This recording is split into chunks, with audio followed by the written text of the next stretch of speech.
Добрый день, уважаемые коллеги! Я рада приветствовать представителей субъектов Российской Федерации, которые принимают участие во Всероссийской научно-практической конференции, которая посвящена вопросам работы со школами, которые находятся в сложных социальных условиях, которые, к сожалению, еще демонстрируют низкие образовательные результаты. Данная конференция проходит в Республике Коми в рамках образовательного форума «Образование, государство и общество». Целями форума является взаимодействие образовательных организаций, общественных организаций, бизнеса, власти с целью консолидации ресурсов в достижении высокого качества образования.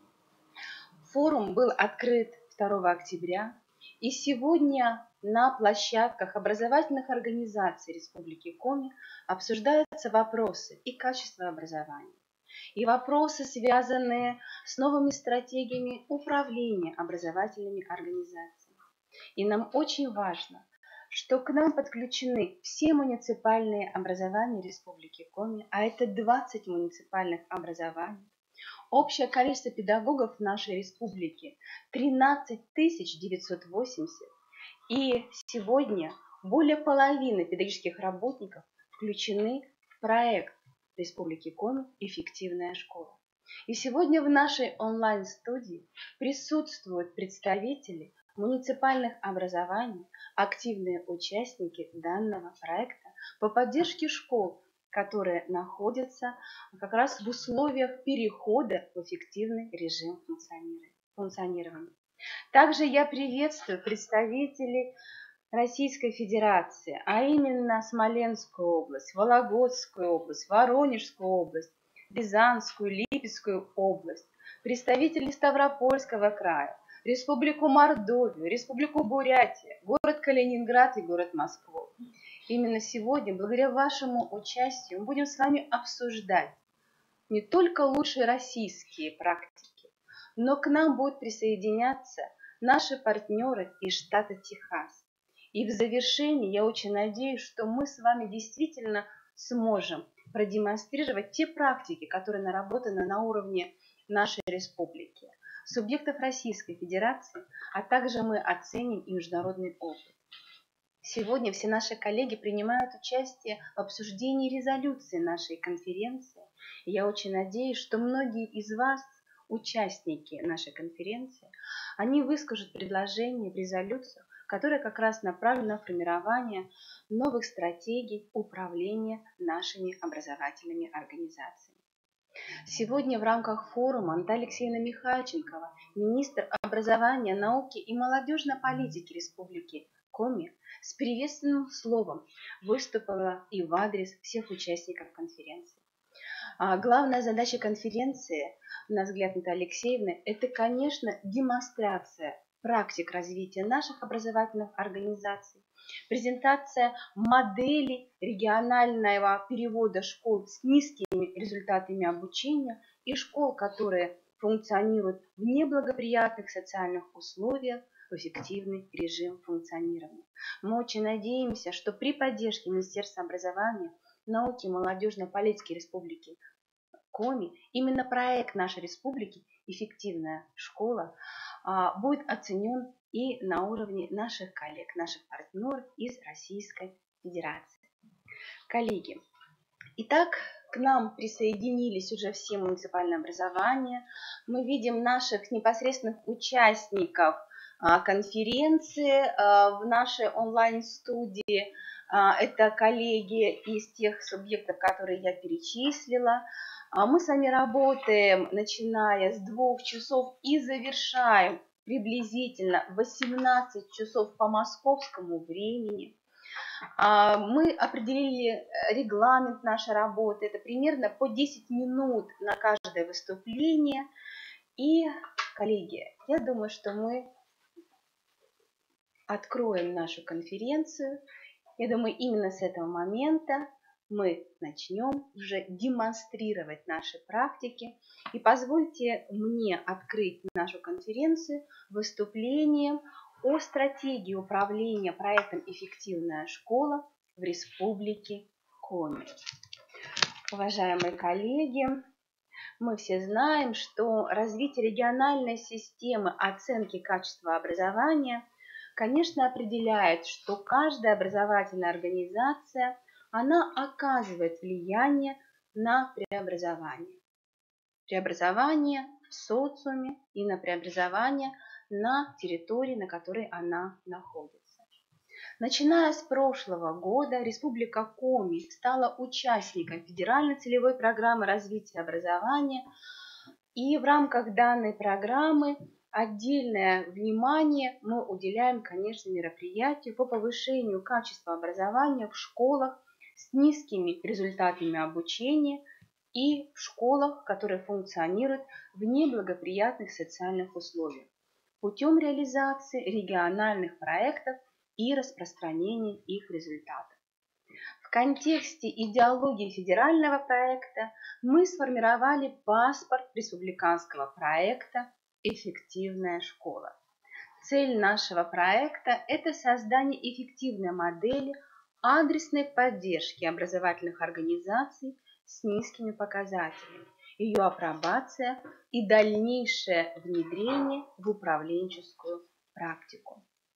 Поэтому для каждого из нас перевод каждой образовательной организации, участника проекта в эффективный режим функционирования – это именно та цель, которая определила и создание республиканской программы по повышению качества образования.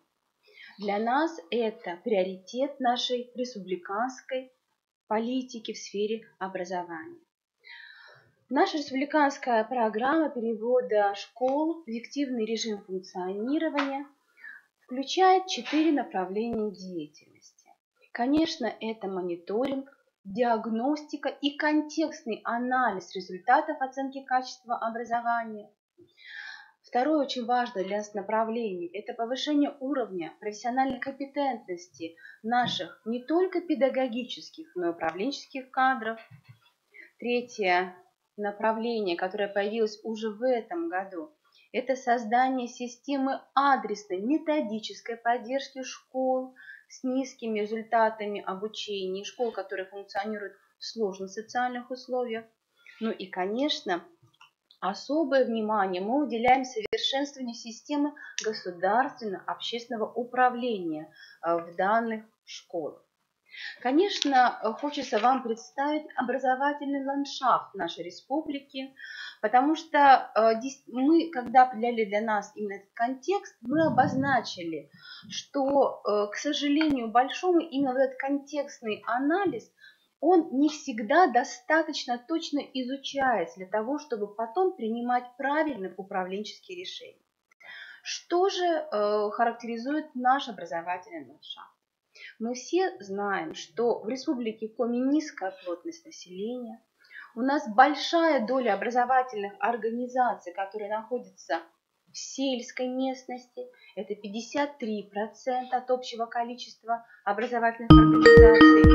Причем 109 организаций – это малокомплектные школы. И у нас большое количество территорий, населенных пунктов с ограниченной транспортной доступностью. И, конечно, особая задача – это кадровое обеспечение малокомплектных общеобразовательных организаций, которые расположены в отдаленных территориях нашей республики. Именно образовательный ландшафт, сформированный на основе информационной карты системы общего образования Республики Коми, определил, что в 2018 году участниками проекта стали все муниципальные организации. Но мы смогли выделить 8 школ-лидеров и 29 школ, которые будут переходить и готовы переходить в эффективный режим функционирования. Для нас было очень важно, что в 2017 году мы отработали научно-методологический аппарат республиканского проекта. И прежде всего мы попытались осмыслить очень два важных управленческих процесса. Это управление изменениями и управление на основе сценариев, прогнозов развития нашей системы образования и развития каждой образовательной организации нашей республики. Именно в этом году на основе данных о качестве образования мы изменили методологию мониторинговых исследований и сформировали новую информационную систему «Паспорт школы», в которую была включена контекстная информация по кластерам образовательных организаций. То есть по школам, которые функционируют в сходных условиях. Именно это позволило нам правильно, методически более грамотно интерпретировать те результаты, на основе которых мы получили именно вот эту кластерную систему школ-лидеров и школ, которые находятся именно в такой зоне риска. Основанием для отнесения школы к тому или иному кластеру, конечно, для нас стали и социокультурные особенности среды, и особенности системы управления образовательной системой, конечно, результаты оценочных процедур. Но мы дополнили паспорт школы такими направлениями для анализа, как это анализ инновационного потенциала и возможностей для сетевого взаимодействия каждой организации. Мы проанализировали персональные и профессиональные дефициты наших педагогов на уровне именно каждого кластера, а также информацию о дефицитах руководителей образовательных организаций. Поэтому итогом нашей работы, именно связанной с мониторингом кластерной системы, стали те участники, которые уже представлены на нашем слайде и которые сформировались именно по таким двум группам, как школы-лидеры и школы, которые, я еще раз внимание обращаю, готовы переходить в эффективный режим функционирования. Основными задачами на 2018 год стали именно те задачи, которые были рассмотрены на уровне Министерства образования, науки и молодежной политики с точки зрения именно системы развития и становления нашей системы по адресной помощи школам, которые находятся именно в зоне риска. Конечно, мы обращаем внимание, что мы уже эти задачи решаем. Но одна из основных задач, которая была определена именно на этом этапе проекта, это была разработка и апробация механизмов привлечения к работе в школах, которые находятся в сложных условиях, молодых специалистов и высококвалифицированных кадров, в том числе специалистов психолого-педагогического и социального сопровождения. Но было очень важно в этом году ввести модель консалтингового сопровождения управленческих и педагогических работников на уровне каждой образовательной организации. Мы сформировали именно такие ресурсные методические центры, которые позволили нам выстроить систему сетевого взаимодействия. И, конечно, именно сетевое взаимодействие между школами-лидерами и школами-участниками проекта – это та задача, которая сегодня вам будет представлена именно как опыт взаимодействия в рамках наших республиканских кластеров. Поэтому, конечно же, в рамках именно стратегии управления, именно измененная система управления позволила нам выстроить другие каналы коммуникации между оператором проекта, Институтом развития образования, между муниципальными органами управления, на уровне которых уже и создаются муниципальные и даже межмуниципальные сетевые сообщества. Также мы выстроили работу по формированию на уровне школ-лидеров именно методических служб, которые за собой уже ведут и руководителей, и наших педагогов с точки зрения их сопровождения. Поэтому мы, конечно, понимаем, что мы в прошлом году увидели малоэффективность некоторых моделей управления. Мы изменили подходы, выстроили все с точки зрения именно управления коммуникацией между участниками проекта. Поэтому именно в этом году особую роль в нашем проекте начали играть межмуниципальные сетевые сообщества. И мы будем продолжать работать именно по созданию сети опорных школ, ресурсных центров, которые будут в дальнейшем сопровождать наш проект. Конечно, хочется внимание обратить на этапы нашего проекта, потому что на основе обновления управленческой стратегии, отформатирования функциональных ролей участников республиканского проекта, мы реализовали такие этапы проекта, которые именно пронизаны идеологией сетевого взаимодействия. Я остановлюсь только на нескольких. Нам очень было важно, что мы в феврале начали создание и в течение долгого периода формировали группу тьютеров, так называемых даже коучей нашего проекта. С этой целью были проведены семинары, вебинары, а самое главное, были проведены именно те тренинги, которые позволили нашим участникам проекта в рамках недели коучинга сформировать новые профессиональные компетенции. Нам было очень важно, что наши коллеги, участники проекта, совместно разрабатывали муниципальные программы и школьные программы перевода школ в эффективный режим функционирования. Конечно же, в течение всего периода проходила диагностика профессиональных дефицитов и потребностей педагогов и руководителей, а также тех, кто является лидерами с точки зрения методического сопровождения наших участников проекта.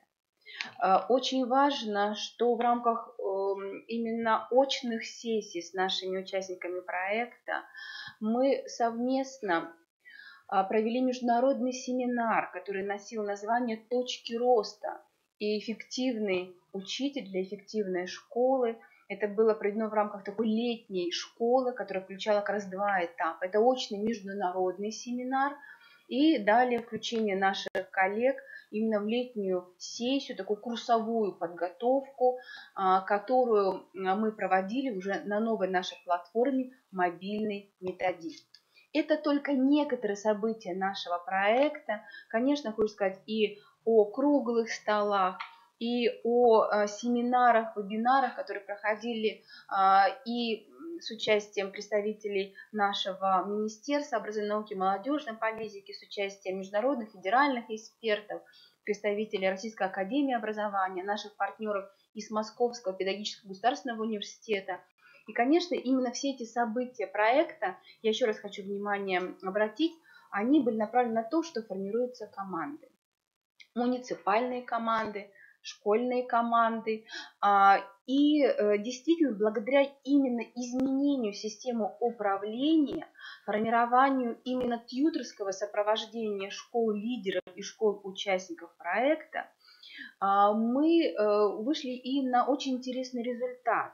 На моделирование управления и сельской школой. И вот сегодня некоторые наши участники представят именно свой опыт по моделированию таких тьюторских программ со стороны школ-лидеров по сопровождению сельских школ.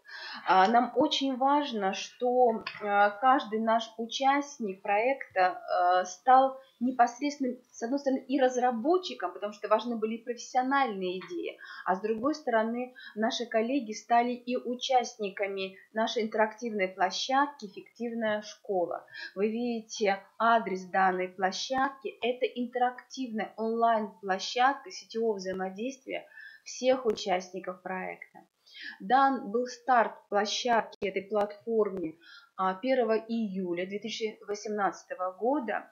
И нам очень важно, что благодаря именно содержательной, управленчески по-новому выстроенной системе работы мы смогли быстро и оперативно осуществлять адресную помощь в вопросах, которые возникали в течение реализации нашего проекта.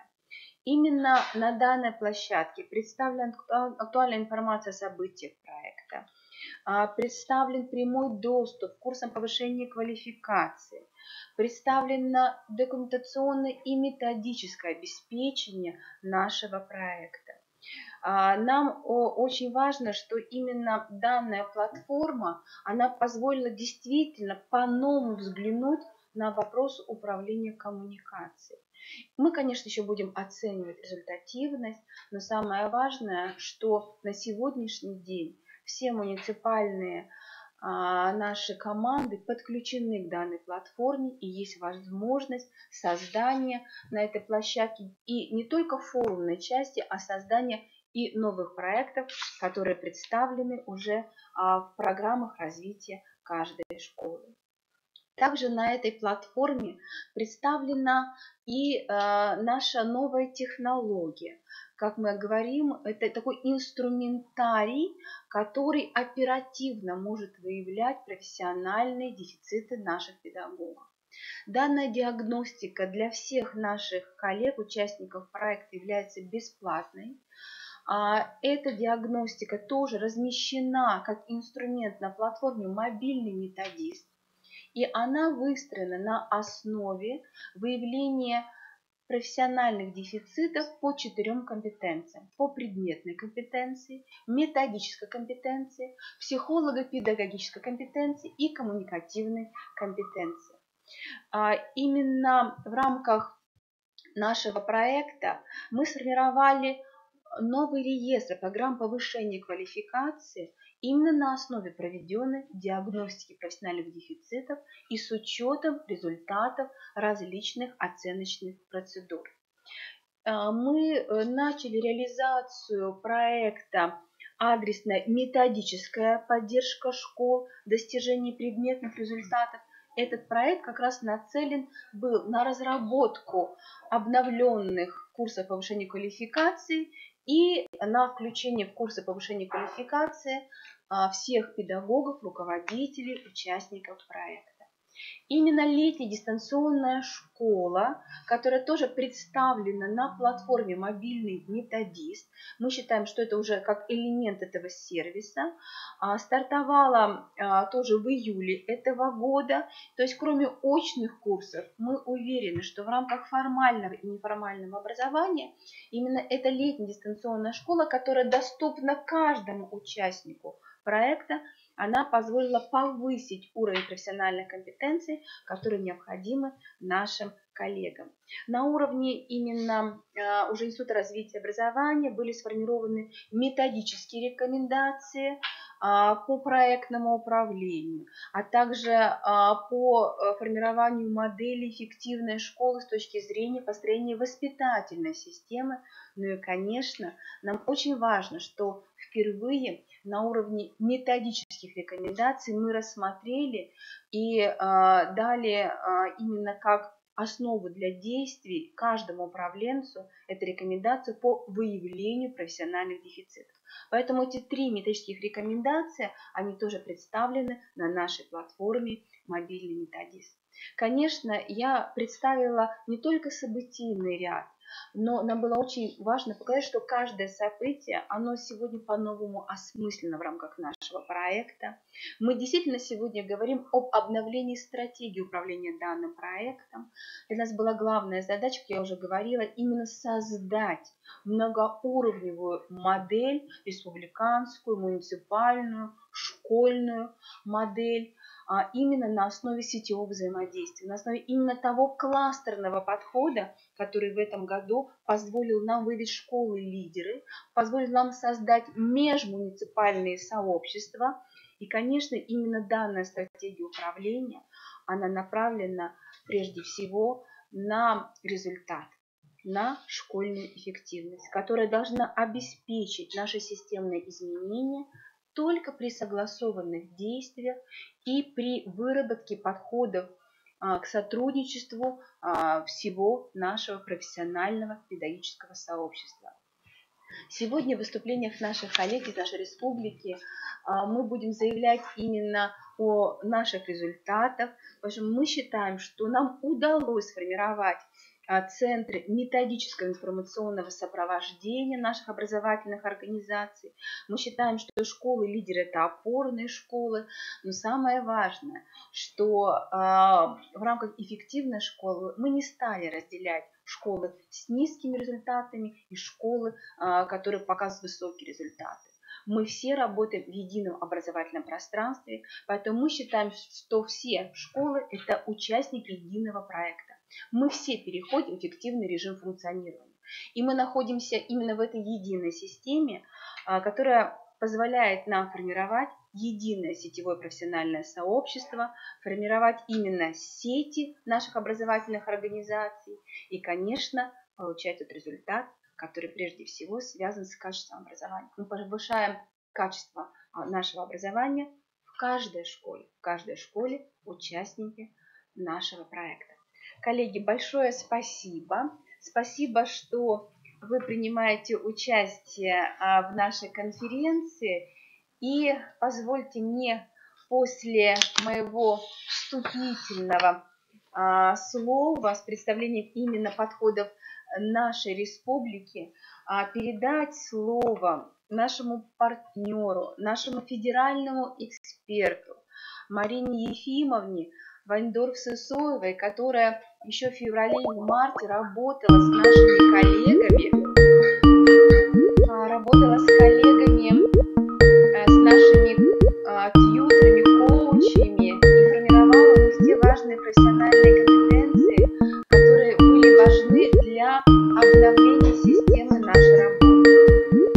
Марина Ефимовна представит нам доклад «Профессионально-педагогическая поддержка учителя в цифровой образовательной среде как современное направление методической работы».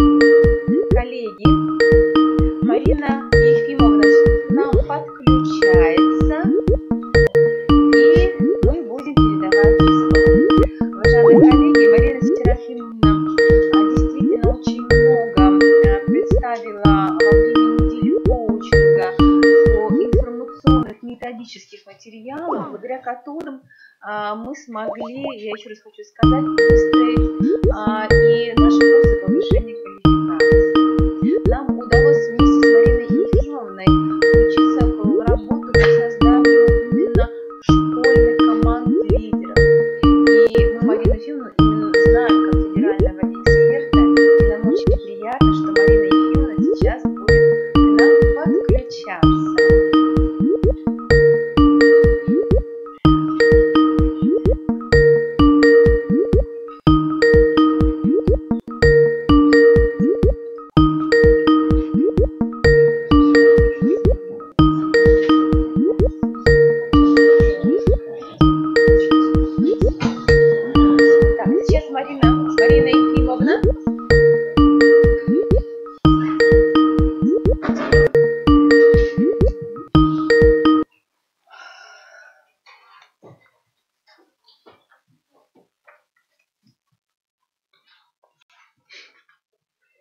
Уважаемые коллеги, наша онлайн-студия работает, и нам очень важно, что в онлайн-студии сегодня присутствует Сергей Юрьевич Сабиров, региональный директор издательства «Просвещение».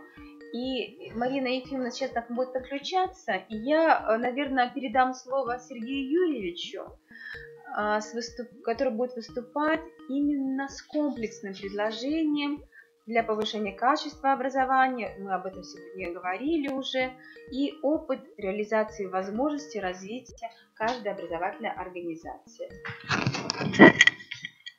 Спасибо, Галина Владимировна. Добрый день, уважаемые коллеги. Просим прощения за задержку. Немножко у нас предыдущее мероприятие задержалось. Вы знаете, хотел бы начать, наверное, с акцентом на тех словах, которые Галина Владимировна сказала. Это комплексное и системное.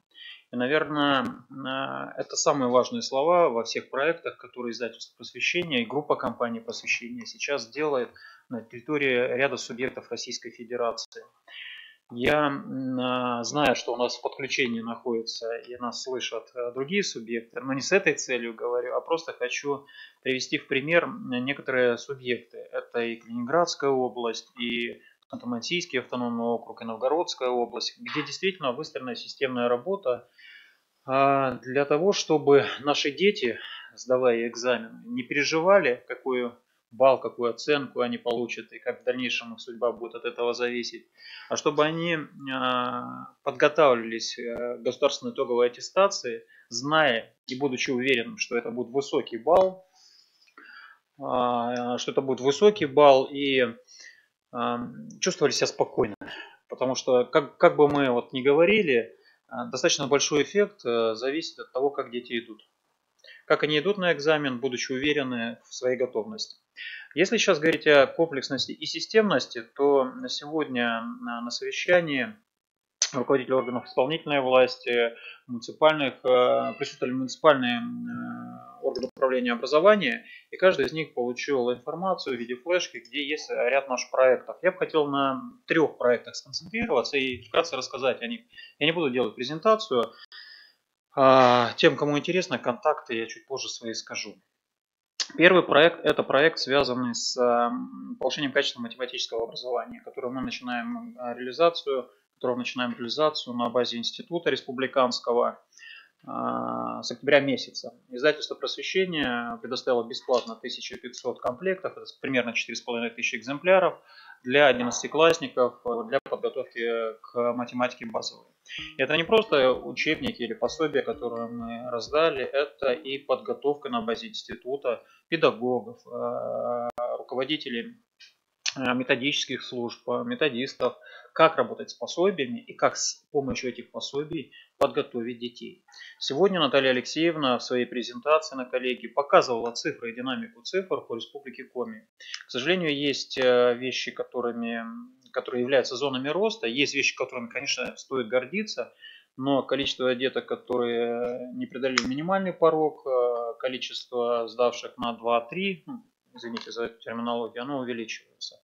И я уверен, что реализация этого проекта позволит нам в следующем году не только те школы, которые показали низкие результаты, но и в целом школы, извините за мой сленг, подтянуть и добиться хорошей динамики положительной. В чем заключается проект? Я не буду сейчас говорить конкретно в Республике Коми, а в целом. Он заключается в комплексности и системности. Сначала это диагностика учащихся и диагностика педагогов. Для чего это делается? Это делается для того, чтобы выявить те зоны роста или те конкретные блоки, которые западают у конкретного педагога, у конкретного муниципалитета, у конкретного учащегося. Опять же, это делается не для того, чтобы потом какие-то административные решения принимать, а для того, чтобы, как сегодня опять же Наталья Алексеевна сказала, чтобы начать лечение, надо понять, чем мы болеем. И вот в нашем случае это диагностика, это постановка диагноза. На основании проведенной диагностики готовится аналитический отчет. И это не просто отчет, который констатирует, все плохо или все пропало. Это отчет, который дает конкретные рекомендации всем уровням принятия решений. Начиная от конкретного педагога и заканчивая руководителем образовательной организации, руководителем муниципальных органов управления образования, специалистом системы ДПО, на что обратить внимание. Затем под этот отчет, под эту диагностику выстраивается курс повышения квалификации. Они есть. Просто больший акцент в этих курсах делается на те проблемные зоны, которые есть у конкретных педагогов или конкретных муниципалитетов.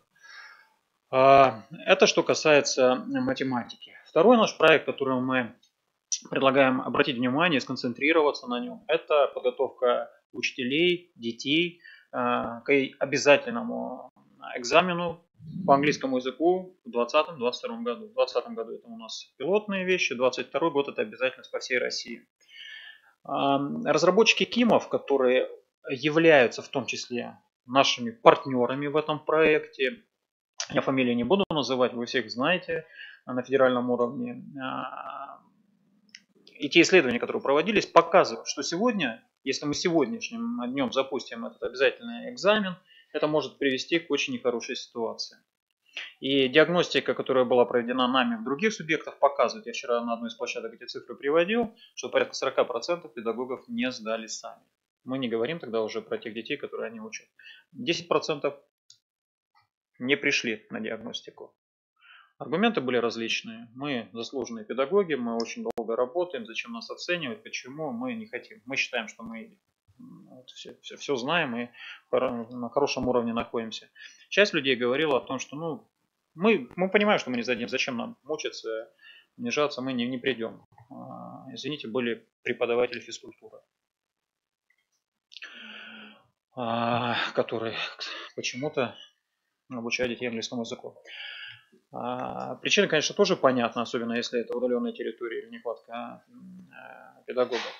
Так вот, всего 50% педагогов показали, что они действительно готовы сейчас к тем КИМам, которые еще не утверждены, разрабатываются и корректируются. Затем мы выстраиваем, опять же, образовательную траекторию для каждого педагога в зависимости от той диагностики, которую они показали.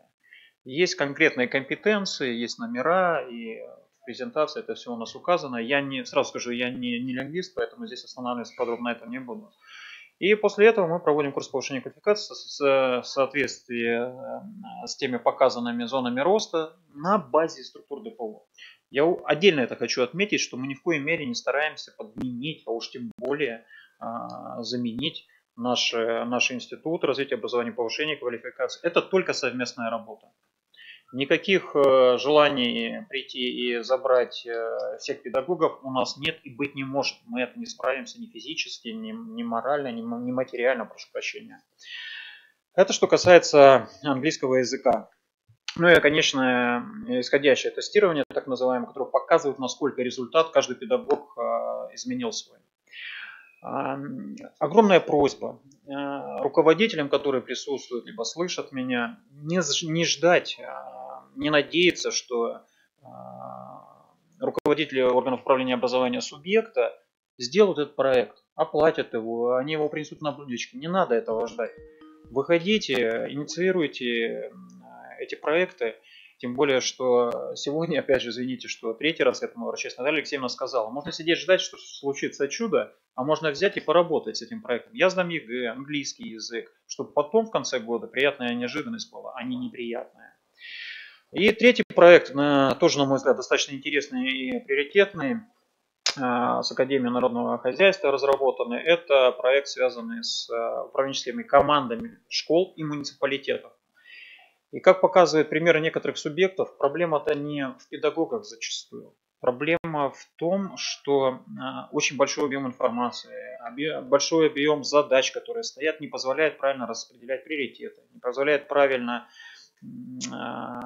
управлять, извините за сленг, образовательной организацией. И здесь мы предлагаем очень интересный проект по управленческим командам для школ и для муниципалитетов. Я не буду останавливаться конкретно на блоках или на тех модулях, которые есть в этой программе. Они под каждый муниципалитет дорабатываются, либо те блоки, которые не нужны, убираются из этой программы. И также есть на флешке эта информация. Я уверен, что она затем будет размещена на сайте института. Ну и, наверное, последнее, что я хочу сказать, коллеги. Очень важный момент сейчас посмотреть на обмен опытом. Я очень благодарен и республике, и институту, и Галине Владимировне, Наталье Алексеевне, и всем, кто здесь присутствует, за возможность делиться опытом других субъектов. За то, чтобы вы даете такую возможность. Вчера была первая площадка у нас дискуссионная, когда один из участников встал и сказал правду, которую зачастую боятся люди говорить. Он сказал это в открытую. И это дает возможность поделиться этим опытом, это дает возможность показать свои практики, услышать практики других субъектов. И за это огромное спасибо. Я заканчиваю. Всех с наступающим праздником. Успехов, здоровья и счастья. Спасибо, Сергей Юрьевич. Нам очень приятно, что вы являетесь послом республики. У нас действительно очень много проектов, которые уже реализуются. Мы очень надеемся, что именно вот эта позиция, стратегическая позиция по обеспечению качества образования во всех субъектах Российской Федерации, она уже принята нашей республикой как основание для выстраивания нашей совместной работы, прежде всего, которая направлена на повышение уровня профессиональной осмысленности деятельности и педагогов, и наших руководителей своей деятельности. Спасибо большое, спасибо за то, что вы с нами. Коллеги, Марина Ефимовна Вайндорф-Сысоева присоединяется к нам. Марина Ефимовна наш федеральный эксперт. И первая встреча с Мариной Ефимовной. Марина Ефимовна, добрый день. Марина Ефимовна, Республика Коми вас приветствует. Мы с Мариной Ефимовной начали работать вместе в марте. Спасибо, Марина Ефимовна. Добрый день, уважаемые коллеги. Да, добрый. Вас слышит Республика Коми, еще 14 субъектов Российской Федерации. Марина Ефимовна, я передаю вам слово. Спасибо большое, я очень рада, что вы меня пригласили. Действительно, очень интересная тема в свете развития цифрового общества, цифровизации образования. И очень важно понимать, кто чем и как должен заниматься и почему. И учитывая особенность работы ваших учителей, ваших преподавателей, конечно, принципиально важным становится вопрос профессиональной поддержки учителя в этой цифровой среде. Если говорить о цифровом образовании сегодня, то мы можем говорить о том, что есть 3 ключевых коня, на которых мы с вами держимся. Это развитие цифровой экономики, что очень существенно, и мы готовим кадры для такой экономики. Это цифровое образование и цифровая образовательная среда, в которой мы с вами живем. Если посмотреть на тенденции развития образования, то это совершенно очевидно 4 ключевых позиции. Цифровая безопасность, цифровые следы, согласно закону об образовании, обучение везде и адаптивное образование. Каждая из этих тенденций сама по себе очень серьезна и важна. И если не будет человека, который поможет в этом пространстве ориентироваться, человека, который понимает, как действует эта цифровая среда, то современному учителю становится очень сложно. Вчера на конференции EdCrunch 2018, которая завершила свою работу, было много разных выступлений, но на одном из выступлений представителей МИСИС были выделены основные направления развития, те вызовы, которые каждого из нас ожидает. Вы их видите сейчас на своем экране. И, конечно, если учителю не поможет специалист в той или иной области, развивающий технологии, то учителю будет очень и очень сложно. Сегодня у учителя много проблем возникает в обучении. Это и конкуренты, которые появились, планшеты, смартфоны, ноутбуки, телефоны. И иногда кажется, что они могут заменить все. Это и классическая замена обычной доски, к которой мы привыкли. Наконец, наверное, когда-то придет время, которое позволит использовать эту доску не как доску для демонстрации презентации, а именно как ресурс, используемый для цифрового образования. Ну и естественно, что цифровая школа, возникшая в современном обществе, это другая ответственность учителя. Все становится открытым. Все, что бы ни делал учитель, все, что бы ни делал ученик, все становится достоянием всех. Иногда это очень пугает, потому что мы становимся открытыми и публичными, и каждое наше слово на вес золота.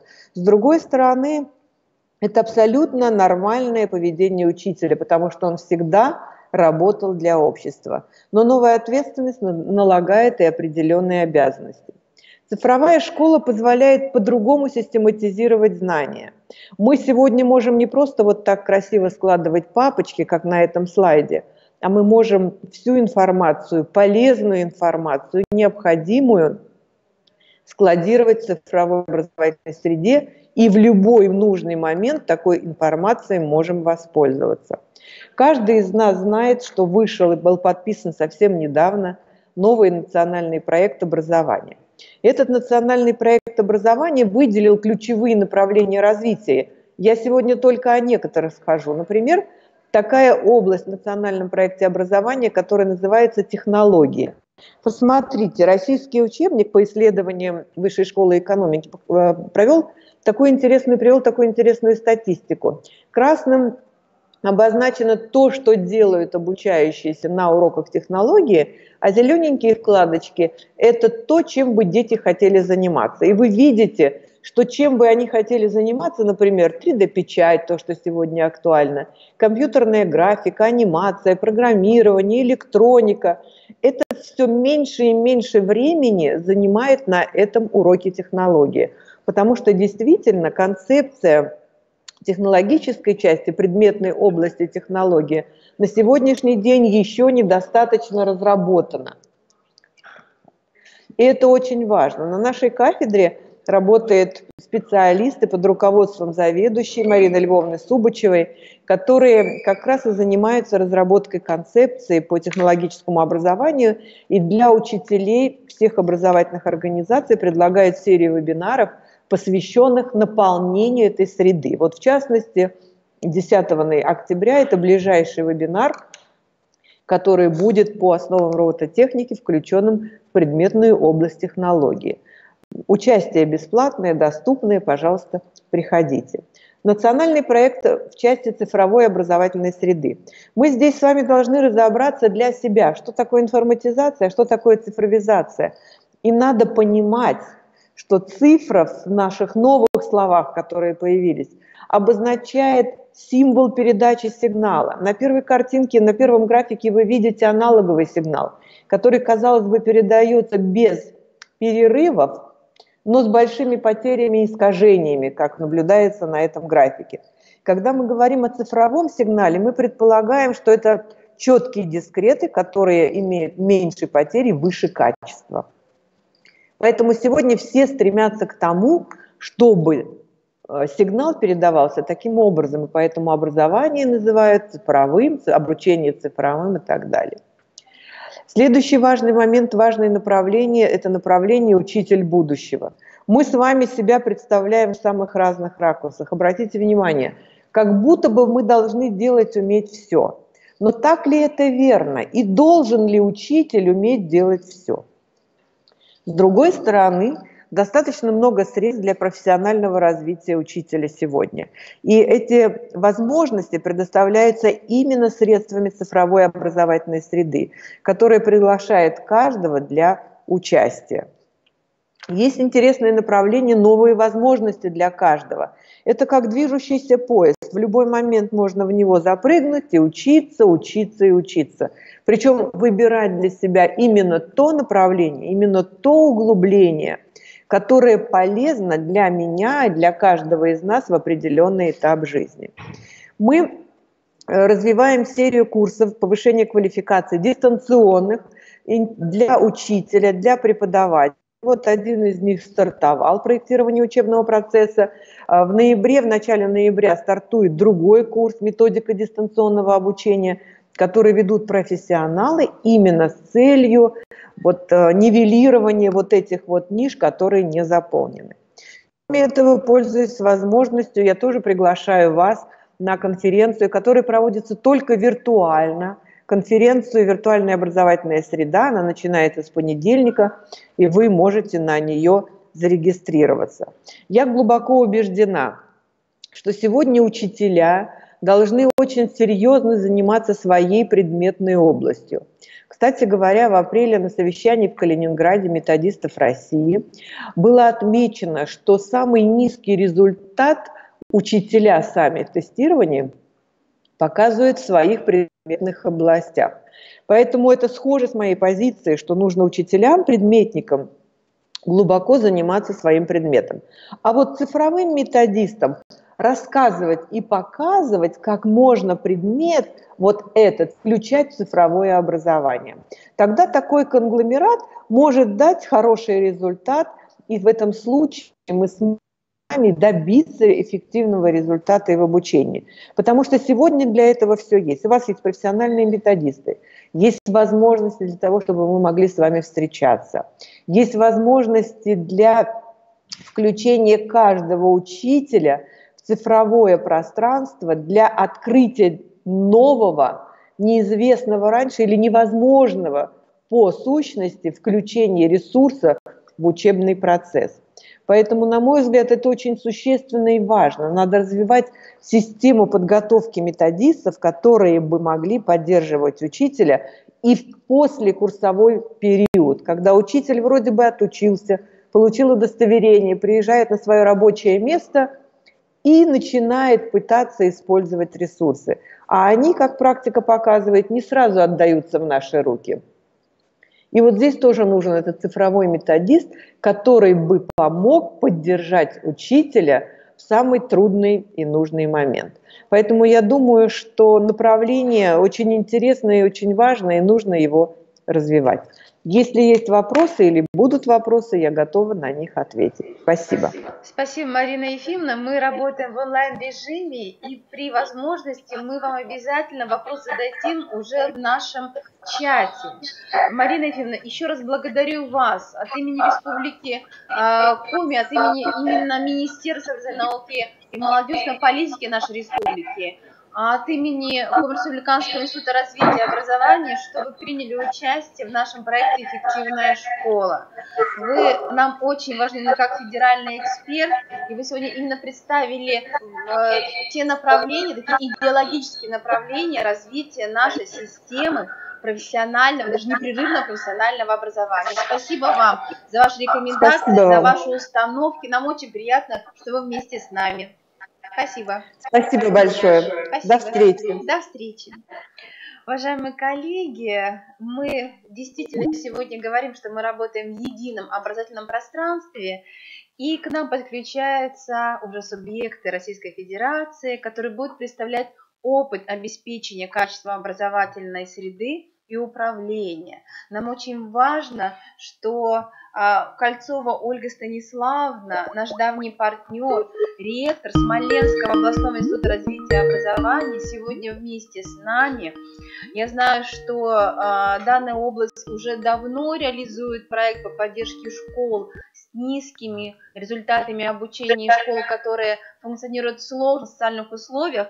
Ольга Станиславовна, мы вас видим, мы вас приветствуем и передаем вам слово. Спасибо вам. Вы второй раз уже вместе с нами участвуете в онлайн-конференции, поэтому всегда рада вас видеть. И, конечно же, мы очень надеемся, что вы представите опыт вашей работы. Помним ваш доклад прошлого года именно с точки зрения качества выстраивания системы управления проектом.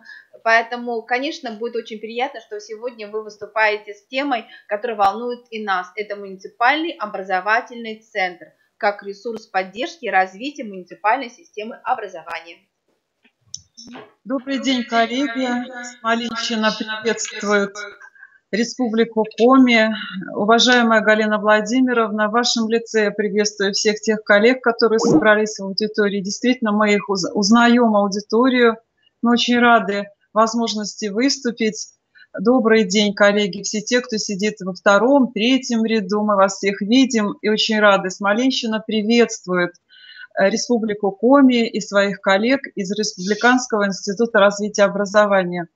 Хочу поздороваться отдельно с Сергеем Юрьевичем. Очень приятно, что такое замечательное издательство поддерживает системно проблемный учительский ряд. И, естественно, замечательно, что смогла присоединиться к нам Марина Ефимовна. Да? Замечательно, что мы выслушали установку Московского центра. Итак, коллеги, с учетом тайм-менеджмента, временного дефицита, я очень кратко, буквально на уровне замысла, охарактеризую наш смоленский проект. Тематику вы видите, мы в продолжении проекта ФЦПРО 2.2.17 года, и я имела честь вам рассказать детали, когда мы попытались выстроить систему выявления причин образовательной неуспешности детей, когда мы попытались адаптировать те методики и технологии, которые позволят реальным учителям в реальной жизни выяснить причины неуспешности, попытаться выстроить на институциональном уровне систему поддержки детей. Я не говорю о качестве образования как о совокупности отличных и хороших оценок. Я опять акцентирую внимание, наша позиция – это достижение максимально возможных образовательных результатов. Такие матричные формы были разработаны, поэтому задумка 2018 года, она имела некое продолжение, так, чтобы мы могли, пользуясь собственными наработками и тем, что мы услышали у вас на прошлой конференции, мы могли бы продолжить. Итак, в чем был замысел? В чем был замысел? Я обращаю ваше внимание, что пытаюсь переключить на следующий слайд. Ага. Значит, итак, мы, если говорить об образовательном ландшафте, Смоленской области. Я не буду цифры называть. Вот как мы выглядим. 27 муниципальных образований представлены в Смоленской области. Что касается логистической доступности и взаимодействия, она разная. Есть сельские школы, есть городские, есть сельские школы, которые находятся близко к региональному центру, есть те, которые находятся в достаточно отдаленности. И поэтому мы решили в каждом муниципальном образовании, Галина Владимировна называла школа «Лидер», мы решили создать на нормативно-правовой основе, разработав механизм взаимодействия, разработав нормативно-правовую основу, то есть локальные акты, создать муниципальный образовательный центр. Для того, чтобы передать, делегировать полномочия и уменьшить объект управления, объект исследования на муниципальный уровень. На сегодняшний день во всех 27 муниципальных образованиях такой центр создан. Ну, понятно, что это непростая задача. Наши муниципалитеты напуганы еще и тем, что на федеральном уровне несколько раз было заявлено о том, что речь пойдет о передаче муниципальных подчиненных учреждений на региональный уровень. Это некая такая необходимость посмотреть, а может ли муниципалитет попытаться, если такое решение будет принято, перейти на региональный уровень подчинения. Понятно, что, посмотрите, 385 школ, и если их перевести на региональный уровень, то управлять таким объектом региональному органу управления будет сложно. Институт развития образования, как и ваш Республиканский институт развития образования, естественно, не может дойти до каждого учителя. Слушая Сергея Юрьевича, я понимала, что в фокусе внимания должен быть вообще каждый ребенок у учителя. А у Института развития образования, как информационно-методического центра, в фокусе внимания каждый учитель. Его профессиональные дефициты, под них подстроенные адресные программы повышения квалификации, причем с любой точки, в любой форме, в любое время, в удобное время. Это очень сложная история. И наши учителя, как, наверное, и те субъекты, которые меня слышат, это учителя, которые по-разному относятся и к повышению квалификации, и к необходимости пройти аттестационный период. Да, я только что слышала о том, что кто-то говорит, мы такие заслуженные, очень сложно, как-то кто это нас тут будет оценивать. Это очень сложно сочиненная система учительская.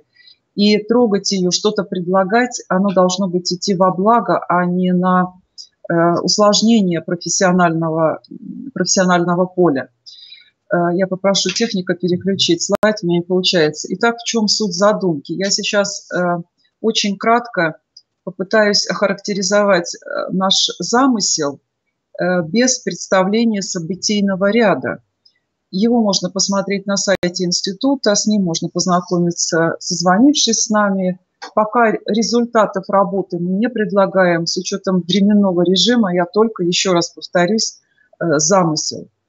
Каждый муниципальный орган управления определил муниципальный образовательный центр. Но то, что методические службы по России разрушены, когда-то они были, сейчас они где-то присутствуют. В качестве муниципального образовательного центра была выбрана либо школа «Лидер», либо это была совокупность нескольких школ, либо это был орган управления образования. Без, естественно, придания статуса. Это был виртуальный муниципальный образовательный центр.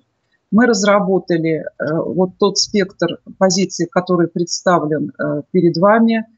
Была задумка руководителем такого центра назначить или предложить муниципалитету назначить сотрудника органа управления муниципального с привязкой, конечно, лучшей ресурсной базы школьной. На сегодняшний день есть и нормативно-правовое обеспечение, и некая система взаимодействия внутри муниципалитетов. Каждый муниципалитет – это отдельная история.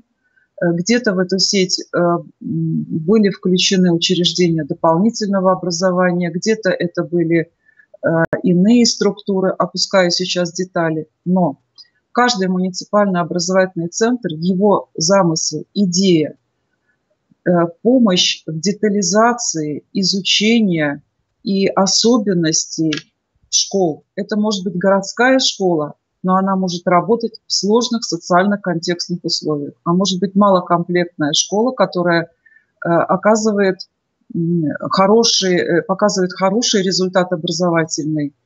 И та система, которая сложилась в этой школе, несмотря на ее удаленность, все-таки считается продуктивной.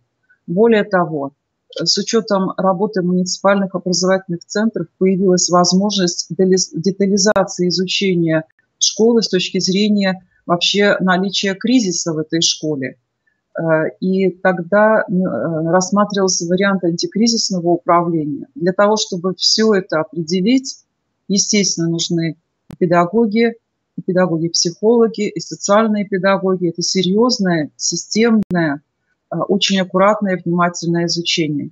Но, тем не менее, вот то, что перед вашими глазами, это крупноблочные позиции, которые, мне кажется, характеризуют нашу задумку. Следующий, пожалуйста, слайд. Таким образом, эти муниципальные методические центры образовательные сложились в региональную модель. Помимо совокупности 27 образовательных муниципальных центров, естественно, на региональном уровне есть тоже необходимые элементы. Это создан единый экспертно-консультационный центр. Можно на сайте Института развития образования посмотреть содержание деятельности и направление деятельности этого центра. Создан также, как я это очень хорошо увидела, и бесконечно рада некоторым подсказкам, которые мы сегодня уже уловили, Галина Владимировна. Просто замечательные идеи. Хочется поблагодарить вас за возможность услышать их и применить в своей работе. Есть вот этот информационный ресурс, который тоже развивается, и мы думаем над тем, как его сделать более продуктивно работающим, удобным для педагога.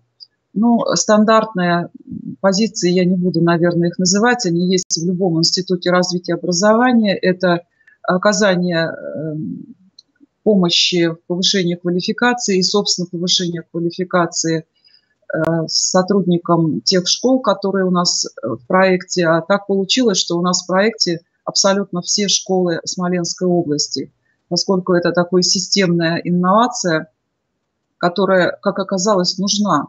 Нужна обычному учителю математики, который не знает математику, или нужна учителю химии, который знает химию, но не знает какой-то психолого-педагогический блок. Это очень сложно.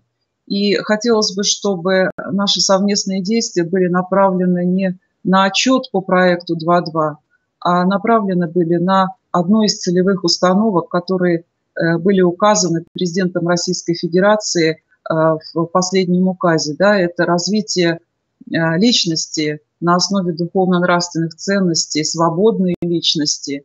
Но, наверное, личность развивается только тогда, когда есть возможность взаимодействия с педагогом, когда есть возможность для расширения зоны ближайшего развития, ну и когда окружают педагоги, которые любят, уважают и ценят своих коллег, детей. Все это на такой хорошей, профессионально организованной платформе. Ну и, наверное, завершающий слайд. Я не буду останавливаться на результатах, которые мы в качестве гипотез давайте пролистаем на региональном и на муниципальном уровне, а остановимся на институциональном уровне. Значит, если посмотреть наш замысел в разрезе конкретной школы, то, возможно, с учетом тех диагностик и методик, которые мы разработали год назад, в 2017 году, реально заниматься повышением образовательных результатов обучающихся. Мы умышленно не употребляем слово «качество образования», а повышение реально возможных наиболее высоких образовательных результатов, поскольку есть вот такая система поддержки. Мы постарались привлечь к этой деятельности родительскую общественность, социальных партнеров, новые формы. И в тех проектах, о которых сегодня говорила Марина Ефимовна, да, есть проект, связанный с привлечением родительской общественности. Это гарантия успеха того, что все-таки ребенок достигнет необходимого результата, возможного, желаемого результата. Поэтому привлечение родительской общественности к реализации институциональных проектов – это очень важный ресурс. Ну и завершая свое выступление, я хотела бы всех сердечно поздравить с тем, что приближается наш замечательный, светлый, профессиональный праздник, пожелать вам уверенности в своих силах, поблагодарить еще раз Галину Владимировну, ректора Республиканского института развития образования, за возможность в очередной раз выступить, выслушать своих коллег. И, наверное, сегодня очень многие позиции, которые прозвучат, будут нам полезны. Я согласна с Сергеем Юрьевичем, это площадка для общения, для поиска оптимальных форм взаимодействия и для оптимальных форм реализации. Все-таки это федеральный проект, и сделать мы его обязаны во имя того, чтобы дети наши были счастливы в будущем, а значит и Россия будет сильна в будущем. С Днем Учителя всех, коллеги, уверенности в своих силах. Всего самого всего доброго. До свидания. Спасибо, Ольга Станиславовна. Нам очень важно, что ваш доклад всегда отличается очень содержательным научным подходом. И, конечно, те теплые рекомендации в наш адрес, связанные именно и с развитием нашей страны, и каждого педагога, с осознанием того, что, конечно, мы работаем ради того, чтобы наши дети были счастливы. Поэтому, конечно, федеральный проект, он направлен на то, чтобы участниками проекта стали все субъекты образовательных отношений.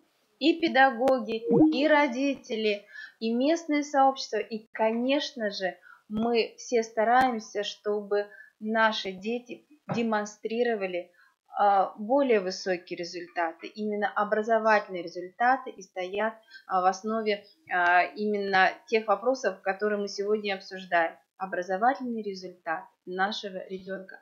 Ольга Станиславовна, я благодарю вас, тоже поздравляем вас с Днем Учителя. Мы очень надеемся, что именно такие партнерские взаимоотношения позволят всей нашей системе развиваться. Потому что самое главное, конечно, это то, что мы формируем то единое профессиональное сообщество, благодаря которому мы находимся всегда именно в процессе взаимодействия. И только благодаря вот именно таким партнерским взаимоотношениям, как нам кажется, и будет результат и на уровне республики, на уровне муниципального образования и, конечно, на уровне федерации. Спасибо вам, Ольга Станиславовна, за то, что вы включены в наш процесс, именно совместный процесс. Нам очень важны всегда ваши идеи, ваше именно такое научное осмысление этой проблематики. Благодарю вас. Спасибо. Уважаемые коллеги, мы передаем слово ректору Института развития образования города Калининграда Зорькиной Лилии Алексеевне. Лилия Алексеевна работает в очень молодой, сильной команде. Мы год назад были в гостях у Лилии Алексеевны, прекрасный проектор по науке. Лилия Алексеевна у вас. Лилия Алексеевна, Республика Коми вас приветствует. С нами все 20 муниципальных образований, и я передаю вам слово, Лилия Алексеевна.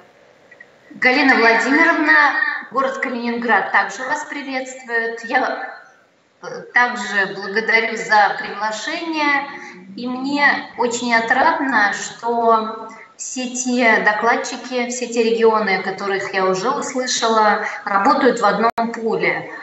Я в отведенное мне время попробую, с одной стороны, отнестись к тому, что я уже услышала.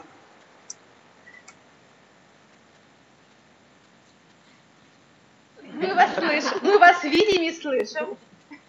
Мы все видим. Мы вас видим. А слышите меня? И слышим. И видим, и слышим. Все ваши эмоции, реакции видны.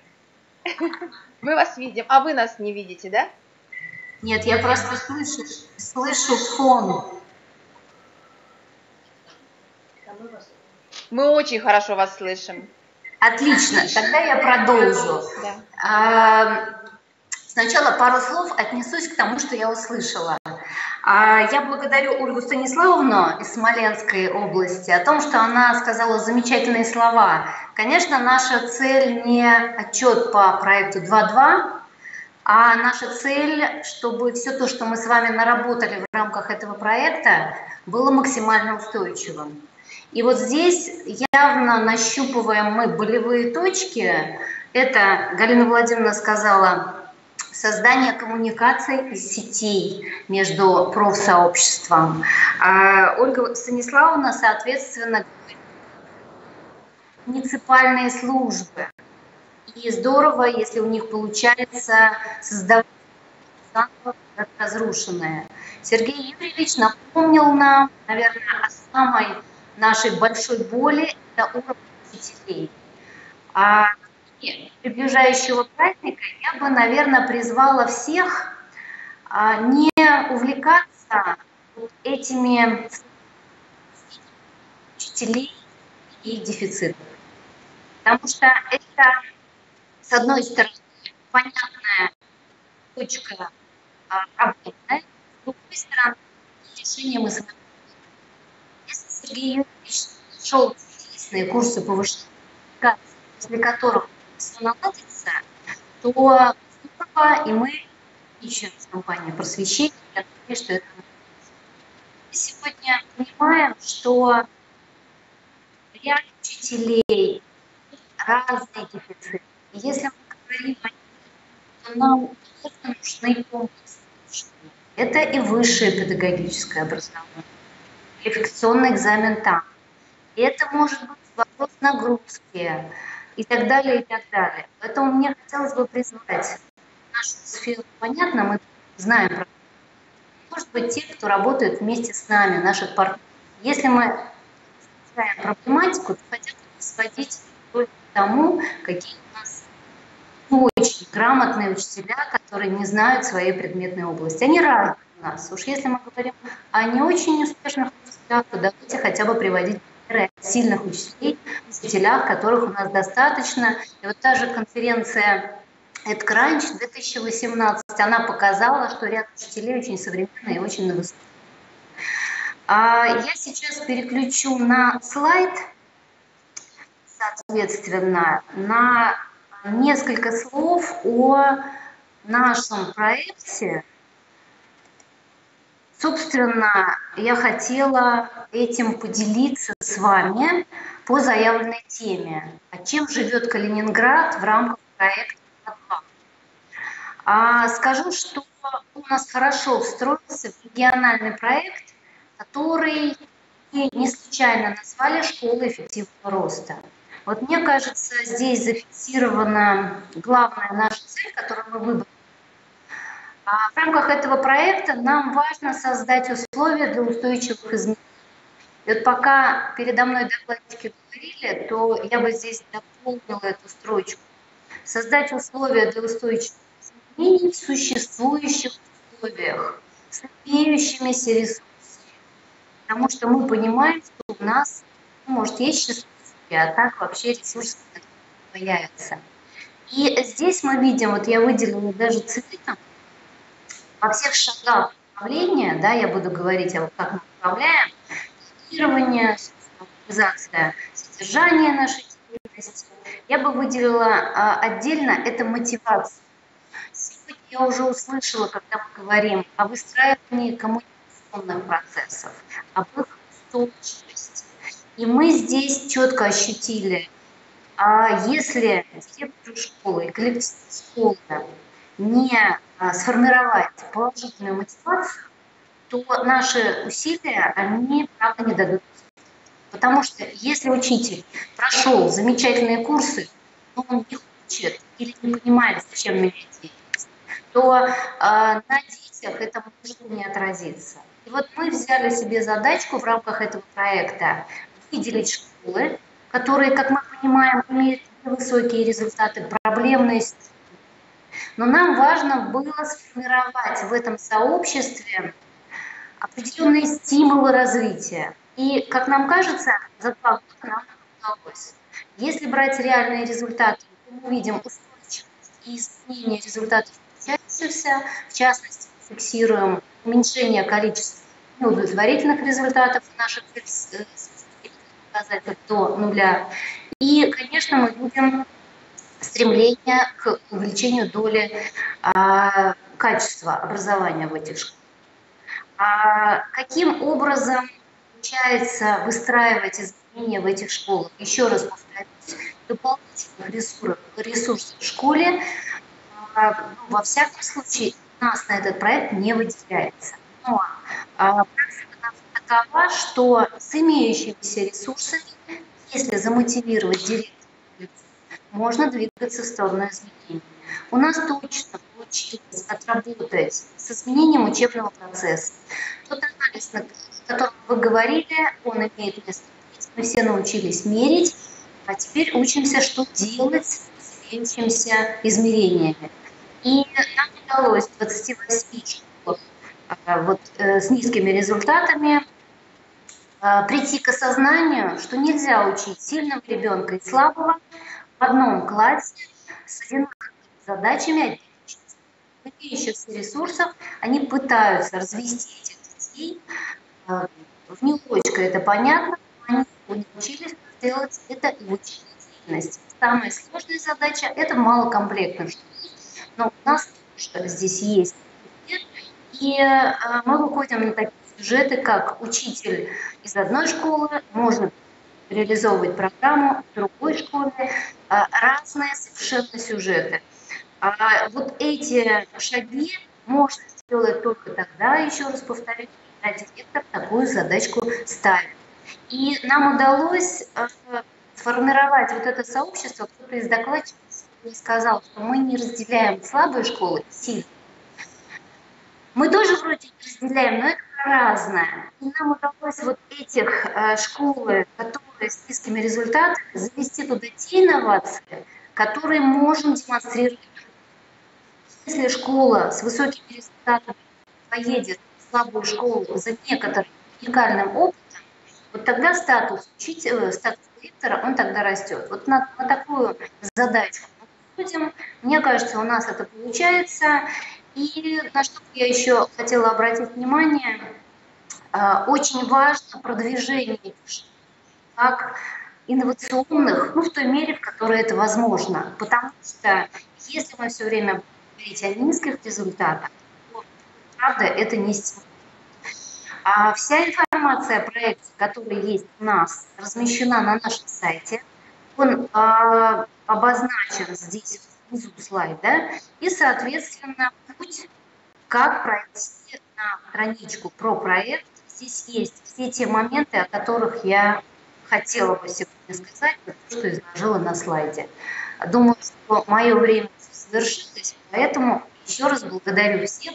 Поздравляю с наступающими праздниками. Да, спасибо, Лилия Алексеевна. Присоединяюсь к вашему мнению о том, что очень важно анализировать инновационный потенциал, создавать инновационную среду. И в наших выступлениях участников нашего проекта, республиканского проекта, именно будет это направление представлено. Вот со мной рядом как раз находятся руководители проекта, именно которые являются руководителями школ-лидеров, а точнее школ-команд, да, и здесь мы представим этот опыт работы со школьными командами, потому что в школьную команду у нас входит и школа-лидер, и школа, которая находится в сложных условиях. А вот эти сложные условия мы как раз и анализировали с разных точек зрения, поэтому, коллеги, вот такой опыт работы школьной команды постараются показать. Лилия Алексеевна, я, конечно, передаю вашему коллективу слова благодарности. Вы действительно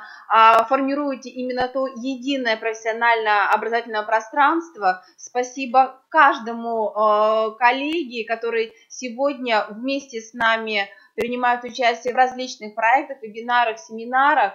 Благодаря именно вам мы чувствуем поддержку во многих проектах, в том числе по проекту по эффективной школе. Спасибо, Лилия Алексеевна, вам. И, конечно, с Днем Учителя, с Днем Педагога.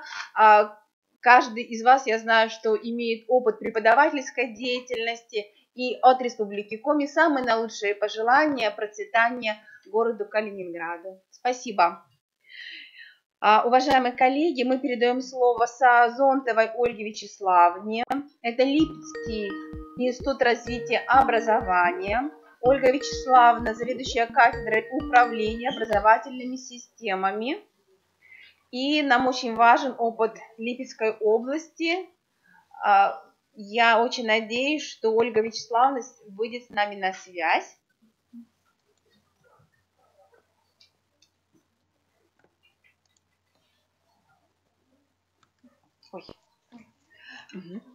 Ольга Вячеславовна, добрый день. Республика Коми вас приветствует. Приветствуем Липецкий областной институт развития образования. Мы вас хорошо видим, мы слышим, и мы очень надеемся, что вы сегодня представите опыт Липецкой области по методической поддержке муниципальных программ повышения качества образования. Вам слово, Ольга Вячеславовна. Спасибо. Добрый день, уважаемые коллеги. И я очень признательна за это профессиональное общение, которое позволит изучить опыт других регионов и действительно свою копилку работы пополнить новыми находками и идеями. Методическая поддержка образовательных организаций у нас осуществляется в регионе не только на региональном, но и на муниципальном уровне. А для этой цели, конечно, выделена и проведена идентификация школ. И здесь мы школы выделяли по 3 блокам. При этом эта методика идентификации, которая разработана в институте, позволяет учесть образовательные результаты обучающихся, оценить социальные условия образовательной организации и оценить сложности самой школы. При этом мы понимаем, что блок социального окружения изменить у школы нельзя, но 2 блока результаты и ресурсы школы могут быть изменены. И именно на это были нацелены работы с этими школами при разработке их программ перехода в эффективный режим работы. В Липецкой области, как и в других регионах, проблемы школ оказываются действительно, в общем-то, общими. Но в первую очередь это вот модели управления школой неэффективные, которые не позволяют дать возможности педагогическому коллективу развиваться. Это, конечно, и кадровые дефициты. И в то же время это сложный контингент обучающихся. Вот на эти 2 цели и были нацелены именно разработанный комплекс мероприятий как на уровне школы, как на уровне региона, так и на муниципальном уровне. В нашем регионе сложилась несколько иная схема сетевого взаимодействия.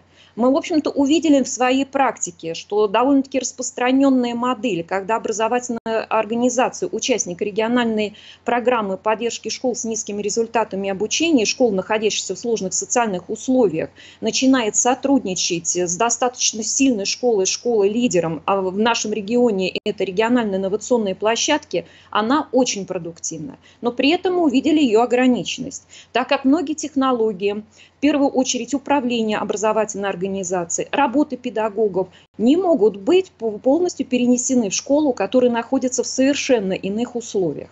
Отсюда у нас в практике работы сложились другие модели. Источником информации стал региональный конкурс образовательных организаций по разработке программ.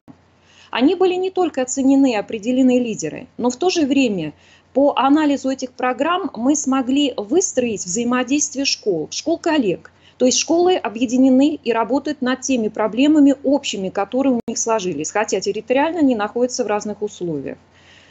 Те школы, которые смогли разработать качественные программы, получили статус на уровне региона базовыми площадками, и к ним прикреплены школы, которые решают тоже сходные какие-то проблемы. Но и в регионе выделены школы, которые находятся в сходных социальных условиях, но успешные и дают достаточное качество образования. Вот здесь выстроено сетевое взаимодействие с школами, которыми требуется помощь. Такая модель действительно позволила достичь определенных результатов. В первую очередь, установление партнерских отношений, оно предоставляет системную методическую помощь, диссеминацию каких-то успешных практик, обобщение этого опыта. Это меняет систему управления. В школах формируется система учительского роста. Это одна из тенденций, которая, в общем, очень детально прорабатывается в регионе, а вот это, в свою очередь, дает возможность преодоления разрыва в образовательных возможностях детей, потому что сетевое взаимодействие в образовательных организациях позволило школам решить часть кадровых ресурсов, не только специалистами психолого-педагогического сопровождения, дефектологами, но и также специалистами-предметниками. Выстроилось дистанционное обучение. Это с одной стороны. С другой стороны, повысилась коллегиальность управления образовательной организацией, так как разработка программы – это дело не только администрации, а школьной команды, которая включает в себя по условию конкурса не только работников школы, но и родительскую общественность и представителей социума. Это серьезная работа со школом-наставником по менеджменту урока, изменение подходов к проектированию образовательной деятельности. Это действительно включение всей образовательной организации в систему регионального мониторинга качества. Это работа по развитию педагогов через планы профессионального развития. Мы пока за годы работы в этом проекте получили результат, что 24% образовательных организаций, участников региональной программы, действительно показали по данным регионального мониторинга успешность в реализации программы. Хотя нас эта цифра не очень удовлетворяет. В качестве организационного механизма поддержки школ нами определены, с одной стороны, это формирование регионально-муниципальной инфраструктуры методической поддержки, и это разработка муниципальных программ. При этом сама школа не должна оказаться в своей работе одиноко. Вот это принятие управленческих решений и разработка этих программ на уровне муниципалитета, учет специфики муниципалитета и объединение ресурсов не только образовательной системы, но и социума, оно действительно дает определенные результаты. Одним из инструментов это формирование муниципальных моделей учительского роста в каждом муниципалитете региона. И, конечно же, это информационно-методическая поддержка муниципальных образовательных систем, которая осуществляется на региональном уровне через всю систему методических структур. Общая схема методической поддержки представлена сейчас на слайде. И здесь основным ее аспектом является следующее. Образовательная организация находится в сетевом взаимодействии со структурами методическими муниципального уровня. Это и муниципальные методические объединения, базовые муниципальные площадки, которые определяет сам муниципалитет для профессионального развития педагогов и их общения, и муниципальные методические структуры, которые могут быть представлены ресурсными центрами, при этом их роль выполняют и образовательные организации, школы-лидеры, причем большие крупные школы муниципалитета, и методические структуры в тех муниципалитетах, где они сохранены. И у нас есть опыт организации такого центра на базе учреждений дополнительного образования детей. При этом каждая муниципальная образовательная система имеет своего тьютора со стороны Института консультантов-тьюторов регионального уровня, в который входят ведущие специалисты в системе управления, руководители образовательных организаций и сотрудники Института развития образования. Для каждой муниципальной образовательной системы есть сильная школа-тьютор со стороны региональных инновационных площадок. И они сопровождают муниципальную систему в целом, включая школы муниципалитета, которые входят в региональную программу. Ну а ресурсным центром является, естественно, Институт развития образования, который непосредственно работает с региональным учебно-методическим объединением, Центром мониторинга и оценки качества образования и общественно-профессиональными сообществами, функционирующими в регионе. Одним из основ проектирования работы и реализации программы у нас стал мониторинг результативности реализации программы. При этом осмотрится 3 блока. Качество преподавания, которое позволяет выделить профессиональные дефициты педагогов, смотрятся мотивы трудовой деятельности педагогов, что позволяет изменить подходы к управлению образовательной системой, педагогическим коллективом, и, естественно, мониторируется изменение качества школьной среды. Мониторинг результативности – это инструмент, который ложится в основу проектирования плана реализации программы. На основе этих данных, которые были получены по образовательным организациям, выстраивается сетевое взаимодействие и подыскиваются внешние партнеры. Все проблемы, которые определяет мониторинг, ложатся в содержании комплекса методических мероприятий, и на основе этих проблем формируются и строятся программы муниципальных моделей профессионального развития педагогов. Отсюда данные мониторинга в первую очередь позволяют оперативно управлять реализацией программы и вносить в нее изменения. Во-вторых, это организация адресного консультирования со стороны института консультантов как образовательных организаций, так и муниципальных образовательных систем. Модели профессионального развития педагога в регионе действительно изменяются и складываются очень разными способами. В качестве таких моделей у нас работают модели на уровне организации школы и с использованием ее ресурсов и формированием межшкольных творческих групп по решению тех проблем, которые показывает мониторинг с одной стороны, а с другой стороны в качестве таких моделей это модели формирования интернет-сообществ педагогов муниципалитета, которые работают также над теми проблемами, которые получили в ходе мониторинга. Методические мероприятия в первую очередь нацелены на трансляцию успешной практики, которые позволяют найти педагогам, руководителям образовательных организаций ответы на свои вопросы. И, конечно, это методические материалы по повышению качества образования, которые распространяются во всех муниципалитетах. Муниципальные образовательные системы, они сопровождаются по ходу, естественно, целого комплекса мероприятий, связанными с функционированием модели профессионального развития педагогов, с проведением серии консультаций, проведением семинаров и совещаний по управлению качеством образования и подготовка методического обеспечения. На уровне муниципальных образовательных систем базовая модель, которая сложилась в регионе, она сейчас представлена на слайде. В основном ресурсный центр создается на базе образовательной организации, и он становится базой для формирования межшкольных методических объединений по решению конкретных проблем педагогов, временных творческих коллективов, и формируется система школьного наставничества, когда учитель, справляющийся с той проблемой, которую испытывают другие, становится для наставником для одного педагога или группы педагогов. Система муниципальных методических мероприятий очень четко подчинена тем проблемам и задачам, которые обозначают педагоги в своей деятельности. Для функционирования этой модели создается информационный ресурс, где выкладываются все методические материалы, разработки педагогов, в том числе и уроки, и к нему имеют доступ не только педагоги муниципалитета, но в том числе и региона. Так как ресурсы, в первую очередь кадровые, для функционирования такой муниципальной модели могут быть недостаточны, поэтому через Институт развития образования осуществляется координация и обеспечение специалистами со стороны региональных инновационных площадок, региональных ассоциаций учителей-предметников и регионального учебно-методического объединения. Тьюторское сопровождение школ в первую очередь заключается в том, что осуществлено повышение квалификации школьных команд.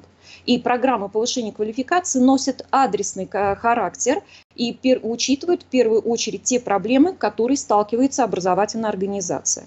Межшкольные семинары проводятся между школами-участниками программы, где школы делятся опытом, как они решают свои проблемы.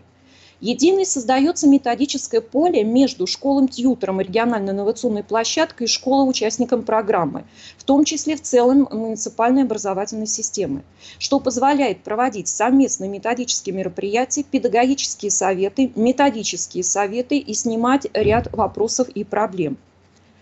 На основе конкурса действительно подготовлено большое количество методических материалов и практик для использования работы. И консультационные информационные площадки действуют на базе региональных инновационных площадок. Они работают через онлайн-консультации, в том числе открыты для консультаций.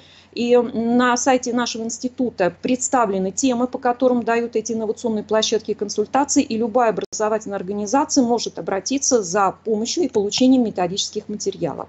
Методические материалы касаются функционирования и муниципальных методических систем, изменения в системе управления школы, профессионального развития педагогов, в том числе материалы для учителей, предметников, они размещены на сайте института в открытом доступе и достаточно широко используются. На уровне образовательной организации серьезно происходит изменение самой методической работы, где в центре которой становится именно педагог. И он начинает участвовать в системе методической работы по своей проблеме в соответствии со своим планом профессионального развития и включается в систему внешней методической работы и методической работы самой образовательной организации конкретно по своим проблемам. При этом координация деятельности осуществляется как со стороны администрации образовательной организации, так и со стороны органов государственного общественного управления. Вот эта модель базовая, которая представлена на слайде, у нас положена в основу изменений системы методической работы в образовательных организациях, участниках программы. Работа наша в течение 2 лет в этом проекте, она привела к необходимости изменения и в системе повышения квалификации. В регионе принята персонифицированная модель повышения квалификации с учетом оценочных процедур. В ее основе лежит диагностика профессиональных затруднений педагогов и, соответственно, проектирование конкретных образовательных программ. И в первую очередь определение тьютора, который помогает учителю с решением своих проблем в ходе повышения квалификации и затем межкурсовой период. При этом каждый учитель приезжает в институт на курсы повышения квалификации, имея техническое задание и четкое описание тех проблем, которые он должен разрешить в своей профессиональной деятельности. В дальнейшем наша работа, исходя из этой модели персонифицированного повышения квалификации с педагогом, в следующем году будет построена по следующим направлениям. Это также купирование дефицитов педагогов разных образовательных областей. Это работа с педагогами, которые приступят к обучению русскому как иностранному, работа с детьми с ОВЗ. Вот эти вот основные направления, которые будут реализованы в нашей области. Уважаемые коллеги, я благодарю вас за внимание. И большое спасибо за этот обмен опытом. И с наступающим праздником очень надеемся, что наша совместная работа будет успешной, и наши дети будут чувствовать себя в наших школах уютнее, свободнее и будут учиться более успешно. Спасибо, Ольга Вячеславовна. Вы представили модель формирования методической поддержки муниципальных программ повышения качества образования. Спасибо за такой системный, объемный доклад. Я очень надеюсь, что мы изучим ваш опыт. Это очень интересная действительно реализация проекта с точки зрения его проектирования, уже реализации. И мы передаем слово Александру Анатольевичу Дробот из Ставропольского краевого института развития и образования. Александр Анатольевич, уважаемые коллеги, я обращаю внимание на регламент. Уважаемые коллеги, пожалуйста, 10 минут. Александр Анатольевич, мы вас видим, рады слышать. Взаимно. Спасибо. Я надеюсь, вы нам сейчас представите доклад о стратегических планах перехода в эффективный режим функционирования именно в рамках вашей системы. Надеемся, что доклад действительно позволит нам увидеть ваш опыт деятельности по данному проекту. И мы передаем вам слово, Александр Анатольевич. Спасибо большое, уважаемые коллеги. В прошлом году моя коллега Яна Николаевна Скрипник рассказывала об организации работы с педагогическими работниками. А я сегодня хочу поделиться с вами опытом работы с руководителями образовательных организаций. Эту работу мы начали с организации краткосрочных курсов повышения квалификации, основной целью которых была выработка компетенций в области формирования и реализации программ повышения качества образования.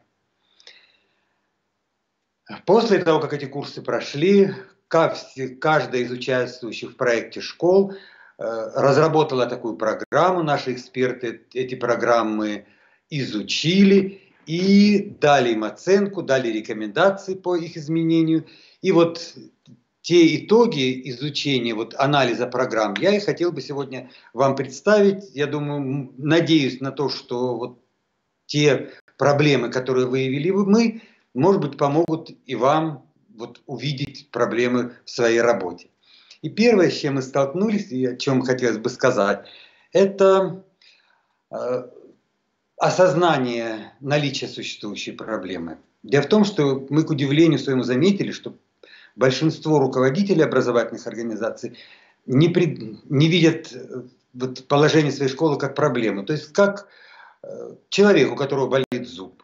Он старается, постоянно думать, что сегодня поболит, завтра пройдет. Пополощу, пройдет. Хотя умом понимает, что нужно идти к врачу, вкладывать деньги, время, терпеть боль и так далее. Но ему не хочется. Вот большинство, к сожалению, наших руководителей образовательных организаций так относятся к проблеме. И мы вот во время проведения онлайн и офлайн консультаций, которые постоянно проходят и с педагогическими работниками, и с руководителями образовательных организаций. Во время встреч, семинаров, вебинаров мы постоянно стараемся объяснить нашим руководителям, что невозможно достичь успехов, ничего не меняя. Невозможно изменить положение дел в школе, результативность, повысить качество образования, если директор будет перекладывать ответственность и всю работу на своего заместителя и так далее. Вот это все вот эти важнейшие с нашей точки зрения условия успешной реализации программ мы пытаемся объяснить нашим руководителям. Кроме того, хотелось бы обратить внимание еще на такой недостаток, который мы обнаружили, к сожалению, с которым пытаемся сейчас бороться, что большинство наших руководителей не рассматривают программы как руководство к действию. Они воспринимают их или как кремлевскую таблетку, что программа составлена, а значит и проблема фактически решена. Или большинство из них, конечно, к сожалению, рассматривают программу как для проверяющих. Они составили, то есть программа написана и лежит на столе, а жизнь идет своим чередом. И мы во время встреч, в процессе ежедневной работы пытаемся объяснить им, что программа является проверенным средством для успешного достижения выбранных, поставленных ими целей. Если говорить о качестве самих программ, то в системе целеполагания главным недостатком, который был выявлен, это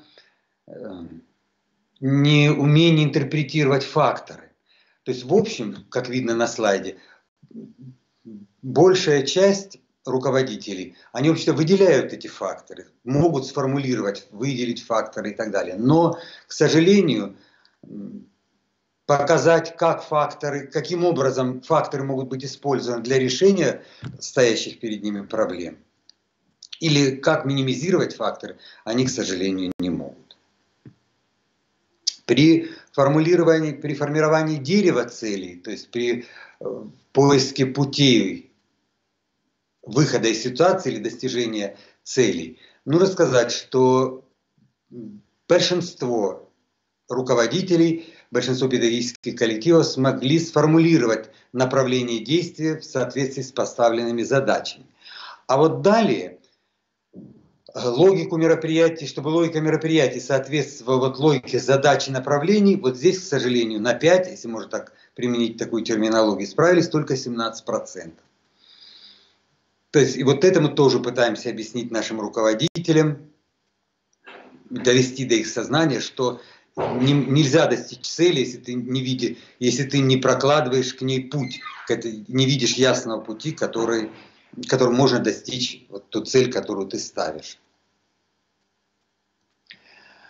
Механизмы реализации программы. Очень большое внимание, чтобы как-то сделать эту программу действительно действенной, а не бумажной, мы обратили на разработку механизмов. И здесь нужно рассказать, что, в общем, на наш взгляд, наши руководители и образовательные организации, в общем-то, справились с этой проблемой, потому что, вы видите, что больше половины разработали и организационную структуру, и разработали организационную структуру, то есть определили место каждого субъекта системы государственного общественного управления, каждого работника в реализации вот данной программы. И разработали локальную нормативно-правовую базу, которая бы обеспечивала легитимность вот этих всех изменений и действий, и привела к обязательности действий вот этих всех субъектов реализации программы. Большая проблема, на наш взгляд, выявилась в системе, в формировании системы измерения результатов реализации программы. То есть невозможно достичь, если ты не видишь ясно, чего ты хочешь достичь. Если ты не видишь тех результатов, не можешь ощутить и увидеть тех результатов, которые ты пытаешься достичь. И мы здесь увидели, что вот половине образовательных организаций была разработана система ожидаемых результатов и показателей системы вот этих выделенных ожидаемых результатов. Несколько меньше определили целевые индикаторы, к сожалению. Только немногим более трети образовательных организаций определили целевые индикаторы. Еще меньше представили эти целевые индикаторы в динамике. И уж совсем мало определили ответственных и исполнителей для каждого целевого индикатора. И мы пытаемся вот сейчас, работая с руководителями образовательных организаций, объяснить, что вот именно определение исполнителей и ответственных для целевого индикатора является механизмом реализации программы. Что есть, пока каждый из работников не увидит, что вот достижение этого показателя является жизненно важным для него как для профессионала, от этого зависит его моральное и материальное благополучие. Вот программа не заработает, жизнь будет идти своим чередом, но программа будет реализовываться, как будет реализовываться. Вот такие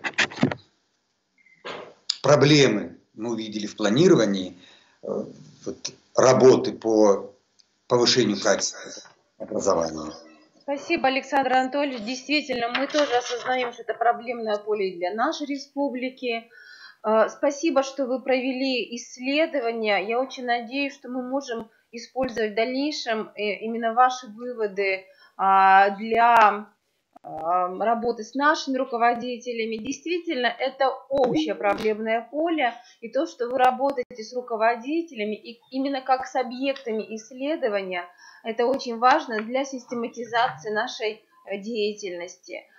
Очень важно, что вы подошли с точки зрения именно научного исследования, промониторили и профессиональную готовность руководителей, и именно эти выводы станут основой для вашей дальнейшей работы, возможно, и для нашей. Спасибо вам, Александр Анатольевич, за такое интересное, важное для нас сообщение. Спасибо. Уважаемые коллеги, я передаю слово Марии Николаевне Круцовой. Это Вологодский институт развития образования. Марина Николаевна является заместителем ректора по образовательной деятельности. Марина Николаевна представит опыт Вологодской области. Марина Николаевна, вы нас слышите? Да. Да, мы вас слышим. А вы нас слышите? Очень хорошо, но, к сожалению, мы вас не видим. Да.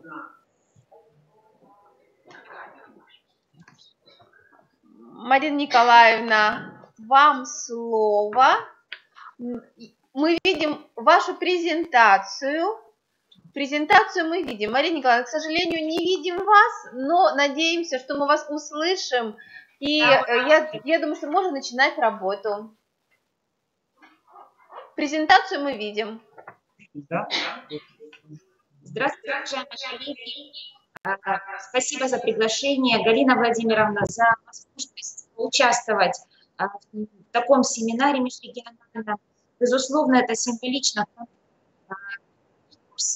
праздника профессионального педагога, когда учителей собираются вместе, чтобы обсудить те вопросы, которые актуальны как для каждого педагога, так и для системы регионального образования каждого субъекта. Естественно, в этой части я надеюсь, что то выступление, которое, безусловно, я буду следить за там, будет для вас интересно и позволит внести какие-то, может быть, новшества и коррективы в тот проект, в котором мы с вами участвуем на следующий год.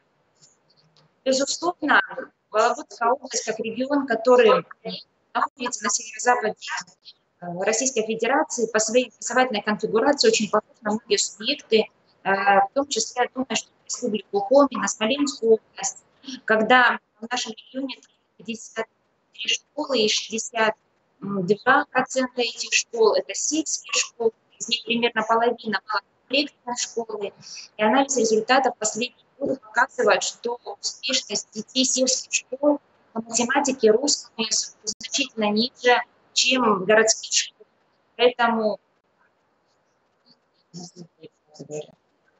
Поэтому, конечно, в этой части проект 2.2 для нас представляет особую актуальность.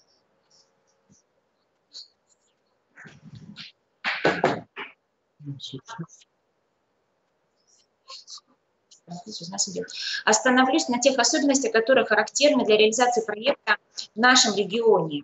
В первую очередь, наверное, это отбор школ для участия в проекте. Нужно сказать, что если мы пытаемся совершенствовать отбор школ для участия в проекте, и в этом году, в 2018 году, были сформулированы несколько иные критерии отбора школ для участия в проекте. Вы их видите на сайте. В первую очередь, это результаты диагностического исследования по методике Высшей школы экономики. Когда для каждой школы мы определили индекс социального неблагополучия и индекс низких результатов. Более того, в этом году мы включили еще 3 важных для нас критерия. Это наличие в муниципальном образовании школ с признаками необъективности. Такие списки нам представил РосОБ. Ну и также критерии, связанные с работой контрольно-надзорных органов в сфере образования и наличие в муниципальном образовании школ, имеющих основанные жалобы и обращения граждан. В процедуре отбора участвуют 100% все школы региона, все 353 школы. И в результате такого отбора в проект вошли 28 школ из каждого муниципального образования. В каждом муниципальном образовании была определена школа, которая максимально соответствовала данным критериям. Остановлюсь, может быть, лаконично на той модели сопровождения этих 28 школ, которая нами была определена еще в прошлом году, и в этом году ее активно реализуем. Поддержки школ, имеющих низкие результаты или функционирующие социально неблагоприятные условия, как правило, нужно сказать, что ориентирована на курсовую подготовку. Но идеологически, концептуально, это в первую очередь проектный подход. Основная цель – это создание минимально необходимых условий для повышения качества образовательных результатов в школах с низкими результатами, ну и функционирующих неблагоприятных социальных условий. В рамках такой программы школ активными участниками являются ведущие школы, которые выступают кураторами проекта. Вы в республике их называете школы лидера. Мы встретим сегодня уже наших выступающих еще одно здание школы наставники. У нас вам школа куратор. Это муниципальный орган управления образования, методические службы, которые есть на уровне муниципалитета. Естественно, центр нормализации оценки качества образования, региональный институт развития образования как координатор проекта, ну и наш учредитель департамента образования. В рамках программы выделено 4 основных направления, которые вы видите на сайте. В рамках каждого направления на уровне школы, муниципалитета и на уровне региона проводится ряд мероприятий. Конечно, для нас, как для Института развития образования, особый интерес, и, естественно, об этом хотелось бы сказать подробнее, представляет разработка и внедрение механизмов кадров методической поддержки школ как на уровне области, так и на уровне региона. Ну и естественно, что разработка и внедрение мониторинга программ, школьных программ качества, которые должны повлиять на результаты обучения. Остановлюсь немножко на областных сначала механизмах кадровой методической поддержки школ. Безусловно, это дополнительная профессиональная программа. И как в Липецкой области у нас эти программы носят адрес, характер. Более того, они носят адрес не только в части отбора школ, участников проекта, Ну и содержание программ полностью выстраивается на основе тех результатов оценочных процедур, которые мы знаем по конкретному муниципалитету и по конкретной школе. Программы отдельно проводятся для учителей-предметников. В этом году это математика и русский язык. Для учителей начальных классов по формированию универсальных учебных действий. Для педагогов-психологов по работе с группой риска. Ну и для руководителей образовательных организаций, в том числе и управленческие команды, по формированию навыков именно управленческих, по формированию навыков мотивации педагогов для изменения, работы с сопротивлением, планирование работы школы, стратегическое планирование, о чем вот буквально рассказывал наш коллега. И в этом году в такой программе, в таких курсах повышения квалификации адресных у нас участвовало уже 135 человек. Помимо этого, безусловно, наверное, как и многие регионы, мы проводим семинары, вебинары, и, естественно, действие спектр участников шире. Более того, хотелось бы обратить ваше внимание на то, что с прошлого года у нас лидером успехом пользуется формат выездных семинаров, когда либо мы выезжаем в одну школу для обобщения опыта, и, как правило, это школа куратор, либо это по специалистам, которые выезжают в школу и работают полностью с педагогическим коллективом по вопросам качества, по вопросам психологического сопровождения детей группы риска. И таким методом погружения в течение целого дня специалисты работают полностью с командой педагогов, которая вот вошла в наш проект. Консультирование школ-участников проекта – это не только специалисты Института развития образования. Я сейчас расскажу, это в том числе и школы-кураторы, школы-тьюторы, которые, знаете, практически в ежедневном режиме консультируют участников проекта. Ну и ближайшая наша перспектива, поскольку мы еще активно реализуем данный проект, это издание методической литературы для всех школ области по математике, русскому, психолого-педагогическому сопровождению, образованию. Нужно сказать, что у нас особенно актуально в свете, в том числе и событий в некоторых регионах, материалы, связанные с психологической безопасностью в школе, профилактикой буллинга в школьной среде, и у нас проведены такие тематические семинары и методические материалы для школьных психологов, и сейчас рассматриваем. Ну и в ближайшей перспективе 30-31 октября мы будем проводить межрегиональный семинар. И нужно сказать, что мы, безусловно, будем рады, если вы примете в нем участие в любом формате. Ну и в целом хотелось бы обратить ваше внимание, что механизмы кадровой и методической поддержки школ на уровне региона, несмотря на такие традиционность форм, в нашем регионе, как правило, предполагают 3 основных магистральных направления. Это управленческая компетентность руководителей, это предметная методическая компетентность педагога, и это психолого-педагогическое сопровождение групп риска. И здесь мы работаем с психологами, с социальными педагогами и также с другими специалистами, школы курируют эту работу. Но, как я уже сказала, механизмы кадровой, методической поддержки школ транслируются у нас не только на уровне региональном, но и на муниципальном уровне. Нужно сказать, что в рамках проекта уже 2-й год подряд у нас все школы разбиваются на 3 группы, где есть школа-куратор. Школа-куратор, правда, это успешная базовая школа. Но вот в этом году эта школа уже участвовали в предыдущем году, год или 2 назад, были участниками проекта 2.2 и успешно реализуют те практики, повышают качество образования вот после участия в проекте. Под своим опытом они делятся с другими участниками проекта. И вот сейчас у нас в регионе, вы видите на карте, регион наш достаточно обширный по территории, сформированы 3 группы таких кураторских, участники проекта школы куратора, в том числе мы учитываем территориальную близость, поскольку все-таки обмен опытом на базе школ возможен только если территориально есть некоторая такая доступность. Я думаю, коллеги, вы понимаете, что реалии нашей жизни. И вот в этом году у нас получилось так, что у нас есть школы достаточно одногодные, то есть это школы, группа школ, где есть низкий результат обучения, группа школ, где есть неблагоприятные социальные условия, и вот у нас такие смешанные группы. Нужно сказать, что в рамках нашего проекта рамочно помогаться и разработка мониторинга результативности школ. Каждая школа учится проекта разработала у нас программу, школьную программу повышения качества в зависимости от тех условий, в которых она находится, с учетом контекста, контингента обучающихся. И такой мониторинг предполагает стартовую диагностику, промежуточную и итоговую диагностику.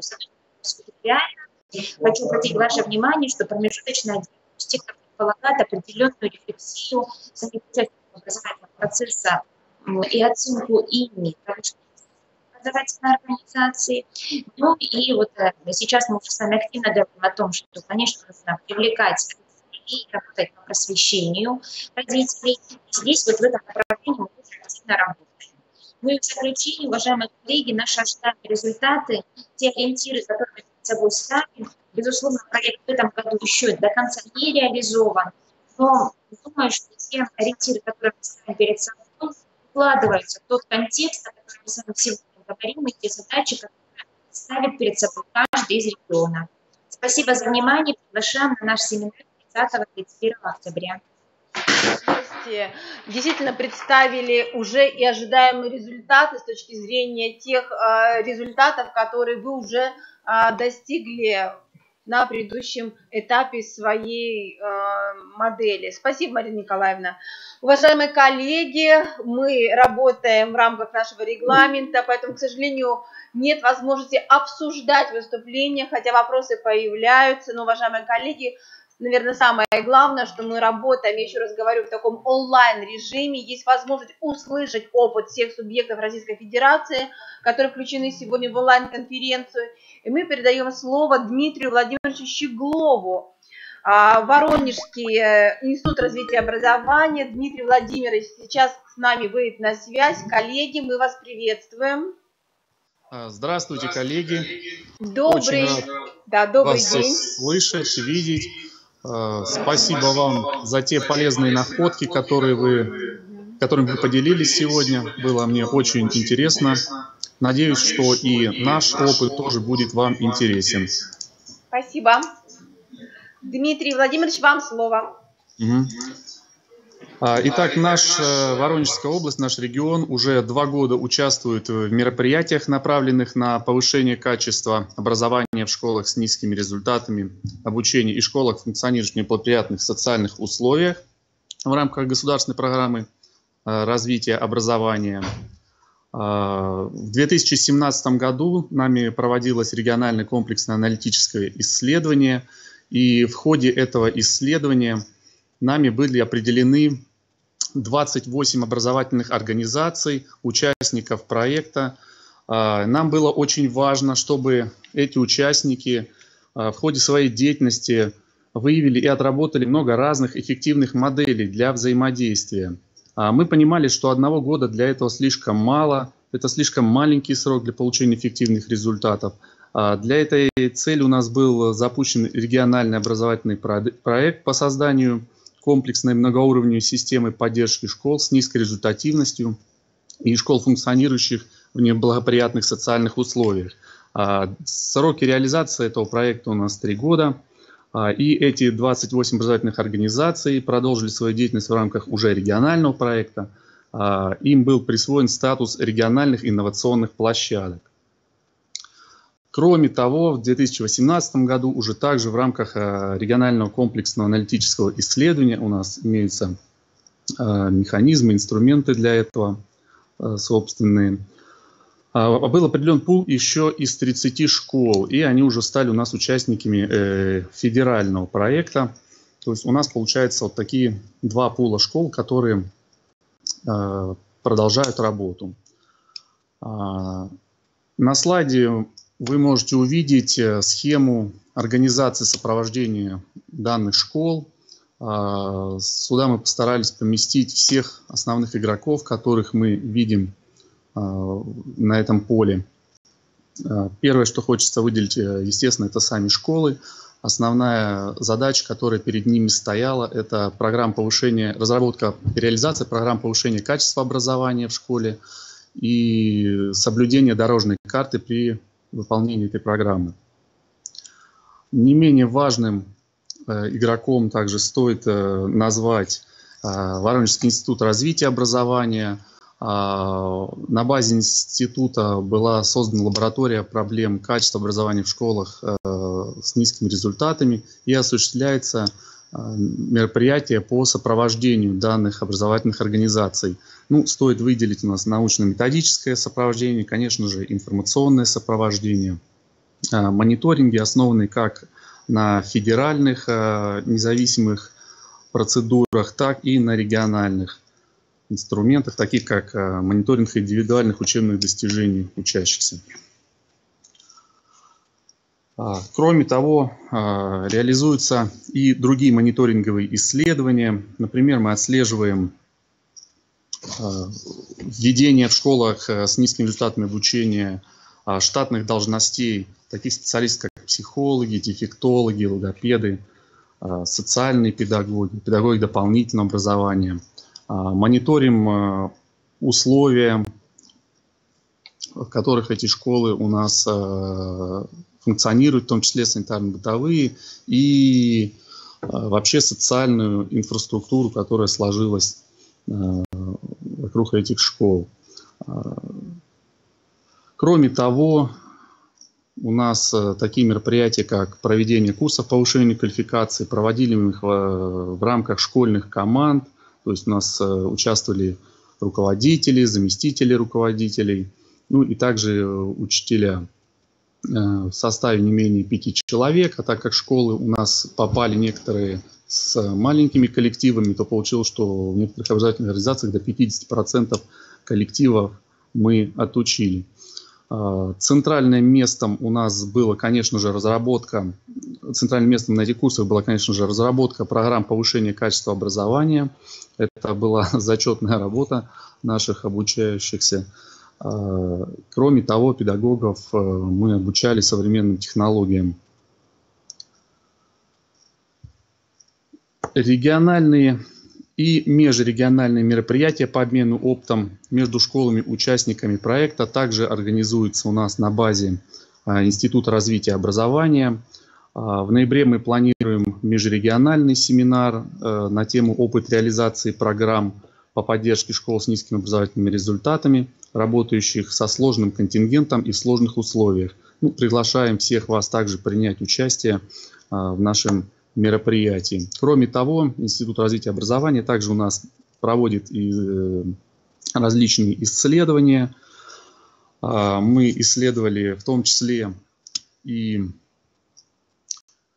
эффективность основных образовательных программ данных образовательных организаций, смотрели учебные планы, планы внеурочной деятельности, каким образом у них осуществляется вариативность, индивидуализация, присутствует ли блок системы оценки качества, насколько эффективны у них используются ресурсы, в том числе кадровые.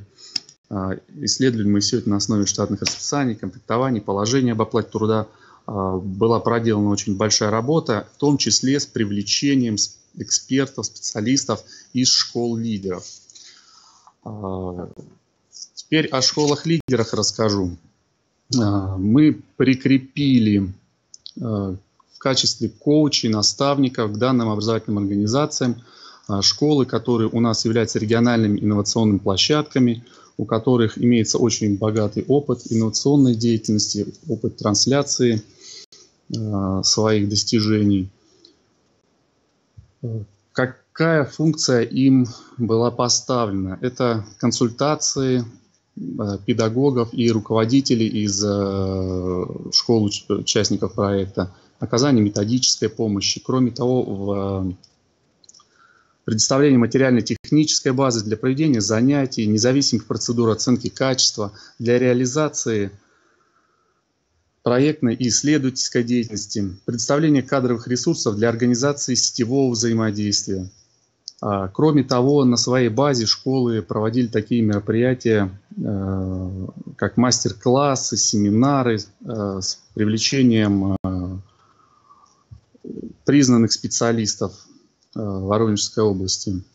Был утвержден региональный план проведения таких мероприятий. Мероприятия это были муниципального и межмуниципального уровня. Ну и еще, как я уже сказал, они участвовали в анализе. Еще один игрок, про которого стоит упомянуть, это муниципальные координаторы. Куда же у нас без них? Нам очень важно, чтобы на муниципальном уровне понимали проблемы школ, а мы исходим из того, что у каждой школы свои проблемы и пути решения этих проблем, они индивидуальны в каждой образовательной организации.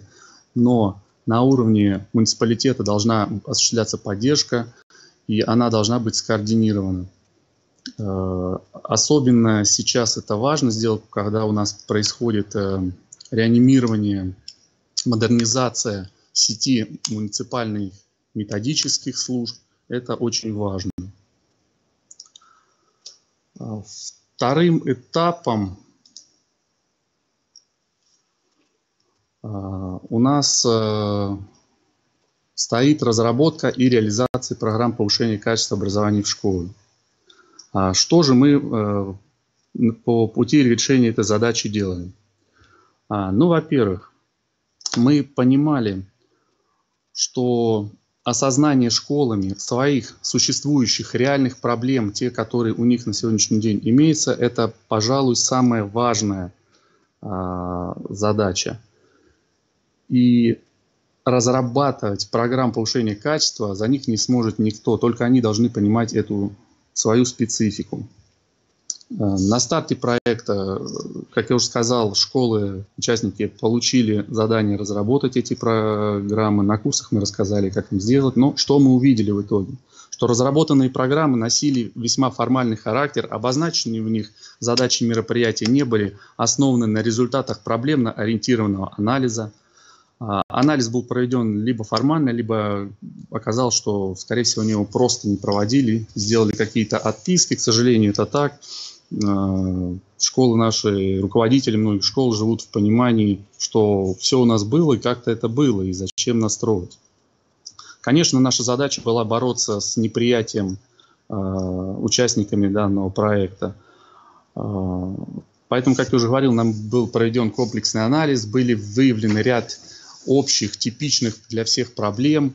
Но выявлены такие проблемы, как недостаток специалистов по иностранному языку, химии, наличие скрытых вакансий, когда не специалист ведет профильные предметы, дефицит владения педагогами современными технологиями, отсутствие или формальное наличие раздела о системе оценки качества в школе. Отсутствие выстроенной системы профессионального роста педагогов. Для того, чтобы преодолеть барьеры, которые у нас сложились, мы провели серию круглых столов с руководителями образовательных организаций, их заместителями, в присутствии муниципальных координаторов, а также экспертов из школ-лидеров у них на земле, где уже не стесняясь мы говорили о конкретных проблемах конкретных школ, выявили некоторые типичные для муниципалитетов особенности районной политики, определили рекомендации по корректировке программ повышения качества, по повышению эффективности использования ресурсов.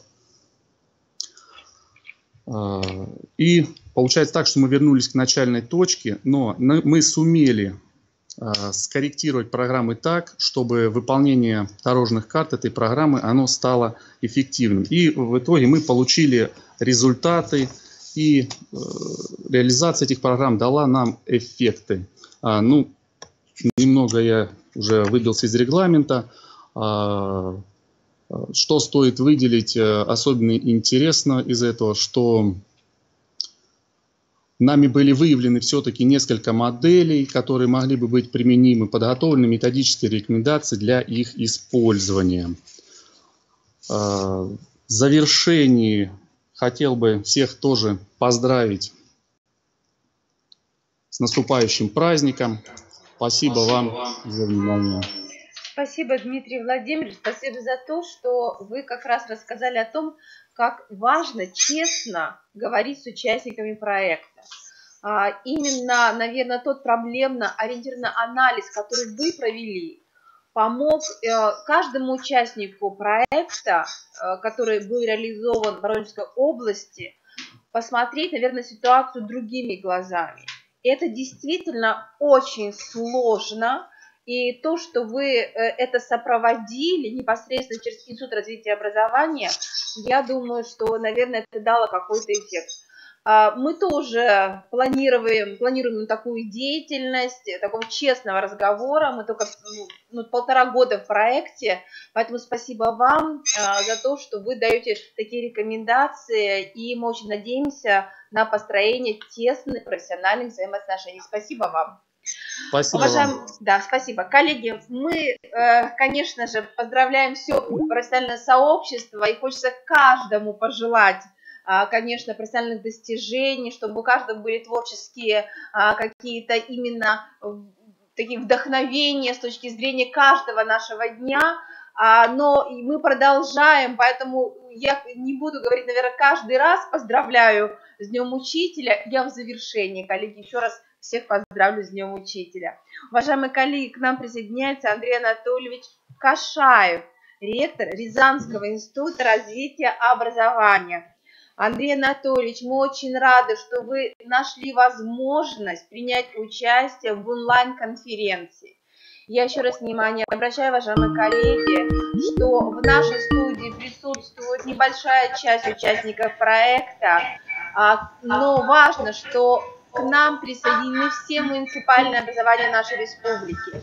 Это более 3000 педагогов, которые вас будут видеть и слышать. Коллеги, я приветствую Рязанский институт развития образования. Добрый день, дорогие коллеги. Добрый день. Если честно, мы вот сейчас только подключились. Конечно, очень хотелось бы услышать своих коллег, но надеемся, что все-таки материалы или как-то мы будем иметь возможность все увидеть, это проанализировать, поскольку мы так же, как и вы, находимся в федеральном целевом проекте развития образования по теме школ с стабильно низкими образовательными результатами, и, естественно, для нас это очень интересно. Кстати говоря, сразу могу отметить, что у нас в конце октября еще информационные письма мы отправим, будет межрегиональная конференция в виде вебинар, конференции в виде классической, то есть такой, скажем, союз двух форм работы, поэтому мы будем рады, коллеги, вас также видеть у себя в гостях в этом плане для обсуждения столь серьезных проблем. Ну а мое выступление будет посвящено нашему опыту по работе со школами со стабильно низкими образовательными результатами.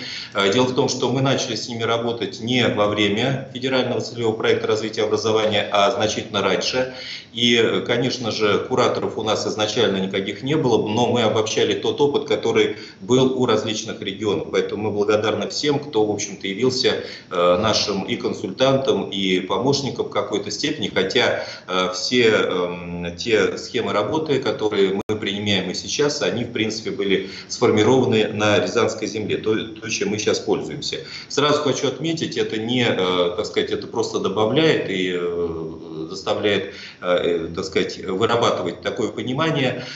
Дело в том, что 2 года назад нами была разработана управленческая модель научно-методического сопровождения региональной системы оценки качества образования.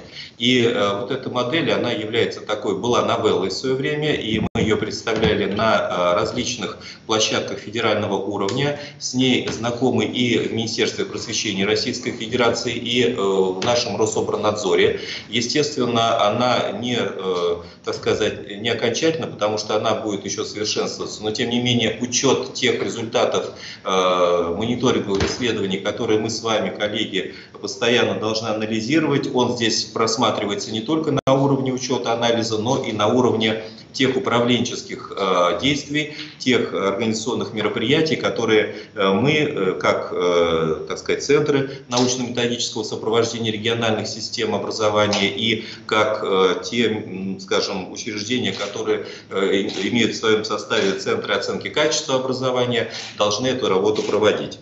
Так вот, данная модель, она управленческая, она совсем недавно тоже мы говорили об этом в в своем выступлении на съезде профессиональных сообществ России, в Российской академии образования. Очень важно в той модели это клубная работа. Вот обсуждение всех результатов мониторинговых исследований, мы имеем в виду государственная итоговая аттестация, ОГЭ, всероссийские проверочные работы, другие такие мониторинговые исследования. Мы, по сути дела, обсуждаем это на наших региональных предметных клубах. У нас сейчас создана целая ассоциация их. И у нас наши методические службы, руководители методических объединений, муниципальных объединений, они уже учатся и многие научились грамотно и правильно анализировать эти результаты. Причем видеть эти пробелы, их осуществлять пусть небольшую, но уже экспертную оценку и, соответственно, понимать, где у них пробелы и, по крайней мере, учиться их восполнять. Как это делаем мы на региональном уровне. Поэтому вот эта работа со школами со стабильно низкими результатами у нас проходит очень органично.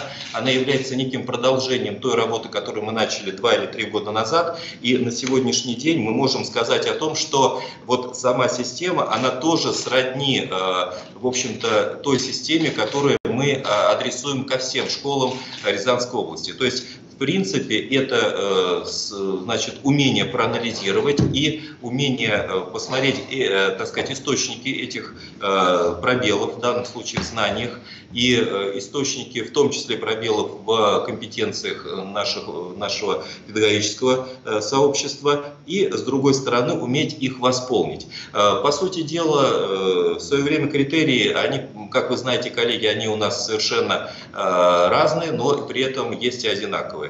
Дело в том, что мы, например, в свое время взяли за основу вот те 4 критерия, которые есть здесь. На самом деле для нас очень важным является, естественно, первый – результаты ЕГЭ. Он наиболее объективен по русскому языку и по математике. Все остальные, они, в общем-то, ну, на мой взгляд, носят все-таки частично объективный характер. Мы, тем не менее, идем к корреляции всех результатов, и во всех регионах эта работа осуществляется. Но все же на сегодняшний день надо считать, что самым объективным критерием, конечно же, являются результаты ЕГЭ. Хотя рекомендуется, и, в общем-то, мы с других регионов анализировали их критерии оценивания и отбора школ. Все-таки в основе лежит русский язык и математика, хотя я считаю, что после этого проекта мы должны свое внимание очень серьезно сосредоточить на критериальной базе и не только основываясь на 2 предметах, но и сосредоточив свое внимание и на анализе вообще результатов работы школ. В принципе, мы этим занимаемся, но в рамках проекта мы все-таки большей частью анализируем, берем за основу вот эти критерии. На сегодняшний день у нас уже не первый год работают школы, мы сформировали пары, значит, школ шефов и школ со стабильно низкими образовательными результатами. Работа эта построена, это не полный, далеко не полный список, это те самые школы, которые у нас первоначально вошли в наш проект, и каждая из них имеет определенные особенности. Мы подбирали их таким образом, чтобы пробелы и дефициты, которые возникают в школах со стабильно низкими результатами, они компенсировались теми наработками и теми плюсами, которые сегодня присутствуют в работе той или иной образовательной организации шефа. Если мы посмотрим на систему работы, то самое главное для нас, скажем, смысл работы в этом году, на наш взгляд, он следующий. Мы должны, во-первых, научить все наши методические службы, наши образовательные организации принципам работы, связи школы шефа и школы со стабильно низкими результатами. Сделать так, чтобы мы в отсутствии федеральной целевой программы развития образования могли всегда быть готовыми к использованию тех и совершенствованию тех алгоритмов, которые на сегодняшний день вырабатываются и частично уже, так сказать, сформировались в нашем регионе. Если мы посмотрим на данную систему работы, то, с одной стороны, здесь, как я уже сказал, это умение проанализировать, определить свои недостатки, проанализировать те результаты, которые получают школы со стабильно низкими результатами, или просто это будут в будущем низкие результаты, и другие школы, скажем, в системе муниципальной сферы образования должны, естественно, с помощью методической службы и центров научно-методического сопровождения региональных систем образования образования, соответственно, на наш взгляд, должны уметь научить восполнять эти пробелы, уметь сделать так, чтобы, согласно этим данным алгоритмам, которые выработаны, могли проводить ту работу, которая проводится, скажем так, нашим институтом на уровне всего региона. Поэтому вот эта работа, она у нас, скажем, вытекает из нашей региональной работы. Мы очень рады участвовать в этом проекте, потому что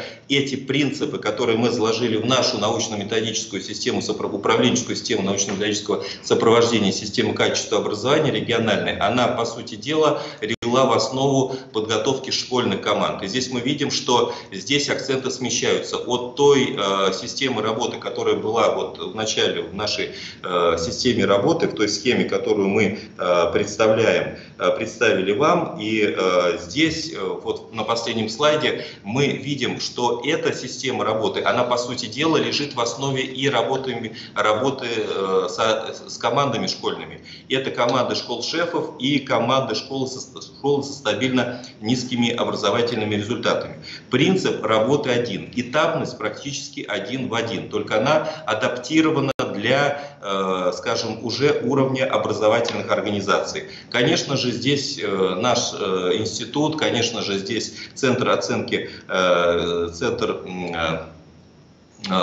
региональный центр обработки информации, здесь центр оценки качества образования, но все же в основе это школы. Наша работа заключается именно в этом.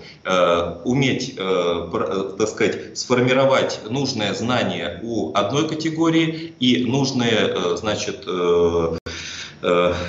характеристики действенные другой категории. Поэтому вот то, что сегодня мы представляем, это некий алгоритм, который нам уже дает определенные результаты, и мы о них, естественно, будем говорить уже на отчете по федеральной силовой программе развития образования. Поэтому, скажем так, делимся от нашей системы работы в этом отношении.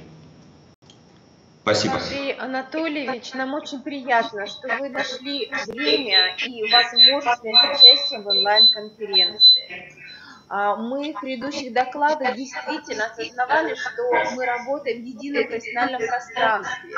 И все мы осознаем, что данный проект позволяет нам выработать именно те практики, которые позволят работать уже не в рамках проекта, а действительно работать именно с каждой образовательной организацией, именно по тем моделям, которые имеют свои особенности на уровне каждого региона.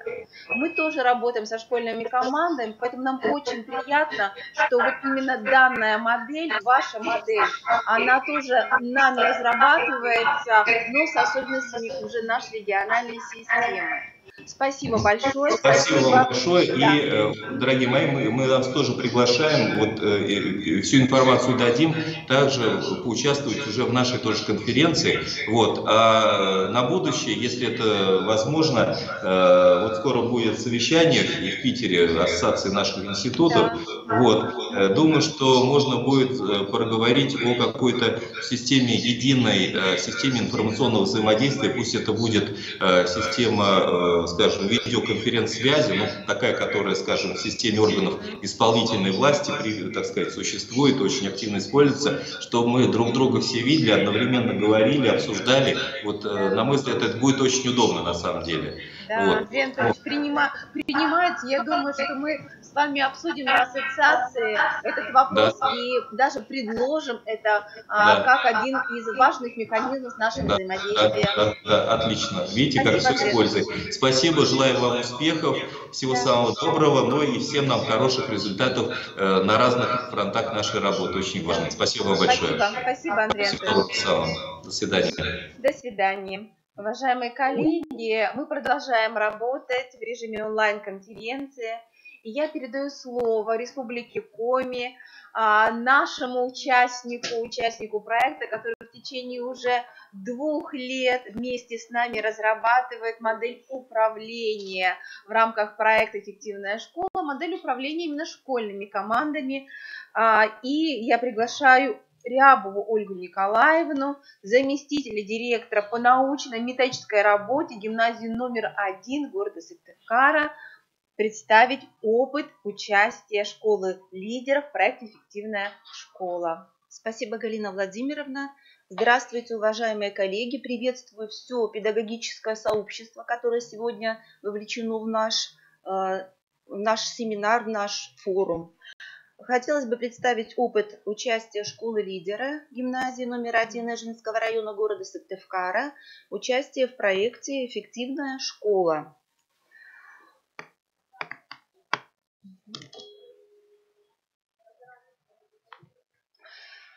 Наша команда в данном проекте команда номер 3, и в нее входит муниципальное автономное общеобразовательное учреждение гимназия номер 1 города Сыктывкара и 3 участника проекта школы, средние общеобразовательные школы.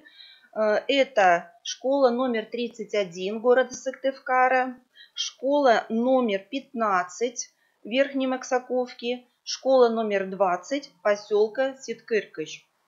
Цель данного проекта – повышение качества образования в школах с низкими результатами обучения и функционирующих в неблагоприятных условиях путем реализации региональных проектов и распространения результатов.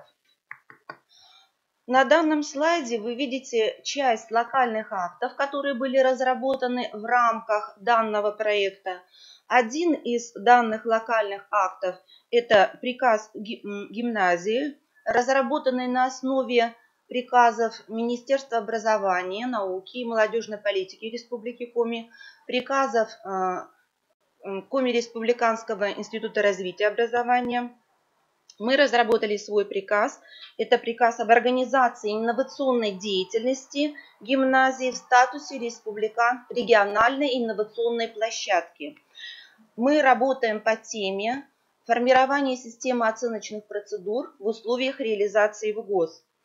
И в частности, также в перечне локальных актов наш приказ по гимназии о деятельности гимназии в качестве школы-лидера в рамках проекта по повышению качества образования в школах с низкими результатами обучения и функционирующих в неблагоприятных социальных условиях на территории Республики Коми.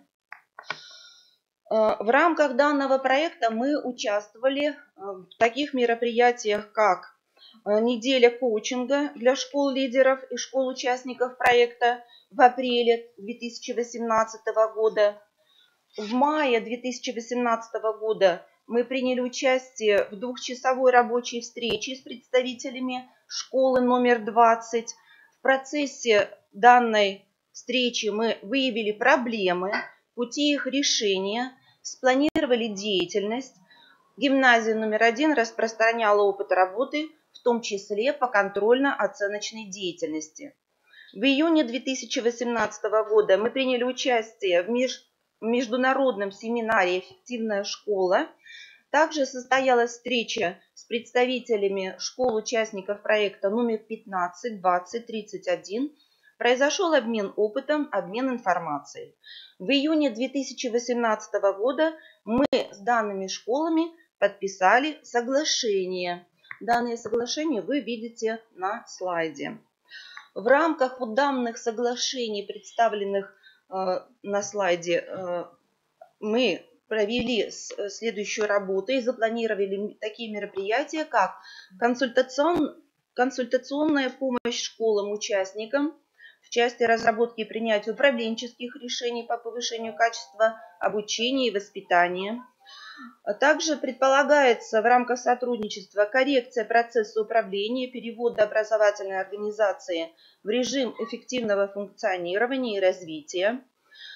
Также предполагается определение эффективных технологий, методов, приемов обучения учащихся трудным вопросам, темам по конкретным предметам. Мы предполагаем осуществлять эффективный контроль качества достигаемых результатов обучающихся, помогать данным школам в подготовке учащихся к различным оценочным процедурам ВПР, ОГЭ, ЕГЭ, НИКа и другим. Оказывать информационно-техническую помощь. Также в рамках соглашения о сотрудничестве предполагаются совместные семинары по отработки продуктивных управленческих моделей по повышению качества образования, а также оказание методической помощи по подготовке и проведению учебных мероприятий, внеурочных мероприятий. В рамках данного проекта наша команда номер 3, участвовала в грантовом конкурсе для участников мероприятий по повышению качества образования в школах с низкими результатами. И это нас также сплотило. Мы далее предполагаем работу и по запросу школ участников проекта, то есть по тем проблемам, которые возникают у данных школ. Так, например, 18 сентября у нас на базе гимназии прошла рабочая встреча заместителя директора гимназии по воспитательной работе, заместителем директора по воспитательной работе школы номер 31 по документации, составлению программы воспитания и социализации по совместным мероприятиям. И 12 октября мы планируем благотворительный концерт для детей-инвалидов Эженского района города Сыктывкара в рамках межшкольного проекта и реализации детской инициативы РДШ. Мы приглашаем учащихся школ номер 31 с концертным номером. Также приглашаются учащиеся зрители 4 классов. И в перспективе пригласим школы 15-20 на данный благотворительный концерт. Хотелось бы закончить свое выступление словами Гёте. Нехорошо, когда человек остается сам с собой, особенно когда он работает в одиночку. Если он хочет чего-либо достичь, ему нужны участие и моральная поддержка. Команда – это единый механизм, в котором каждый винтик, самая маленькая деталь, выполняет жизненно важную, незаменимую функцию. Каждый из нас занимается любимым делом, раскрывает себя, свои способности, способности своих учащихся, но в то же время, коллеги, мы поддерживаем и вдохновляем друг друга, делая одно общее дело. В итоге предполагается, что будет выигрывать вся команда. И наше общее дело будет тоже выигрывать воспитание подрастающего поколения. Спасибо за внимание. Поздравляю всех с праздником и желаю дальнейших творческих успехов. Спасибо, Ольга Николаевна. Я еще раз хочу внимание обратить наших коллег, что нам было очень важно, что формируются школьные команды. И школьные команды формируются и из коллективов школ-лидеров, и из школ участников проекта, и школ, которые, да, демонстрировали низкие образовательные результаты, да, несложных социальных условиях. Но вот действительно мы попытались сплотить коллективы именно на уровне сетевого взаимодействия. Поэтому я бы хотела в этой связи предоставить слово еще одному участнику именно нашего республиканского проекта Радику Хамитовичу Турунбекову, учителю истории, обществознания, школы номер 40 города Воркуты. Это наша республиканская инновационная площадка, и Радик Хамитович возглавляет школьную команду. Пожалуйста, Радик Хамитович. Спасибо, Владимир, неожиданно. Да, у нас чуть, да, потому что мы ждем подключения нашей коллеги из Америки, и там надо быть точными. Здравствуйте, уважаемые участники научно-практической конференции. Сегодня вашему вниманию будет, как уже сказали, представлен опыт участия именно нашей школы номер 40 с углубленным изучением отдельных предметов города Воркуты в проекте «Школа лидеров». С 2012 года наше образовательное учреждение переведено в статус республиканского ресурсного центра, что позволило сформировать уже важнейшие компетентности сетевого взаимодействия с образовательными учреждениями республики. Но начать хотелось бы с того, что в 2017-2018 учебном году исследованием Коми-республиканским институтом развития образования выявлено ряд проблем в системе общего образования. Я не буду сейчас зацикливаться на этих проблемах, уже много раз, неоднократно об этом говорили. К сожалению, в число неуспешных образовательных организаций попадают в основном школы, работающие в сложных социальных условиях со сложным контингентом. После проведенного первого мониторинга образовательных организаций нами был разработан план действий по реализации республиканской программы перевода школ с низкими результатами обучения и школ, функционирующих в неблагоприятных социальных условиях. И через тьюторское именно сопровождение школ команды номер 1. Это школа номер 8 города НТ, это школа села Петрунь, также города НТ, и школа номер 43 города Воркуты. Согласно этому плану, наша образовательная организация возглавила команду номер 1 в межмуниципальных сетевых сообществах, как общеобразовательная организация «Лидер». Совместная работа в проекте позволила накопить пока небольшой опыт тьюторской методической поддержки вышеперечисленных школ. Так, в мае и в октябре 2018 года в Коми-Республиканском институте развития образования мы представили видеопрезентацию о своем опыте инновационной деятельности школы как лидера, участника проекта «Эффективная школа». Ну, во-первых, мы продемонстрировали готовность вести за собой участников проекта с целью корректировки технологического и методического сопровождения их вхождения в режим стабильного функционирования, совместно направлять работу над задачами развития образования как в муниципалитете, так и в республике в целом. Во-вторых, сегодня уже на межрегиональном уровне в режиме очного выступления представляем вашему вниманию программу тьюторского сопровождения повышения качества образования «Эффективная школа». И на слайде вы можете увидеть именно цели программы нашего проекта и задачи данного проекта. Можете увидеть их так же, как в режиме офлайн, просмотреть еще раз, чтобы вот экономить время. Не буду зацикливаться, все прекрасно видно. На первом этапе плана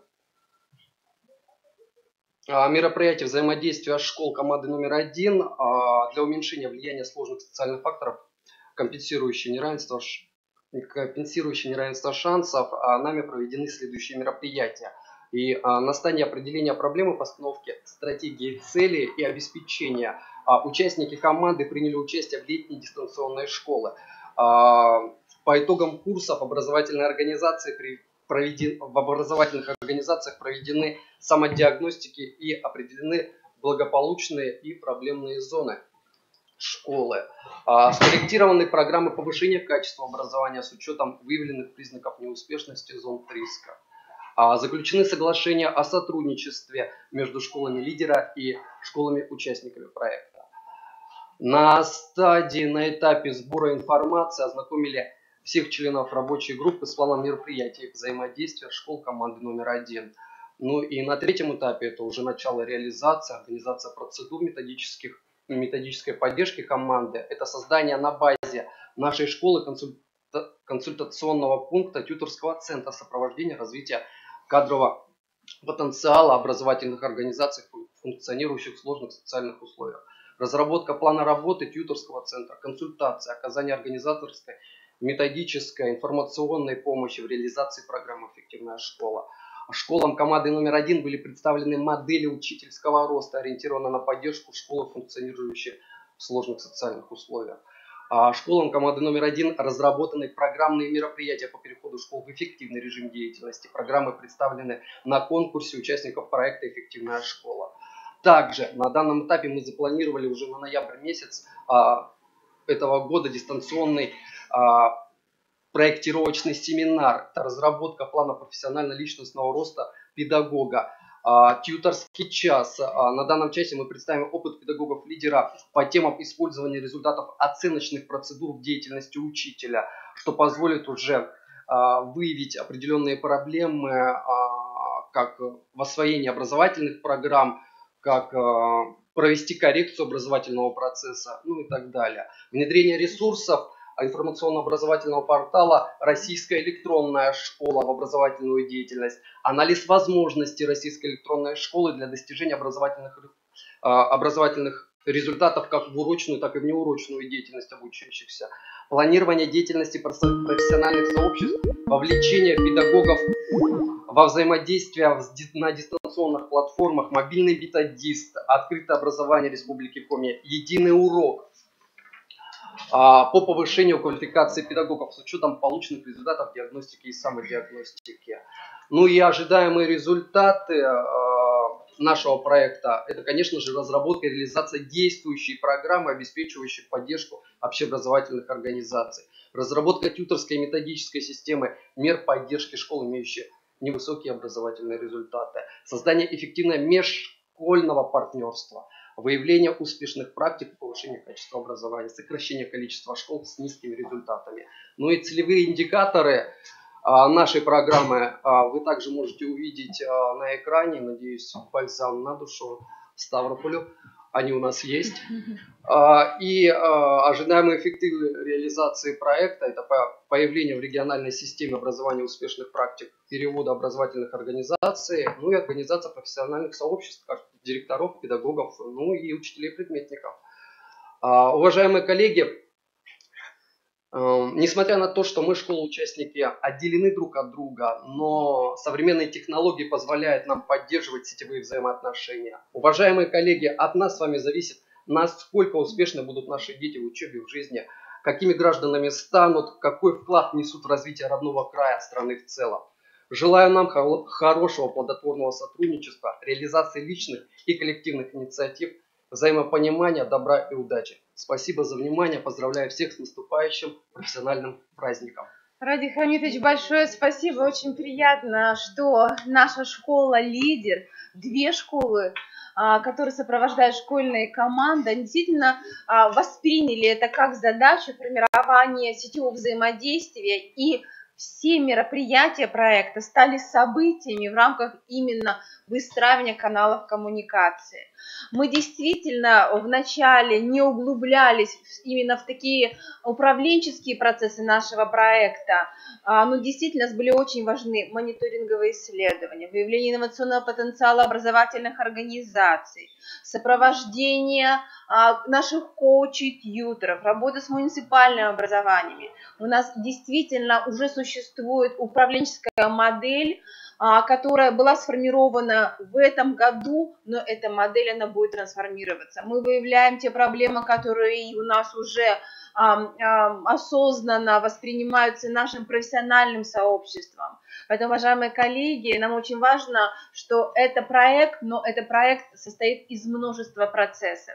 И сегодня мы как раз демонстрируем особенности всех процессов, которые в нашей республике сопровождаются Институтом развития образования, нашими школьными командами. И мы понимаем, что наш проект, он нацелен прежде всего на повышение качества образования. Но качество образования состоит, как мы с вами говорили, из различных элементов нашего единого пространства. Это качество и наших педагогов, это и образовательные результаты, но это и наши родители. Качество образования без сопровождения родительского сообщества, оно тоже невозможно. Поэтому, уважаемые коллеги, мы действительно благодаря именно нашему взаимодействию осознаем, что участниками нашего проекта стало местное сообщество, стали все, кто заинтересован именно в качестве образования на уровне республики. Поэтому спасибо коллегам за именно то понимание, профессиональное взаимопонимание, которое возникает у нас во время работы в нашем едином проекте. Сегодня в нашей студии другие участники проекта. Я знаю, что коллеги в завершении тоже могут представить и свои результаты, высказать свое мнение, но мы продолжаем работать, и у нас несколько видеозаписей. Поэтому я бы все-таки хотела, чтобы мы как видео выступление сейчас представили опыт Бурятии, Бурятский республиканский институт образовательной политики. С нами вместе будут работать Цыбикова Эржена Валерьевна и Цыринова Ирина Павловна. Бурятию, пожалуйста, нам. Добрый день, уважаемые коллеги. Бурятский республиканский институт образовательной политики рад приветствовать всех участников научно-практической онлайн-конференции. С 2017 года Республика Бурятия участвует в реализации мероприятий по поддержке школ с низкими образовательными результатами и школ, функционирующих в сложных социальных условиях в рамках реализации государственных программ развития образования в Российской Федерации.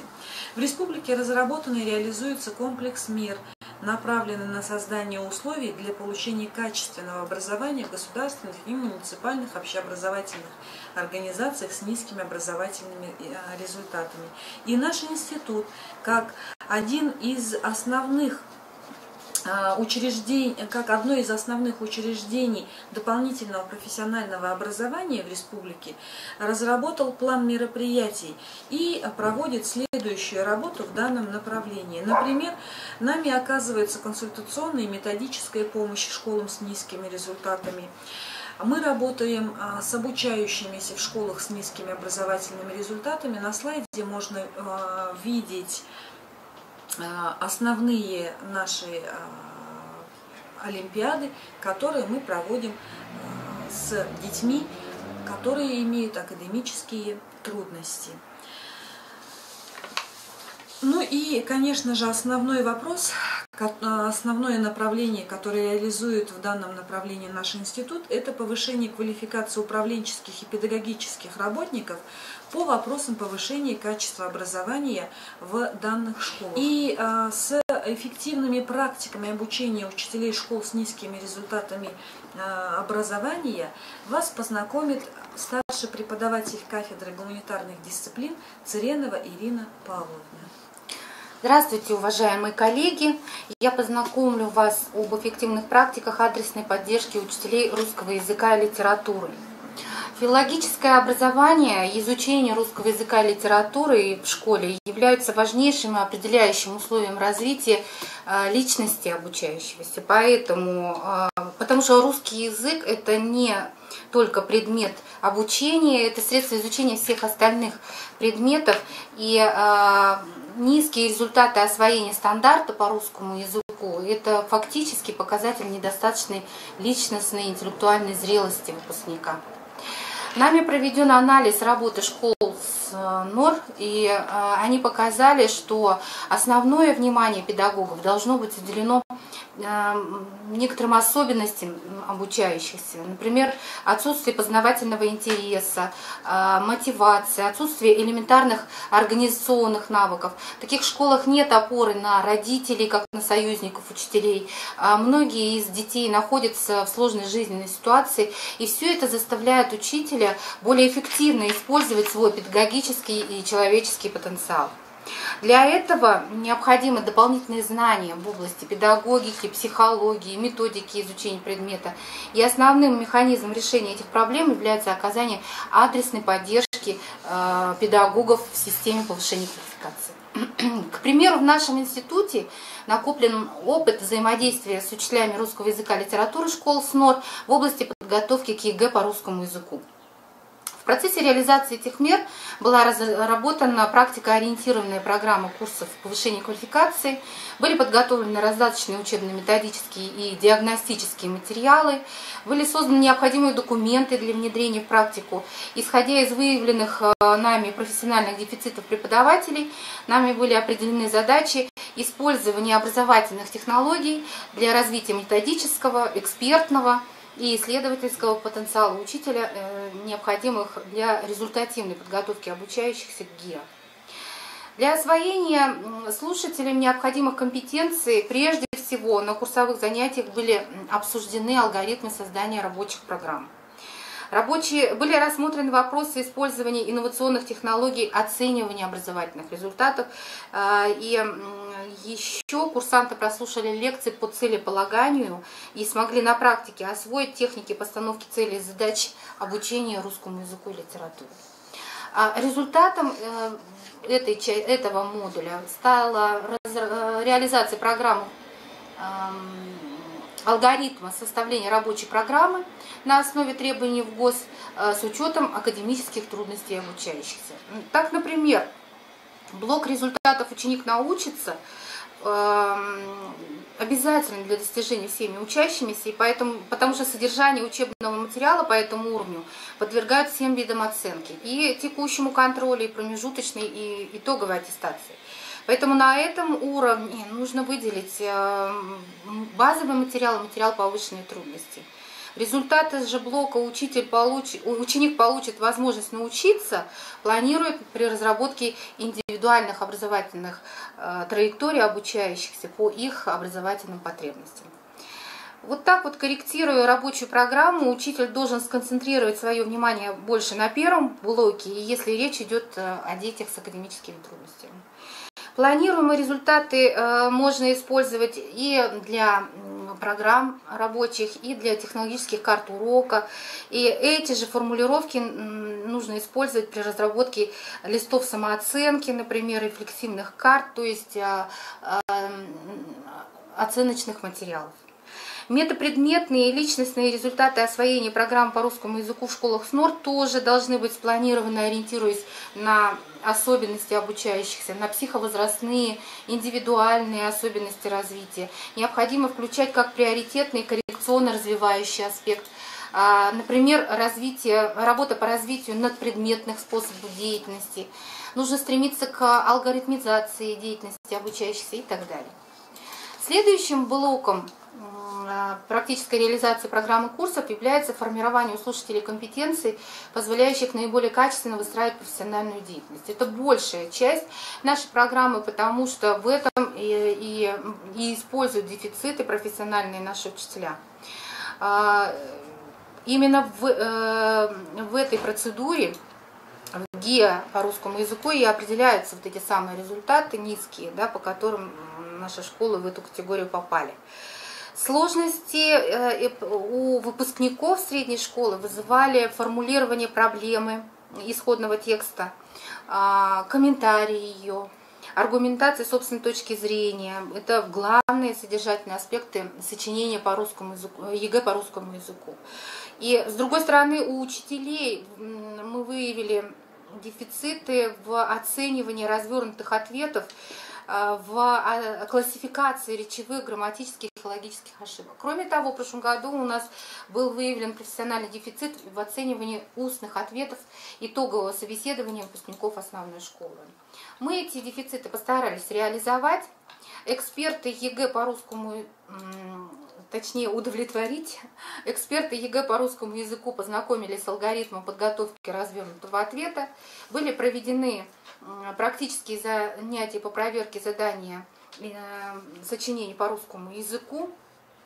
И мы думаем, что курсанты овладели компетенцией, которые позволили бы им профессионально подготовить детей к ГИА.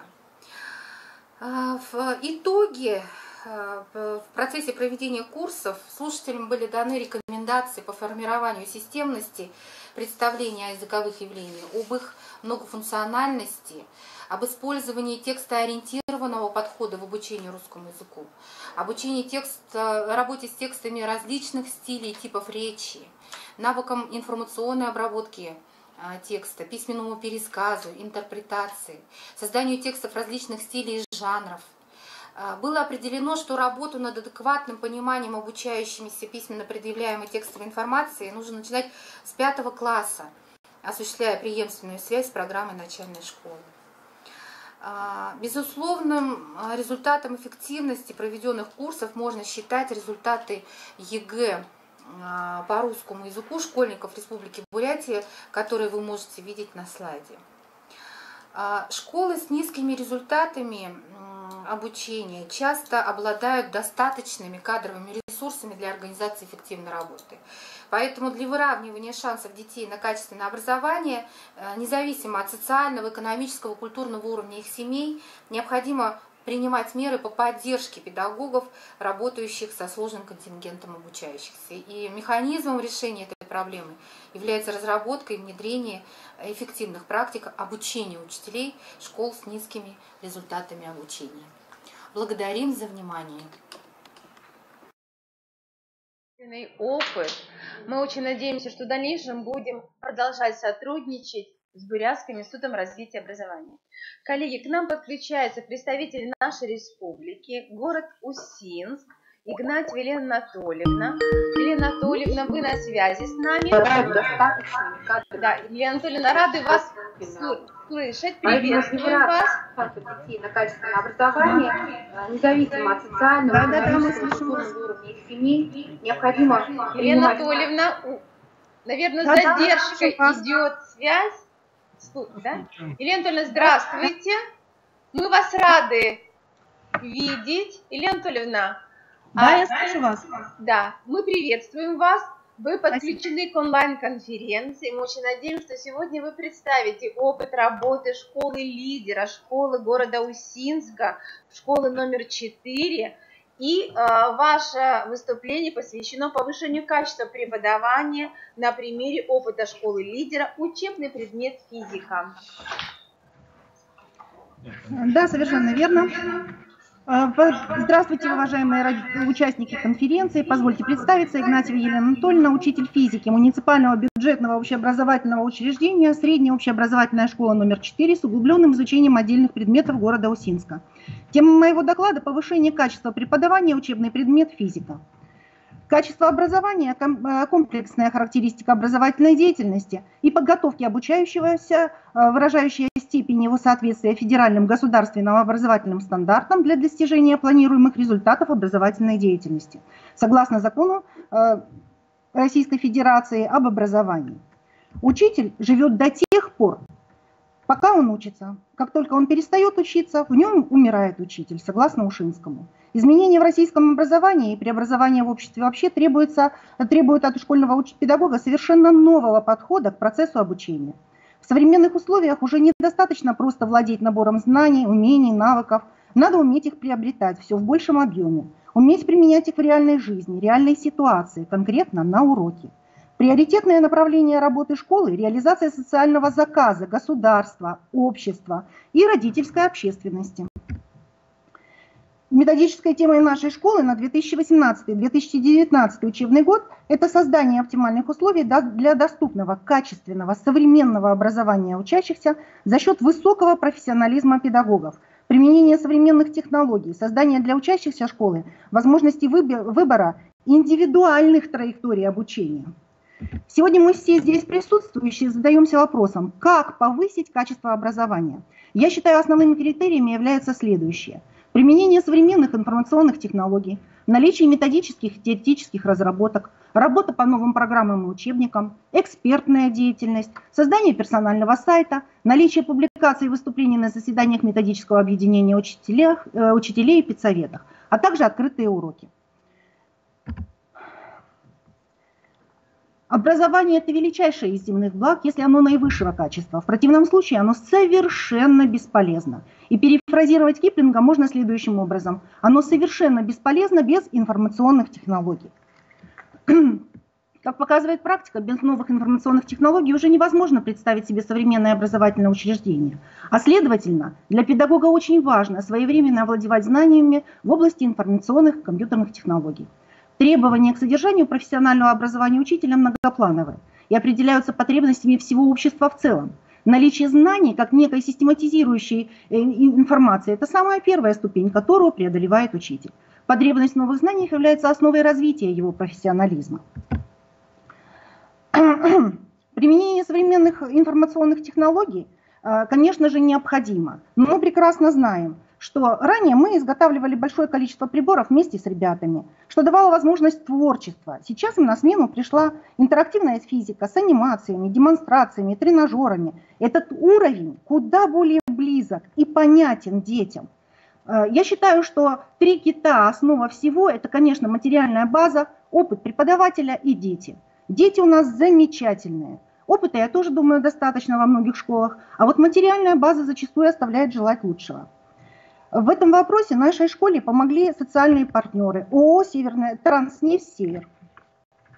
Был полностью отремонтирован кабинет физики, оснащен современным оборудованием и техникой. У каждого ученика теперь в нашей школе есть свой ноутбук, установлена интерактивная доска, документ-камера, закуплены современные цифровые лаборатории, комплекты ОГЭ, ЕГЭ, комплекты для демонстрации по всем темам. Это механика, молекулярная физика, электричество, магнетизм, волны, оптика и так далее.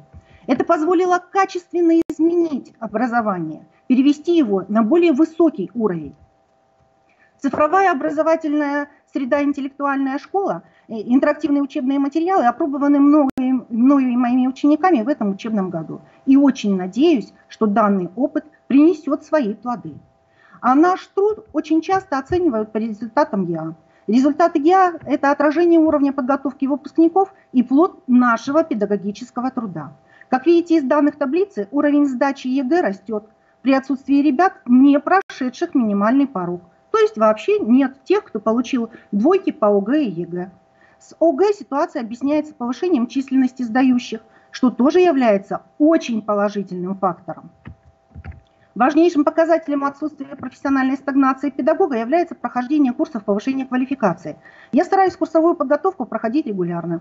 Так, в 2017 году это РИЦОКа, повышение квалификации кадров системы среднего общего образования в области педагогических измерений, анализа и использования результатов оценочных процедур, КРИРО, организация профильного обучения в условиях реализации ФГОС среднего общего образования. В 2018 году организация проектно-исследовательской деятельности в условиях реализации ФГОС, современные принципы и инструменты организации учебной и внеурочной деятельности в условиях реализации ФГОС, а в связи с внедрением и введением обязательного курса астрономия, актуальные вопросы преподавания астрономии в условиях реализации ФГОС. Передо мной, как и перед моими коллегами, возникла проблема – превратить традиционное качество, направленное на накопление знаний, умений, навыков, в процесс развития личности ребенка. А это невозможно без современных педагогических технологий, без постоянного движения вперед. Современные педагогические технологии позволяют нам лучше понять ребенка, а это значит, что проектная, кейс-технологии, педагогика сотрудничества, технологии уровневой дифференциации нашли постоянное применение в нашей работе. Простой пример. Можно ли ходить по воде? Традиционно услышишь: нет. Но ведь мы с вами ходим по снегу. Чем же это не вода? Каждому уроку стараюсь подобрать какой-то яркий, впечатляющий, запоминающийся рассказ. Ведь недаром говорят, что учительство сродни актерству. Заинтересованность необходимо закреплять, повышая уровень самооценки учащихся. Участие в различных конкурсах, олимпиадах, научно-практических конференциях повышает интерес ребят к такому многотруднейшему предмету, как физика. Так, конечно, результатов достаточно много. Я хотела бы отметить лишь следующее. Исследовательская работа ученицы 9 Б класса Богатыревой Анастасии в 2017 году получила диплом призера. И Настя стала обладателем гран-при на 15-й региональной научно-практической конференции «Интеграция в Ухте». Это таблица всех возможных участий наших ребят. Огромный стимул для работы – это, конечно же, поездка в Сириус, которая состоялась лично для меня с ребятами из Республики Коми. Системный тренинг, Статград, ЗФТШ, МФТИ способствует повышению качества усвоения материала. Это элективные курсы, факультативы. Ребята поступают в высшие и специальные технические учебные заведения. На слайде представлены лишь немногие города, куда поступили мои ученики прошлого года. Отрадно отметить, что многие выпускники предпочли остаться в Республике Коми. Это Сыктывкарский государственный университет, Ухтинский технический университет и филиал Ухтинского технического университета в Усинске. Есть даже выпускники, которые решили стать преподавателями физики. Так каким же должен быть современный учитель, способный обеспечить требуемое качество образования? На протяжении многих лет я являлась руководителем ГМО учителей физики, экспертом по проверке олимпиадных заданий. Во время того, как я была руководителем учителей физики нашего города, мы выезжали в соседние села, учились сами и учили тому, что умеем. Конечно же, аттестационные комиссии по проведению аттестации педагогических работников дают огромный опыт. Через свой сайт и сайт школы легче делиться своими разработками уроков, планированием, методическими рекомендациями по темам и отдельным урокам, маленькими открытиями и удачными методическими находками. Ну а сотрудничество с КРИРО, РИЦОКа, издательствами ДРАФА, Просвещения и другими педсообществами позволяют повысить свой профессиональный уровень. Ну а главное, я считаю, уважаемые коллеги, это любовь к детям, беззаветная преданность профессии. И тогда обязательно все получится. Разрешите поздравить вас с наступающими праздниками. Большое спасибо. Елена Анатольевна, спасибо. Вы представили позицию педагога. На самом деле очень важно, что вы включены в проект, что вы действительно представляете профессиональные достижения. Мы зачастую говорим именно о затруднениях педагогов, о их профессиональных дефицитах, но иногда забываем о достижениях. Спасибо вам, что вы представляете публично достижения в рамках проекта «Эффективная школа». Спасибо. Любовь Степановна к нам подключается? Да. Здравствуйте. Любовь Степановна, да, здравствуйте. Вы меня слышите? Мы вас хорошо слышим, уже видим вашу презентацию. Любовь Степановна, вам слово. Спасибо. Здравствуйте, участники научно-практической конференции. Тема моего выступления – работа с семьей, развитие личностного потенциала одаренных детей и повышения мотивации к учебной деятельности учащихся группы риска. И начать хочу я выступление с высказывания Антона Семеновича Макаренко. Воспитывает все – люди, вещи, явления, но прежде всего и дольше всего – люди. Из них на первом месте родители и педагоги. Национальная образовательная стратегия инициативой «Наша новая школа» одновременно с введением и реализацией федерального государственного образовательного стандарта предусмотрено построение разветвленной системы поиска и поддержки одаренных детей, их сопровождение в течение всего периода становления личности. И одним из таких направлений является работа с родителями, так как они играют важную роль в их развитии. Именно родители способствуют привитию познавательного интереса у ребенка, обращая внимание на его физические и интеллектуальные возможности.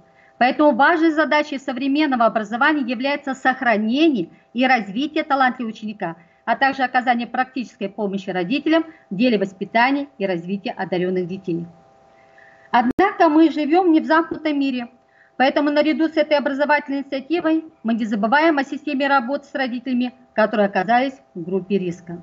Актуальность этой работы обусловлена современной ситуацией развития общества, для которой характерно обновление всех социальных институтов и систем. Не исключением стал и институт семьи. Наша школа считается одной из самых больших по количеству учащихся. В ней учатся 1035 учеников. Микрорайон густонаселенный домами молодежно-жилищного комплекса, в котором проживают в основном люди с невысоким материальным достатком. Рядом находится детский дом.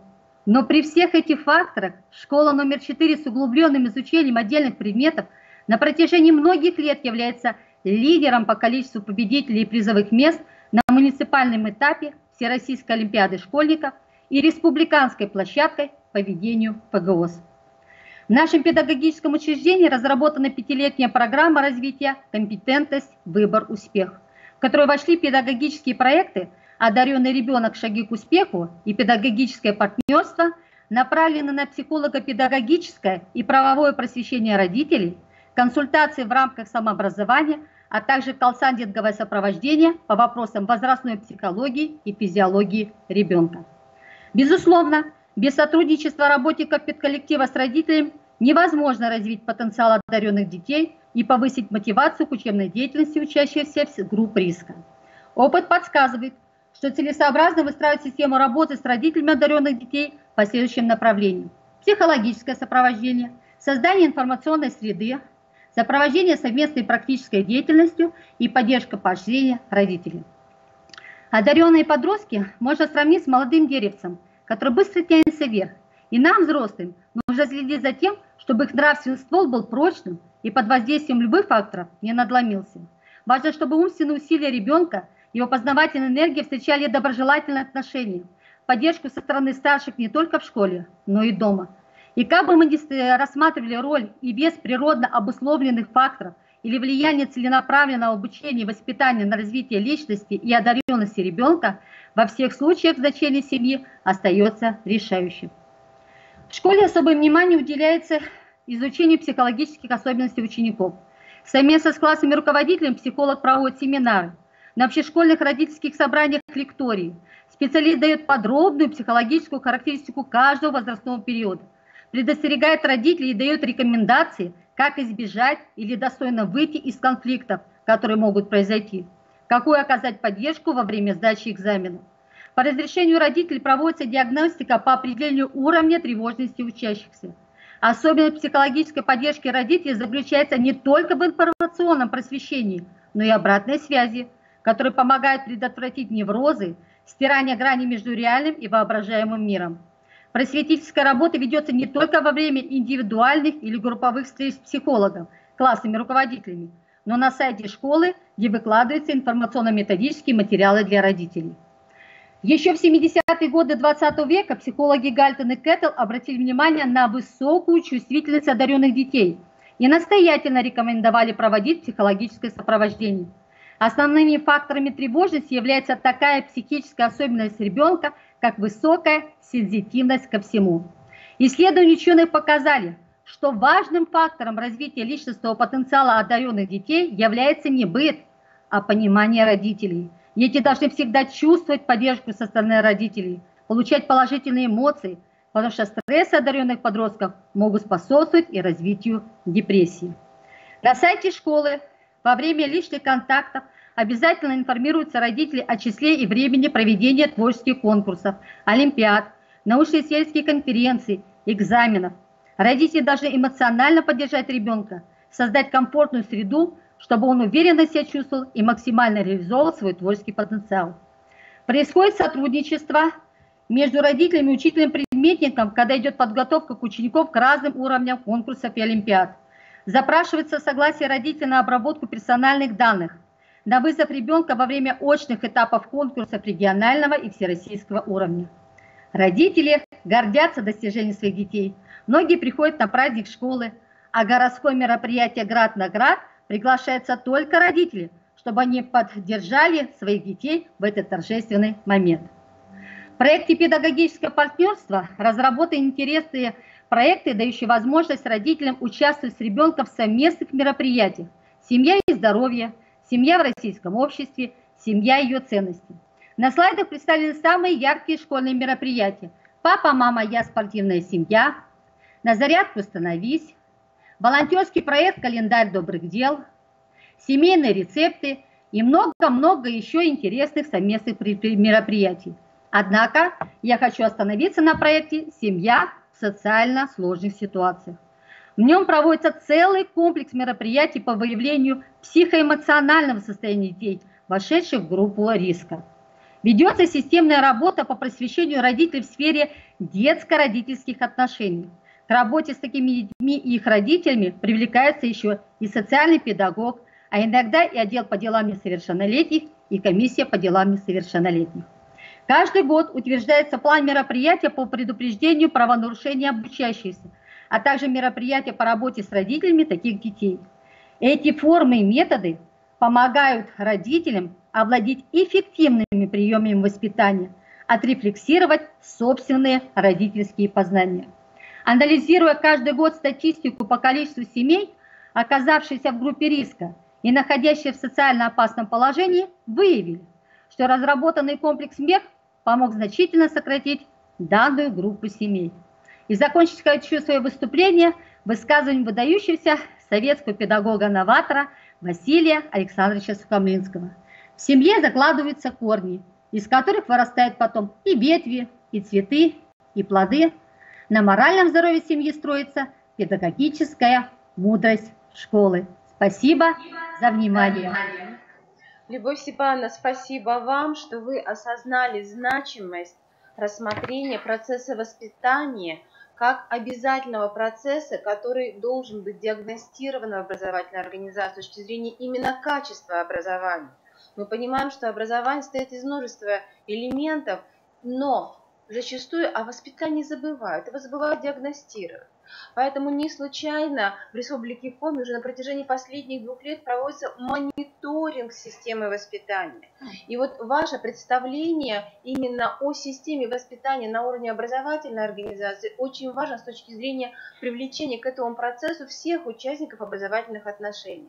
Мы благодарим вас, что вы осознанно подошли к участию в проекте, принимаете в нем активное участие, подключаете родителей, представителей местного сообщества и, являясь педагогом, действительно прониклись идеологией данного проекта. Спасибо, коллеги, вам. Елена Анатольевна, Любовь Степановна, спасибо. Уважаемые коллеги, к нам подключаются наши международные партнеры, участники международного проекта, семинара «Эффективный учитель для эффективной школы». Наши партнеры, уважаемый Андрей Коптелов, Вильям Эджектон, уважаемые коллеги, и мы вас приветствуем. Андрей, Вильям, мы рады вас видеть. Андрей и Вильям, we are happy to see you. Мы тоже рады вас видеть. Мы хотим довести до вашего сведения, что сейчас идет прямая трансляция онлайн-конференции, которая проходит в нашем институте, во всем муниципальном образовании нашей республики, а также к нам подключены представители 18 субъектов Российской Федерации. Уважаемые коллеги, мы очень рады, что вы вновь с нами, что мы продолжаем вместе с вами развивать систему именно международного образования. Мы с вами говорили в рамках международного семинара, что у нас единое проблемное поле, что нам есть именно есть единые подходы и технологии качества образования. И мы, конечно, предлагаем сейчас к нам подключиться и уже представить международный опыт по повышению качества образования в школах, которые функционируют в условиях социальных дефектов. Андрей, вам слово. Спасибо большое. Мы тоже очень рады вас видеть и очень рады возможности общаться с вами. Я буду переводить выступление Билла, и чтобы, так сказать, не терять времени, может быть, сразу начнем с его презентации? Конечно. Да, Билл, приветствуем вас. Да. I'm glad to see you. I'm glad to see you, yes. It is an honor to be with you this afternoon. Это честь для меня быть с вами сегодня днем.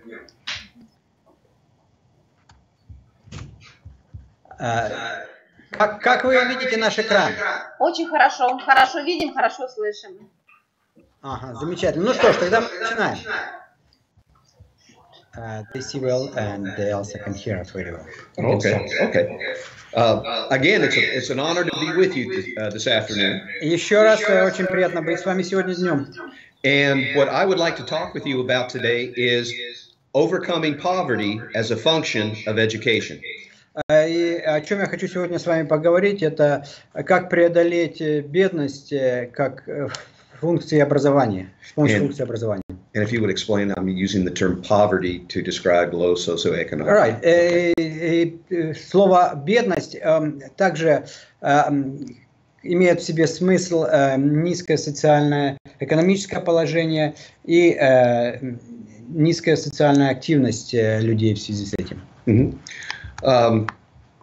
Much of what I'm going to say may sound like a very simple, very basic approach.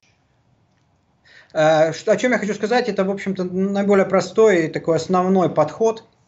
But it's important that as teachers, we often need to be reminded of what is simple and basic. Но очень часто, как педагоги, нам нужно определенное напоминание, что такое простое и основное.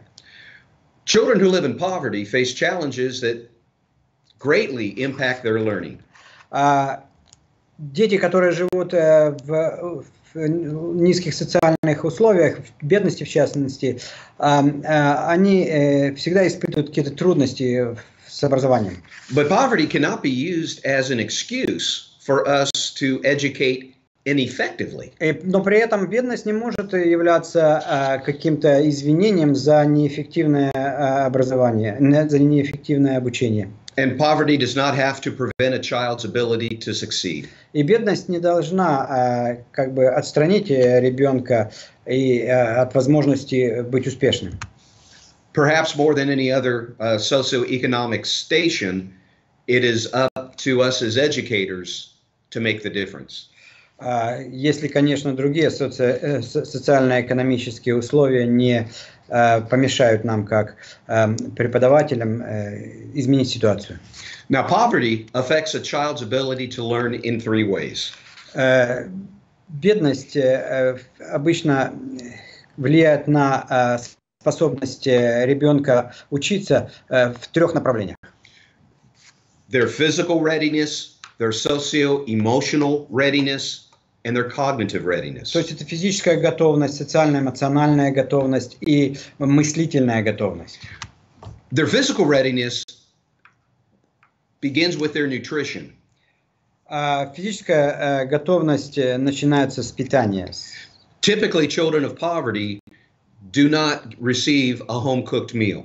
Обычно такие дети не получают приготовленную еду дома. When there is food, it is often fast food or junk food. Обычно это такая мусорная еда, быстрая еда, из каких-то забегаловок. And it certainly is not nutritious. И, естественно, она не полезна, она не калорийная в правильном плане. And such a diet affects a child's physical growth and development. И такая диета, безусловно, влияет на физическое развитие детей.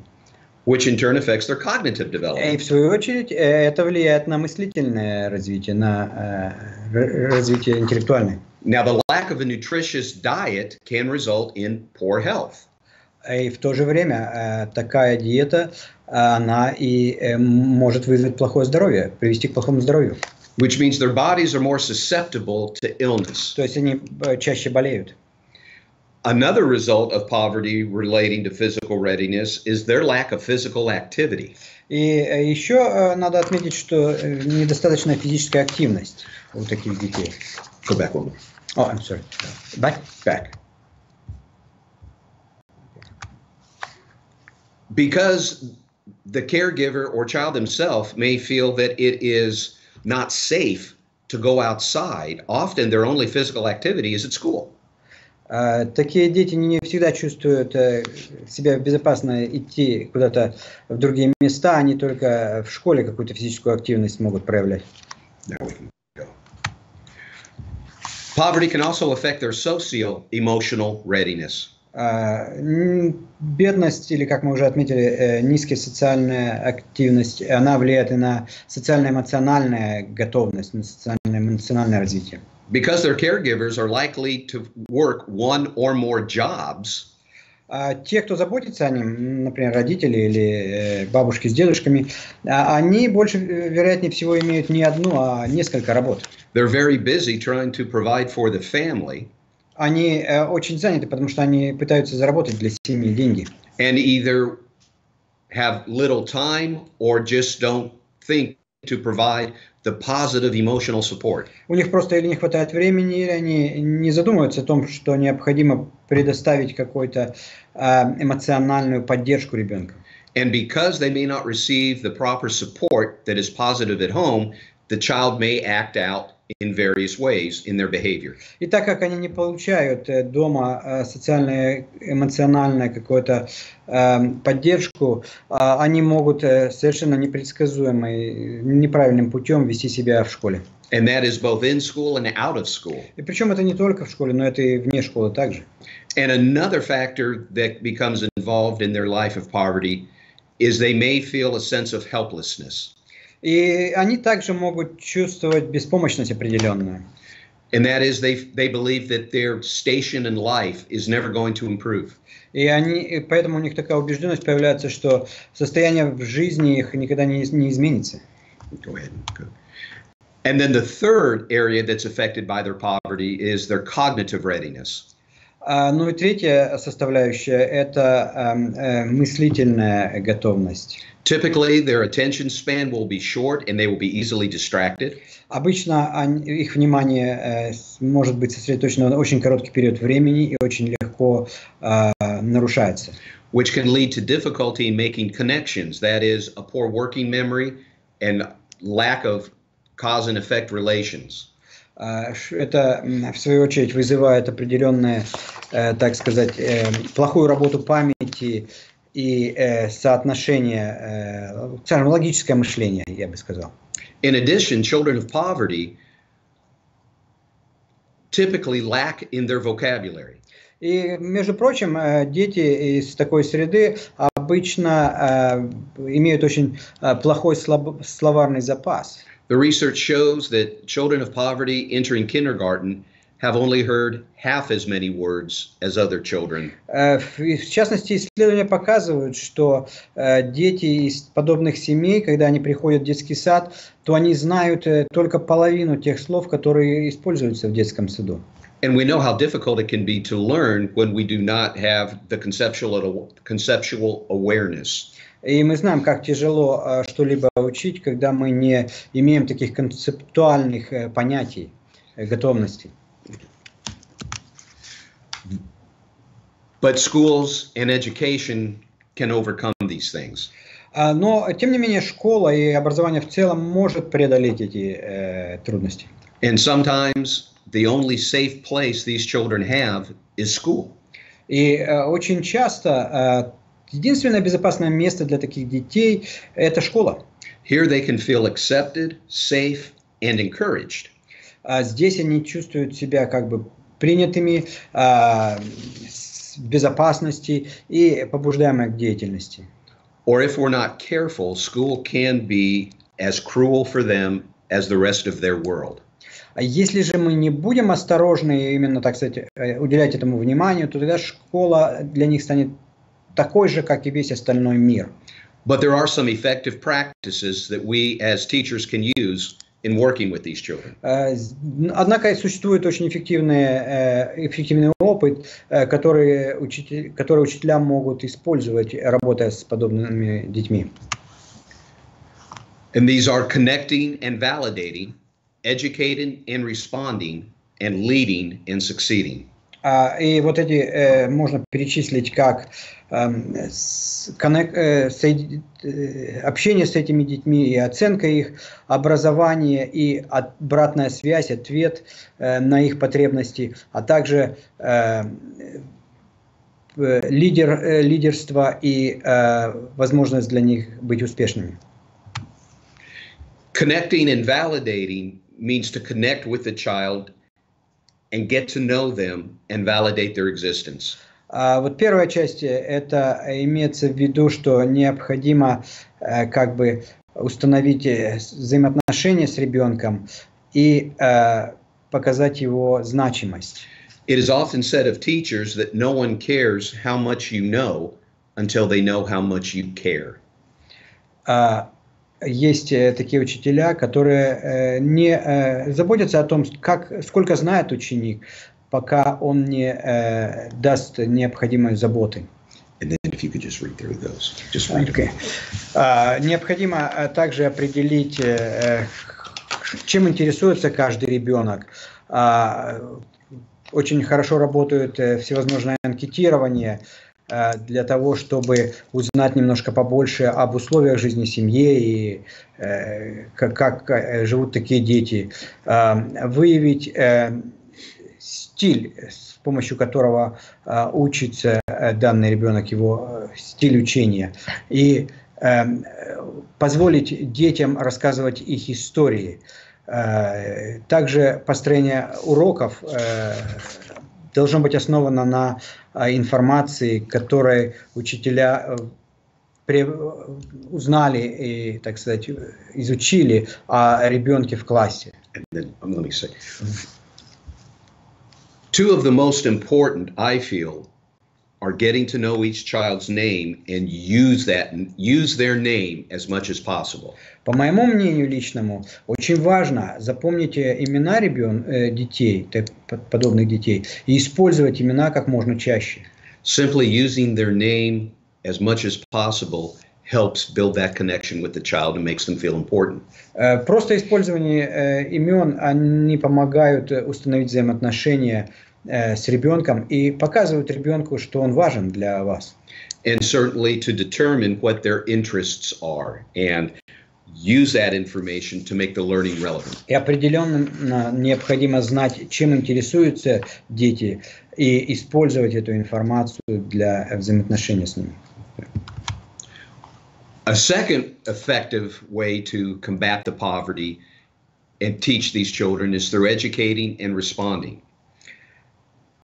Следующее – это обучение и ответ, так сказать, ответная связь. Now this means to carefully consider your instructional strategies and assessment and then replying and reacting appropriately. Здесь имеется в виду, что необходимо четко понимать методику преподавания, оценку знаний и умений учащихся и соответствующим образом отвечать на ту или иную ситуацию. Кроме этого, необходимо установить достаточно постоянные ожидания, но достаточно высокие ожидания. Необходимо читать содержание программы, или урока, необходимо дать им знать, использовать данные, чтобы информировать какие-то изменения в методике преподавания, реструктурировать и время, и пространство для более как бы подходящих условий взаимодействия, создать возможность сфокусироваться на студенте, не на учителе, который преподает, а на студенте, на его нуждах, и также включить какой-то культурный момент в уроки, использовать различные методические подходы. What I'd like to do is emphasize the making reading the default curriculum. На что я хотел бы особенно обратить внимание, это читать то содержание, которое преподается. It's important that we incorporate reading into everything in the classroom because this is the most important deficiency for them to overcome. Да, прошу прощения, значит, очень важно включать то, чтобы ученики читали. И чтение в каждом классе очень важный момент, который должен включаться вне зависимости от содержания предмета. And then leading and succeeding. Лидирование и успешность. Now this is done partly to help with their self-esteem and also to help with their self-efficacy. Это включает в себя самоуважение и этику определенную, самоэтику. And helping their self-efficacy may be the most important gift they can receive at school. И это одно из важных моментов, которые они могут получить в школе. То, что их уважают, и определенное этическое взаимоотношение. Необходимо также найти позитивные моменты, позитивные черты в каждом ребенке и в конкретных ситуациях, вовлекать в профессиональное развитие, постараться исключить практики, когда лимитируется, ограничивается или недостаточно получается у студентов быть успешными. Изменить то, что не работает, просто убрать то, что не работает, поменять это, измерить и предоставить возможность прогрессировать, работать совместно с другими, то есть такое сотрудничество. And although it sounds very simple and very basic, я понимаю, что, может быть, это звучит очень просто и, так сказать, основы, казалось бы, какие-то. I'd like to emphasize the importance of finding the positive in every child and situation. Но при этом я бы хотел отметить, что очень важно обратить внимание на то, чтобы найти какие-то положительные моменты в каждом ребенке и в каждой конкретной ситуации. These children often at home do not hear or see anything positive and have a low feeling of self-esteem. Такие дети очень часто дома вообще ничего позитивного не слышат в свой адрес и имеют очень-очень заниженную самооценку. It's up to the school to be the advocate for these children. Это зависит от школы, как поддержать, как защитить таких детей. Because if we're not the advocates, there's a good chance no one will be. Если мы не будем адвокатами для таких детей, то это очень большой шанс, что у них вообще никого не будет, кто их может защитить. So again, poverty does not have to prevent a child's ability to succeed. Еще раз, бедность, низкие социоэкономические условия не должны ограничить ребенка от возможности быть успешным.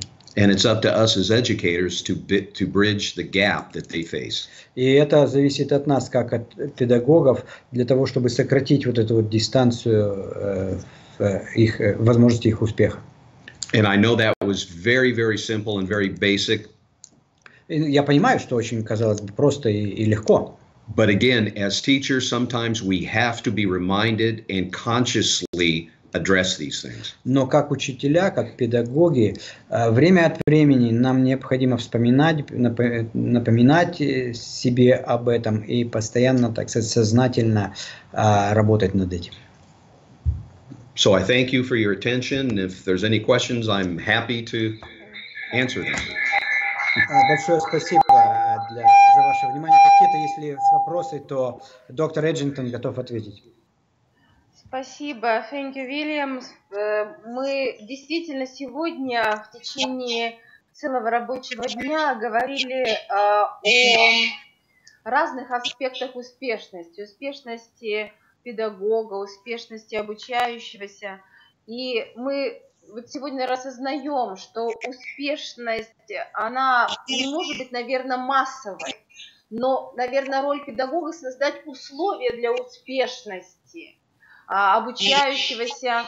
И нам очень важно, чтобы действительно нас еще раз заставили задуматься о роли педагога в успешности и восприятии себя именно ребенком, который находится в таком сложном социокультурном контексте. The role of an educator for this kind of children who are really difficult, who live in a really difficult situation. Есть ли какие-то вопросы у вас к доктору Эджентону? Мы сегодня, наверное, вопрос зададим еще в чате. Нам очень важно, что вы вместе с нами. Андрей, мы, наверное, уже включаем ваше выступление. Спасибо, коллеги. Наверное, да. Мы зададим вопрос уже через наше взаимодействие. We will select questions and send them to you. That would be fun. Yes, I know it's late there. They've been there all day. Да, он понимает. Доктор Эджентон понимает, что вы уже целый день работаете и уже поздновато становится. Ну что же, готов включить мою презентацию. Как вы видите мою презентацию, да? Да, хорошо, Андрей, видно. Значит, я решил сделать ее на русском языке, потому что я думаю, что, наверное, большая часть участников говорит по-русски вашей конференции. Вот. Значит, моя презентация посвящена американскому опыту по повышению качества образования в школах, которые функционируют в условиях социальных дефицитов. В штате Техас я буду говорить о том, что я знаю непосредственно из своего практического опыта и также теоретических исследований на примере нашего штата.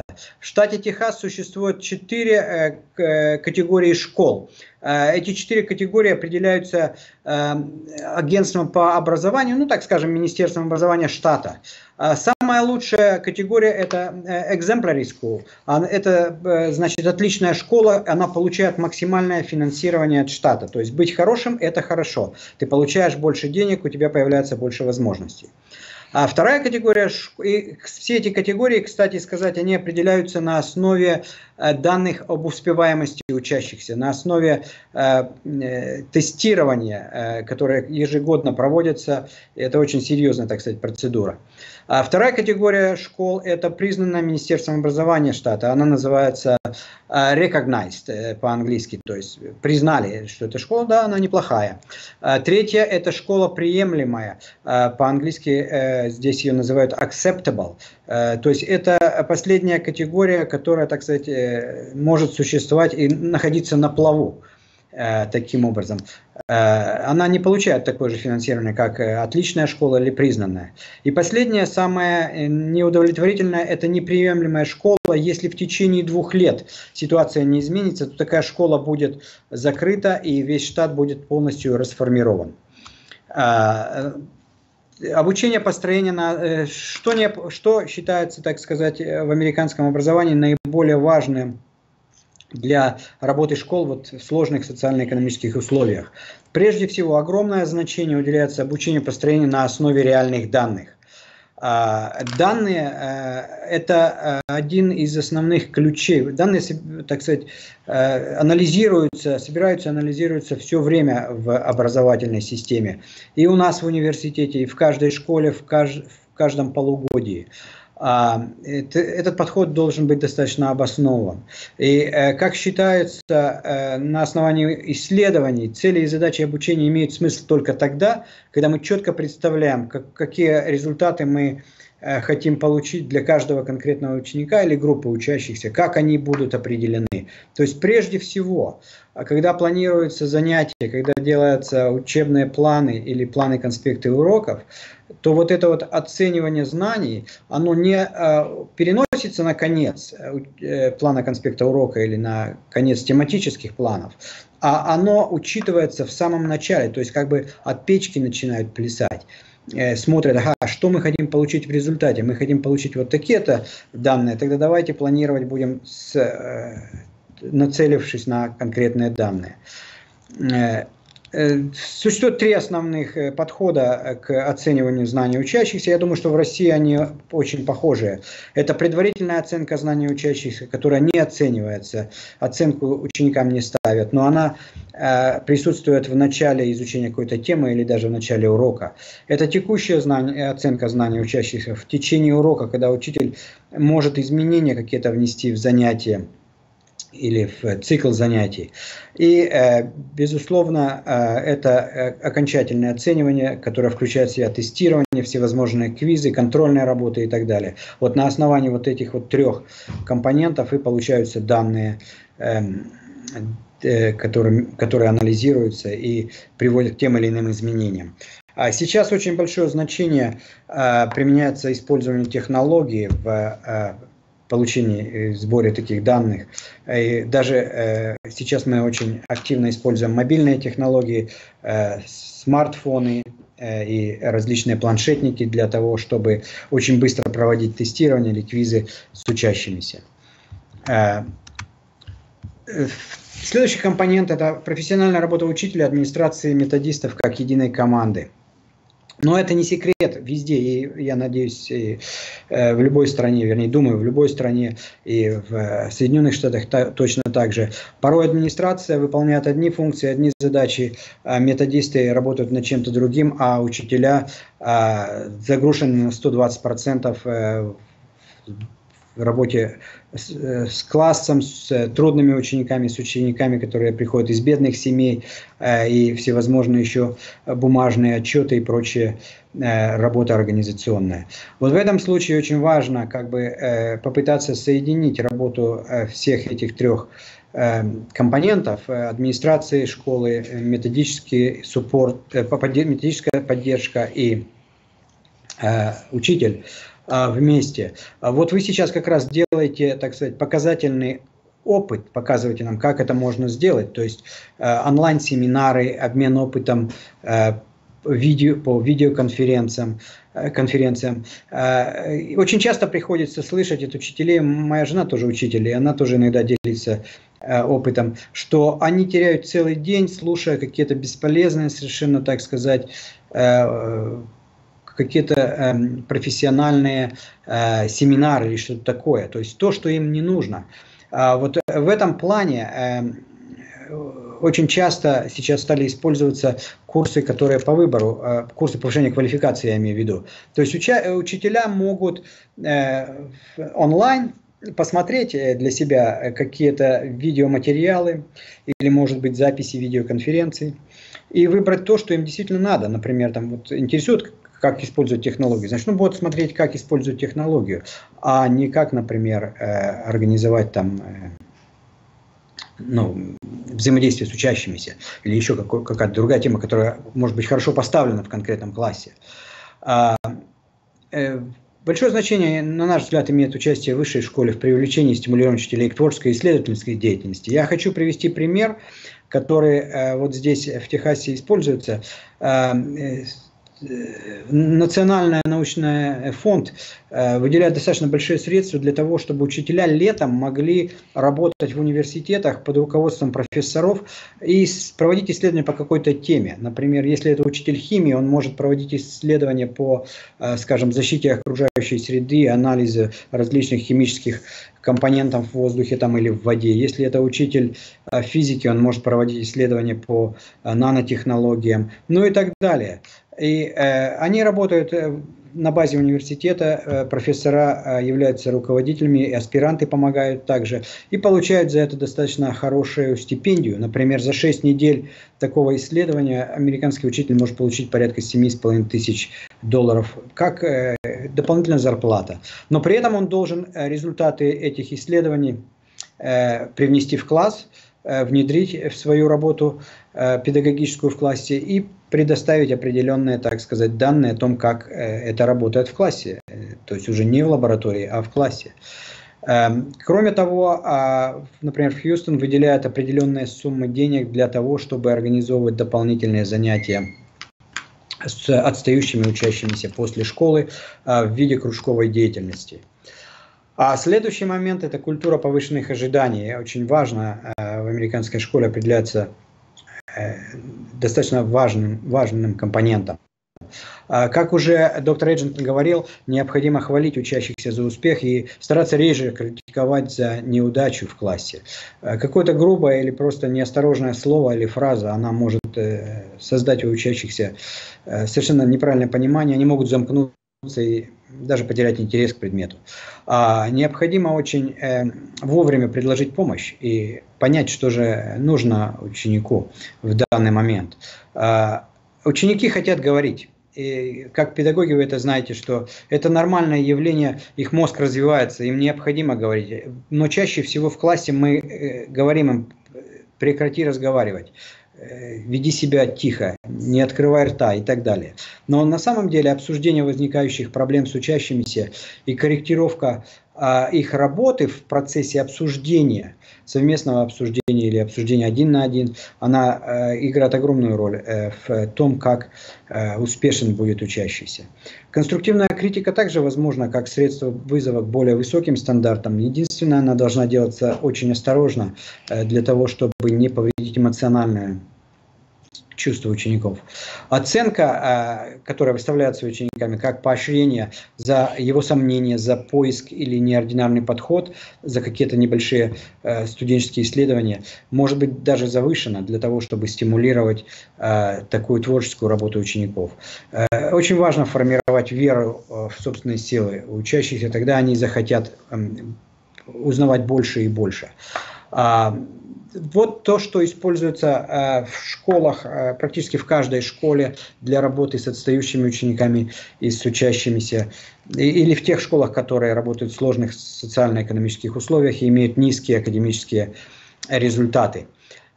Прежде всего, это репетиторство. Такое репетиторство может проводиться до начала уроков. Учащиеся приходят за 30 минут до начала уроков.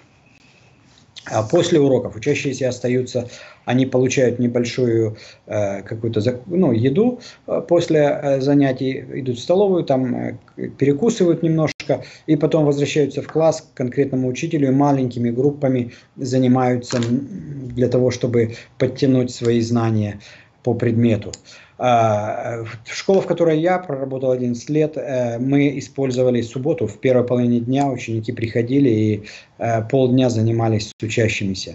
Использование видеоматериалов и элементов перевернутого урока. То есть ученик не должен приходить. Он может, если этого нет возможности, он может просто дома, получив видеоматериалы от учителя, проработать ту или иную тему. Привлечение студентов вуза как репетиторов по предметам. Мы очень часто сотрудничаем со школами и отправляем наших студентов помогать, особенно в начальные школы, где они помогают учителям и работают с отстающими один на один. Более длительный школьный день и учебный год точно так же используется. Помимо непосредственного репетиторства по предмету, существуют кружки по интересам, но они нацелены именно на образовательную составляющую. Например, я приведу пример того кружка, который я вел с учащимися в своем компьютерном классе. Мы создавали с учениками компьютерные игры, и они могли использовать любой дизайн, любых героев игры, музыку, которая им нравится, которая бы сопровождала эту игру. Но было одно непререкаемое условие. Эта игра должна была бы быть нацелена на изучение какой-то темы. Например, дроби по математике. Или там временные формы глагола английского языка и так далее. И ученики с огромным интересом делают то, что им нравится, они любят играть в игры, но при этом опосредованно они вынуждены собирать материал, анализировать его и включать как основной компонент в свою игру. Но это просто один частный пример. Кружки могут быть различного направления. А в американской школе существует так называемая Summer School. Это летняя школа для тех, кто не сдал тесты. Тесты штата Техас, обязательные, стандартные тесты. Такие дети остаются в школе после последнего дня в мае или в первые числа июня, и они приходят в школу еще в течение месяца и занимаются по предметам, причем не только по тем предметам, которые они не сдали тест, они занимаются по всем основным предметам, включая математика, там, наука, язык и история. То есть они как бы снова проходят такой небольшой курс. И это в течение месяца. Учителя получают за это дополнительную зарплату, а ученики обязаны сдать тест по окончанию этой летней школы для того, чтобы перейти в следующий класс. Также может практиковаться какие-то задания, которые даются учащимся на лето, и родителей просят проконтролировать выполнение этих заданий. Но я знаю, что времени у нас очень с вами мало, а рассказать можно очень много. Бог даст, в следующий раз мы еще пообщаемся. Какие у вас есть вопросы? Андрей Витальевич, большое спасибо. Коллег, есть вопросы, но мы просим вас разрешить возможность задать данные вопросы уже непосредственно вам лично в чате. Если вы принимаете вот такое предложение, тогда мы вопросы берем и обязательно направим вам. Я понимаю, что наша готовность к сотрудничеству, она вами тоже принимается. Я благодарю, Андрей Витальевич, вас лично за то непосредственное участие в организации данного онлайн-подключения. Я благодарю профессора Вильяма за то предложение, которое было направлено нам. Я хочу официально выразить слова благодарности и готовности включиться именно в то научное исследование вместе с профессором Вильямом, как руководителем магистерской программы. И я очень надеюсь, что это будет возможность для выработки каких-то новых технологий, может быть, даже каких-то научных подходов к проблемам профессионального развития педагогов.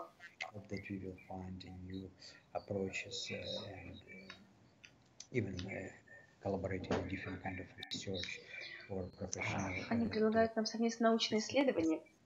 Да, спасибо.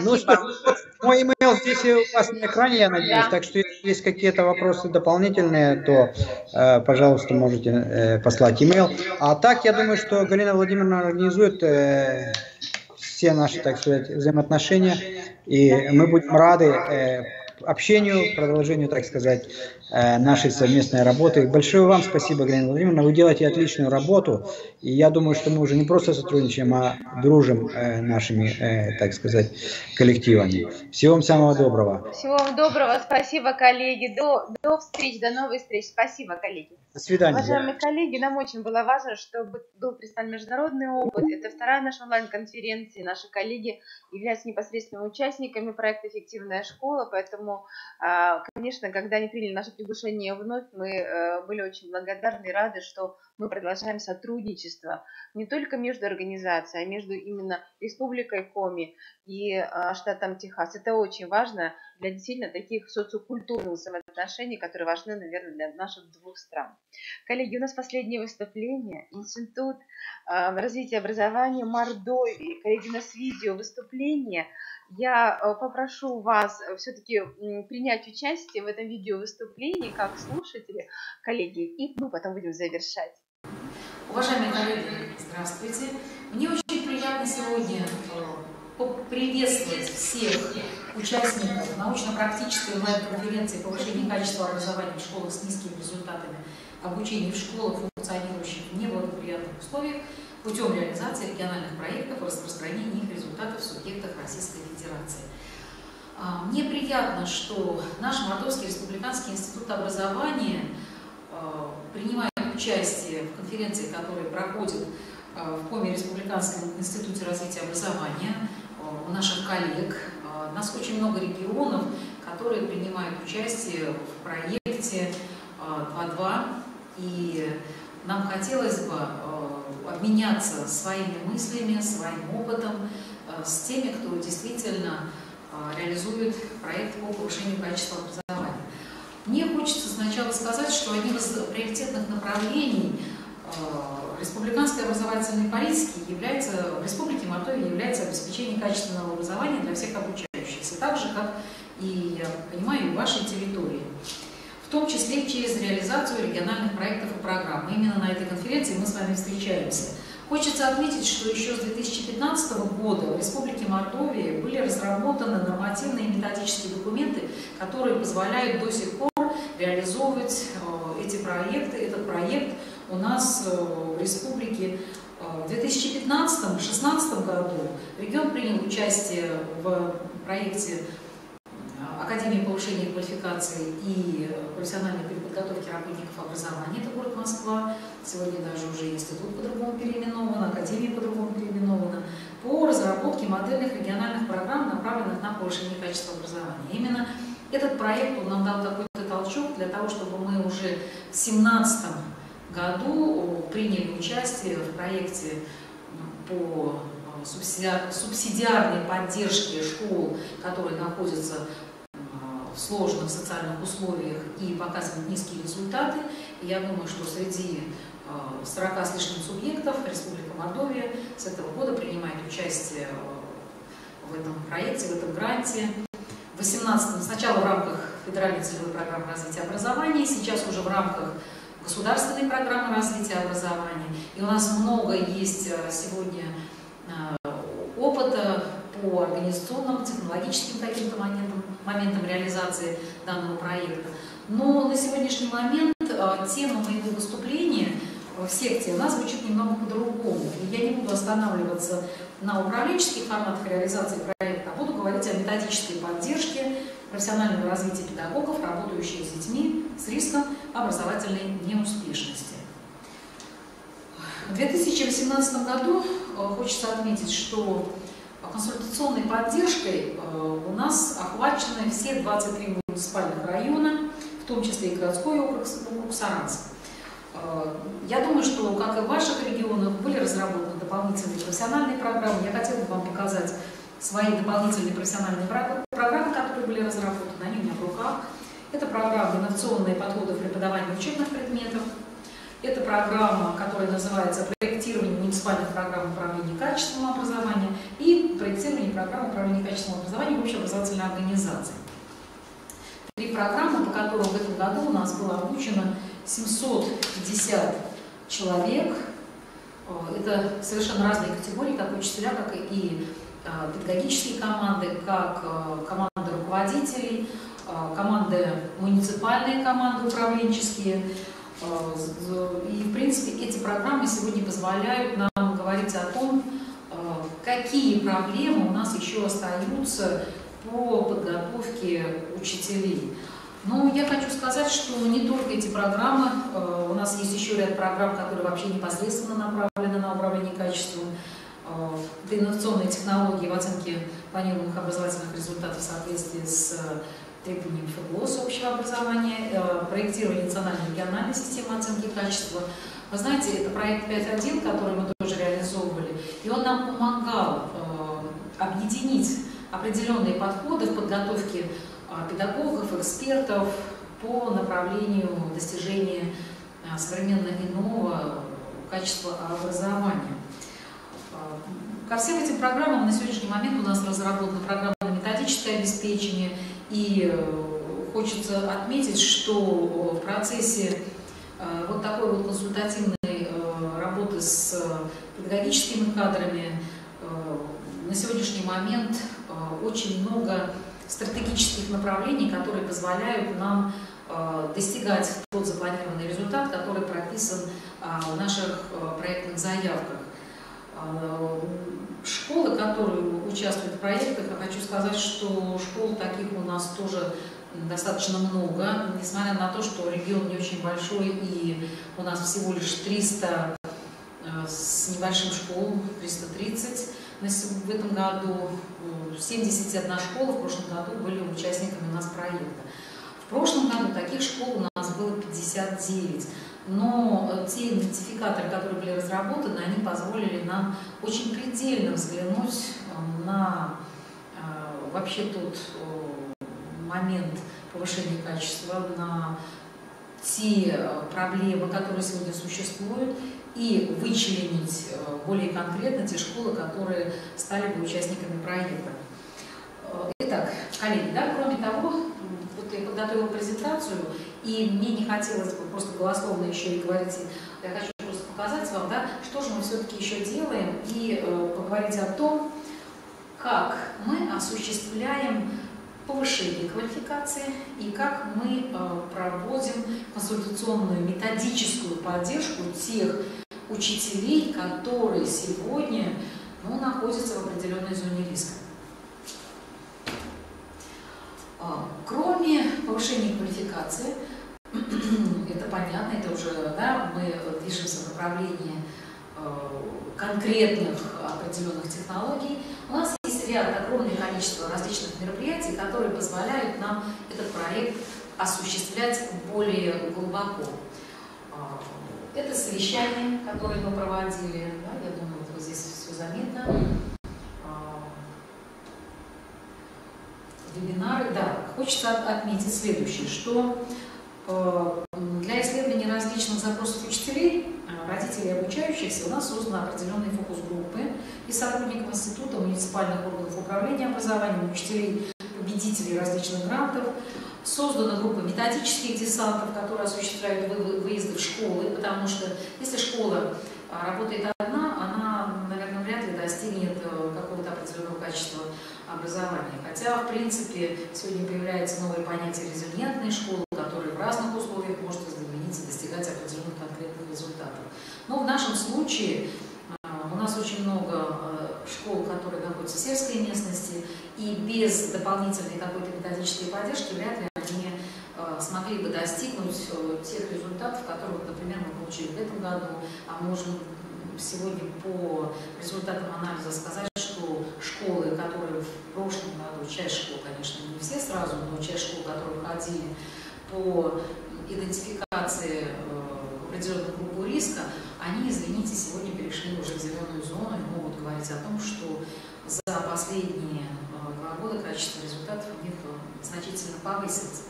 Итак, создана группа методических десантов, которые осуществляли выезды в школы для проведения консультаций, мастер-классов, тренингов. Всего за 2 последних года было проведено огромное количество мероприятий. Хотела бы сказать, что это более 50 мероприятий, которые были направлены на решение различных проблем, в том числе и проблем, связанных с результатами ОГЭ-ЕГЭ. Вот как раз сейчас перед вами различные вебинары по вопросам оценивания, например, устной части ЕГЭ. И не только по русскому языку, мы уже 2-й год ведем различные такие семинары, вебинары по анализу результатов ОГЭ, ЕГЭ в школах, функционирующих в сложных социальных условиях, или в школах, которые показывают стабильно низкие результаты. Да, вот посмотрите, да, вот непосредственно работа методического десанта в школе, Киржеманская, СОЖ.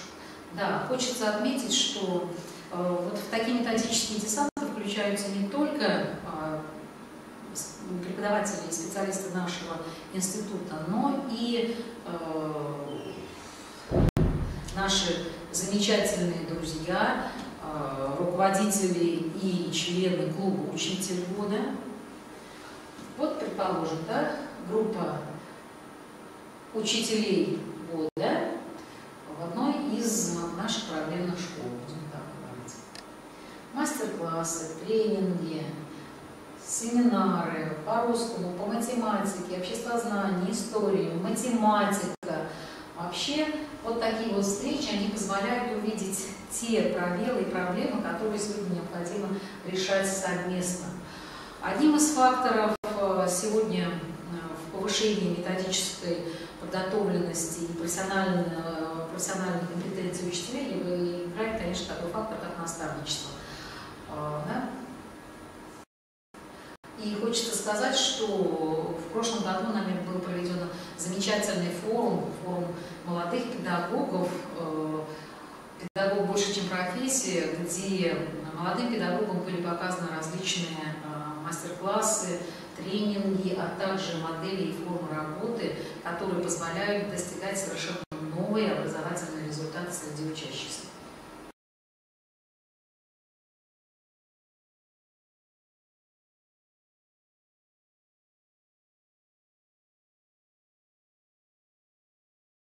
Конечно, у каждого региона есть свой опыт. И сегодня, завершая нашу вторую онлайн-конференцию, мы благодарим всех участников, всех представителей республики Коми, все субъекты Российской Федерации, которые представляли свои уже технологии, научно-методологические подходы, уже конкретные модели сопровождения школ, которые находятся либо в сложных социальных условиях, либо готовы перейти в эффективный режим функционирования. Конечно, нам важно, что мы вместе с вами сегодня обменялись нашими практиками, что сегодня мы понимаем, что у нас одна цель. Это формирование единого образовательного пространства, которое сопровождает наших обучающихся именно в системе качества образования. Качество образования – это именно та цель, которую мы, каждый педагог, ставим перед собой. И сегодня именно мы в этом целеполагании с вами обсуждали региональные модели. Уважаемые коллеги, мы подготовили проект резолюции нашей конференции. Данный проект резолюции будет размещен на сайте нашего института в разделе форума. Поэтому, уважаемые коллеги, я очень надеюсь, что в течение ближайших дней вы внесете свои предложения, вы представите, возможно, и свои выступления именно в том формате, который позволит нам сформировать научно-методический сборник. Коллеги, большое спасибо всем участникам онлайн-конференции. Мы очень надеемся, что в следующем году в рамках форума «Образование, государства и общества» мы встретимся уже на 3-й онлайн-конференции, посвященной вопросам эффективной школы. Спасибо, коллеги. До новых встреч. И, конечно, поздравляем всех участников конференции с Днем Учителя. Мы желаем вам профессиональных успехов, тех достижений, которыми гордится наша республика, гордится Российская Федерация. Уважаемые коллеги, всего вам доброго. Успехов!